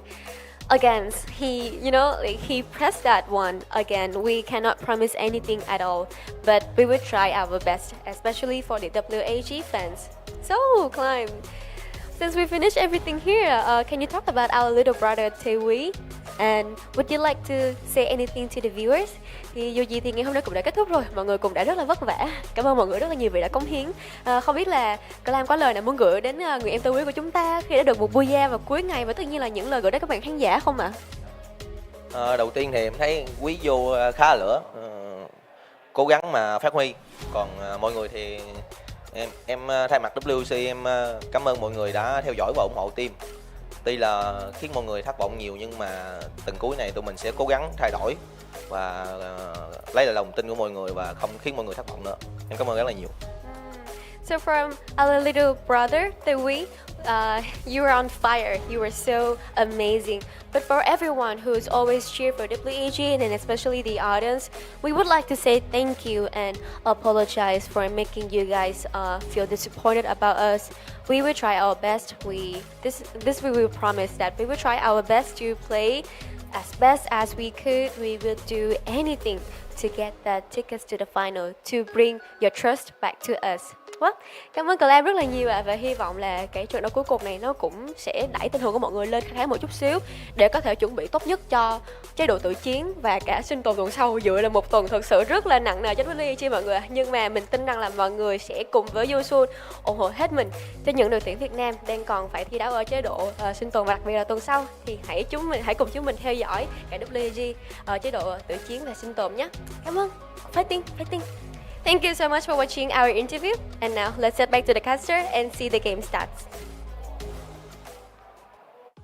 Thank you very much, Yoon Sul, as well as a heartwarming interview coming from Calm. I mean, that's the most honest interview. That's the most, I would say, it's hard to accept as well. I can feel that from Calm, from WAG, that even if they're the top team from their region, they are still failing to be the number one for each day. And that takes a toll for the team as well, but they know it. They accept it. And you know how it is. If you want to cure something, at least finding out what's wrong. That's the first step. Yeah. I mean, I legit talk, I was disappointed with WAG, but now I'm not disappointed anymore because I know that WAG is disappointed with themselves. And like you said, the moment you address it, the moment you acknowledge that we have a problem here is the first step towards fixing it. And if WAG can acknowledge it right now, before we head into next week's final chance, I've got no doubts whatsoever. We're going to see WAG in the grand finals. It's good to be slapped and disappointed now than to be slapped and disappointed next week and not make it to the finals at all. So timing-wise, we are still all right here. Timing-wise, it's great that PE and Team Flash, the two weaker teams of Vietnam, waking up today on the final day here to show us that, hey, you know what? On a good day, we can do really, really well as well. Fingers crossed we see them, performing well next week. It would actually be phenomenal. In fact, shocking to see all 5 teams from Vietnam qualify next week. Yeah, I mean, it's not impossible because we have 6 slots available for them, and with this mix up right now, yesterday it was a different set of Vietnamese team. Now it's a different set. Now it's not just Vietnam, the other teams as well from Thailand, even from Malaysia has been performing as well. So there's a chance that the jumble, the mix up overall on the top 6 by next week would be different day after day, and it will be mind-blowing. Especially if we see the 5 teams from Vietnam to get into the top 6. Yeah, I mean, maybe on one day you see 5 teams from Vietnam being in the top 6. Even then, I don't know if there's a possibility now, because when you've got 2 of the weaker teams performing, the top teams are down at the bottom. And WAG, supposedly the best team, it was kind of the middle. Team Heavy and JOW, at least in the final game, they performed decently well. Yeah. But from the very start, it wasn't very impressive in terms of what they were doing out there. So to expect all 5 teams from Vietnam to get the qualifier is going to be impossible, mainly because, like what you just pointed out, it's not just about Vietnam. Yeah. We've got Thailand, we've got Indonesia, we've also got Malaysia, we've got Expand waking up today and showing us exactly what they're made of. Even though Expand woke up, Vamos still has got more points than them, so that really shows the fight in the Malaysian squads here as well. So it's really a toss to see exactly who's going to be able to dominate over 18 games next week. But of course, before all of that, let's see exactly what happens here in the battle of snipers. Congratulations, AG Because we've got for Dew winning today's challenge. And since you're the best sniper of the day, is there any tips you would like to share to other people? ไหนๆเราก็ชนะ challenge best sniper ของวันนี้แล้วมีทิปหรือทริคอะไรอยากจะฝากถึงแฟนๆที่อยากจะแบบยิงคมๆแบบเราปะเราต้องเล่นฟรีไฟเออร์ทุกวันครับเพราะว่าเกมดีครับ You need to play Free Fire every day because it's a very good game. Guys, do that. It's a pro tip. Okay, last question. Do you know what's the punishment for the lost team will be? รู้ไหมว่าทีมที่แพ้ชาเลนจ์ของเราในวันนี้จะโดนอะไรบ้าง ไม่รู้ครับไม่รู้เลยเพราะว่า Still doesn't know อย่างเดียว โอเคมาเล่นอย่างเดียววันนี้จอยๆใช่ไหม ได้ครับไม่รู้เลย He still doesn't know the punishment for the last teams. So let's see how our Malaysian friends are doing right now. Go.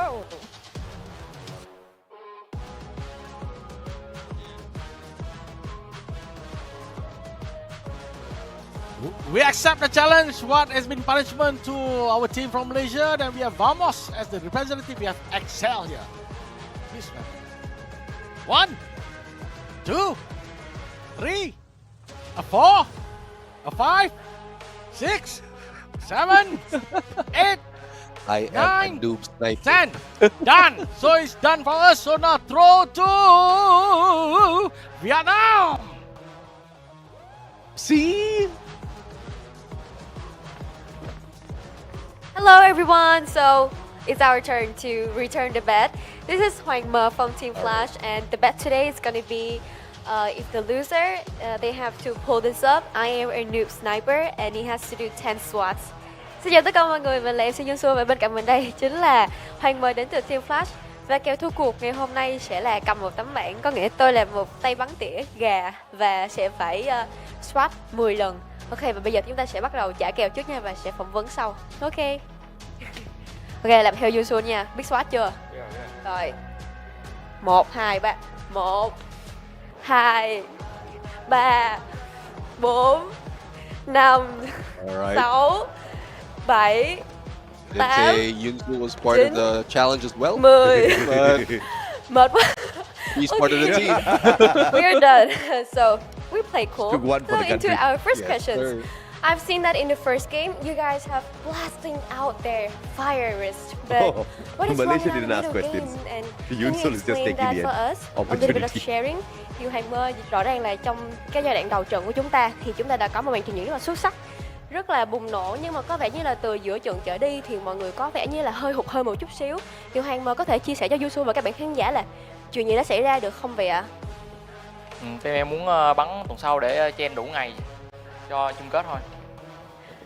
Là bắn cho đủ ngày thôi. Đúng rồi, bắn cho đủ ngày để cho chung kết, khỏi chen nữa. Ồ, vậy là từ bữa tới giờ lượt về là chỉ là một cái buổi luyện tay thôi. Đúng rồi, luyện tập thôi. Wow. So apparently the second phase of a knockout stage is just a tame phase for them to practicing, you guys, just to practicing. So that's why they don't feel stressful at all. They just keep practicing, and next week is gonna be the week they're gonna play for real. So into our second questions. Well, you know, this week kind of not good for the Vietnamese team. So our final weeks there will be 5 Vietnamese team, very intensity. If for Hoàng Mơ, what would you do to get the ticket to the finals? And can you target to me? Thì tất nhiên là ngày tới đấu cuối cùng nó cũng rất là căng thẳng rồi, Hoàng Mơ cũng biết mà.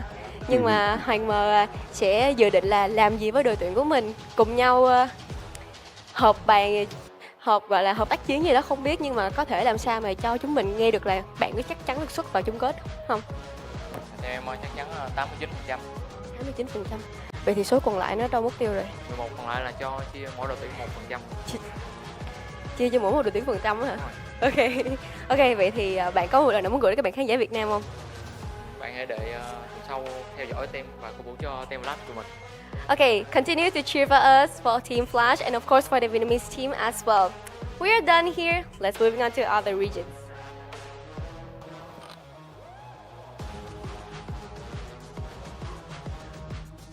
All right, thank you, Yunsel. So, survivors, apparently it is now our turn to do the consequences for today's LBS challenge. Congratulations, due, but I'm here with Wings today.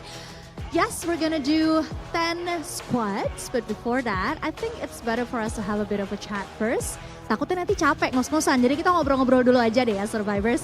Mau membahas mengenai Onyx dulu nih. Pekan kelima masih belum berhasil mengamankan tiket ke Grand Final. Apa yang ada dalam pikiran kamu sekarang? Sejujur-jujurnya mau curhat boleh banget, Wings. Aku translate dulu ya. So, entering week 5, unfortunately, Onyx still hasn't successful in securing the ticket into the Grand Final.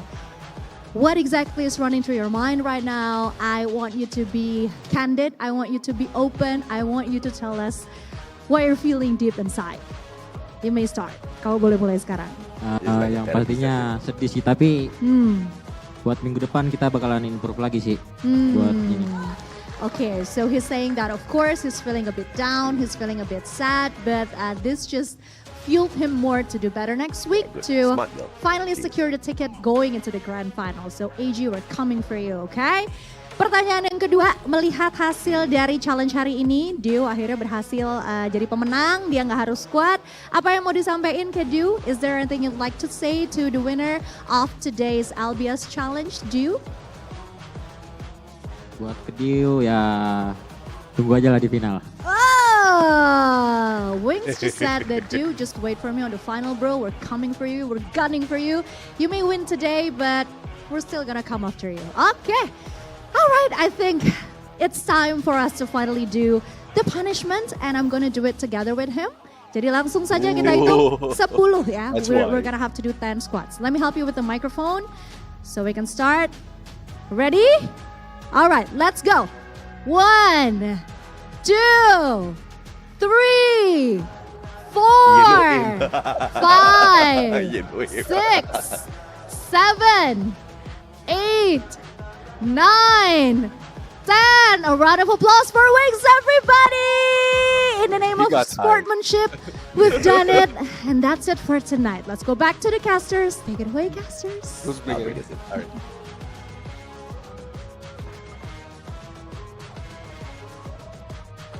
I just have one feedback. That was a very smart move by Conchita Caroline to have the interview before doing the squats so she doesn't run out of breath like Yunsul. But Conchita, your form on the squats was very bad. We need to check that, all right? It's a DQ. It's a DQ. You can't bend forward. You're going to hurt your back, girl. Overall, great stuff from Indonesia as usual. I think it's going to be a bloodbath for sure later on next week. 18 games. These teams have got nowhere else to run. It's not just a one-day performance kind of thing. If you kind of falter on one day, you can recover the following day. You've got a total of 3 days, 6 games per day to dominate. But for today, it's the kid. It's the wonder child of Vietnam, Thi Quy, with the 4 eliminations, 6 knockdowns, 3,816 damage with the Tatsuya, Shani, Joseph, as well as Nairi on the active-passive skill combinations. Yeah, Arvin and AC80 as weapon and pest of choice. And so far, Thi Quy has done so well, especially in one of the engagement wherein he was using the M590. But as we look at the rest of the team, it's pretty much standard build for all of them. They're Alan right there, Beaston Bomber as a rusher as well, a little bit tankier with that Kairos as well as Nairi. And for Explorer, I mean, this is pretty much like what you need, survivors, if you want to be a sniper in Battle Royale. And if you're a support player like AJ suggested me do, I will follow what Cyrus is getting right there in the skills. But in terms of numbers is what they have. It's not so much though, a total of 10 points for the match. Yeah, it's unfortunate because WAG is a team that can really hit hard, but it just wasn't their day overall. Like Kam said earlier on, they are disappointed. And when they've got a rough game, they find it very difficult to bounce back. And like I said, I believe, when did I say this? I don't know. I said it somewhere this week at the start that the biggest issue for Vietnam is their confidence. And if they can jack up that confidence somehow, I have no doubt whatsoever we are going to see Vietnam as the world champs very, very soon. But key players this time around, Thi Quy, Alan, Jun showing up strong with the grenades used for Alan, damage on the side of Thi Quy, and of course Jun for the elimination highlights. And speaking of confidence, hopefully it's not overconfidence that they forget about thinking about their mistakes, because at some point there are teams that are doing so, which is their downfall. But speaking of there's no downfall for Team Vamos. They brought in a lot in terms of elimination, making it 26 in total, even beating the WAG. Though we did mention that it was not a strong or not so much of a strong game for WAG because of number of elimination. And who follows is Heavy as well as PE Sports, Vietnamese team still reigning the day.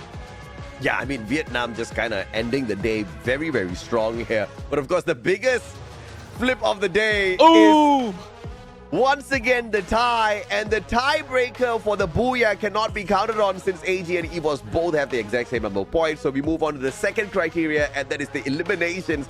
And AG Global, although the exact same number of points with EVOS, they win the tiebreaker thanks to the higher number on the eliminations. And they will be the sixth and final team to get into the grand finals early. Next week, AG will not be joining us, but the rest of the teams, including team number 18, they will do battle across 3 days, 18 games to see the top 6 teams, and those will be the final 6 to make it to the finals. The bottom 6 from next week will be eliminated. Yep, and that is where Todak will be into play. So it's not just for 1 day, for 3 full days, and there will be have more than in the Malaysian scene. But as we crown Team of the Day as well as Best Sniper of the Day, it is congratulations for AG Global at this point, and we'll be seeing them on to grand finals. Now the exciting part would be happening by next week, 3 days of matches,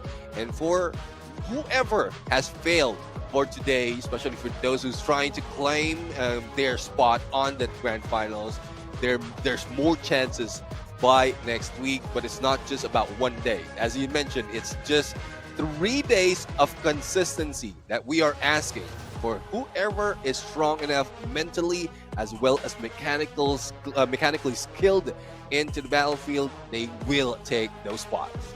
Absolutely. And of course, we need to have all teams guns blazing next week. Mistakes will, well, probably be forgiven if you make them once or twice, but in the grand scheme of things, got to try to make sure you minimize that as much as possible so you can join the 6 Titans in the grand finals. And the grand finals only has 1 day and potentially 10 matches. I was about to say 6 matches, but then I remember with the brand new format that we've got here, up to a potential 10 match day grand finals can happen here. But who are the remaining 6? We will only know next week, Sunday. It's also potentially five games because we saw earlier that by the 4th game, the winning condition, the Booyah condition or the champion rush condition has already met, and if they grab the Booyah, that would end it. And that's how it is. You still couldn't tell, but you can deny the teams who are aiming for that champion rush condition. But for next week, we have the 3 days, as we keep telling everyone, and these are the teams that will be participating. Core Memory, EVOS Divine is still there. Expand, Team Flash, GOW Heavy, Onyx Olympus, PE Sports, Todak, Visaka Srivijaya, Team Vamos, and WAG. Yeah, absolutely. And this is, of course, not going to be an easy fight at all for the teams here. I mean, they are all teams that have struggled with consistency. And now we have done them a huge favor by taking out the Titans from the race, and we are giving them the competition. But there's a big problem because there's a tiger in there and there's a lot of prey. But of course, if the prey all join together, even the tiger can be beaten now. Definitely. I mean, imagine the tiger being beat down by, I couldn't say what animal it is, but smaller ones. Smaller ones. Smaller ones. I don't know. We got Visaka Srivijaya. I don't know. I've never seen a bird pick up a tiger before, but maybe this is going to be the first time. Maybe the Garudas will be able to do that. I think the Garudas are sizable enough creatures to be able to pick up a tiger, lift it up into the air. But of course, ladies and gentlemen, boys and girls, jokes aside, it's the end of the day. Neptune and I are going to be signing off. We'll catch you guys next week. Clash Squad Thursday. Don't forget it.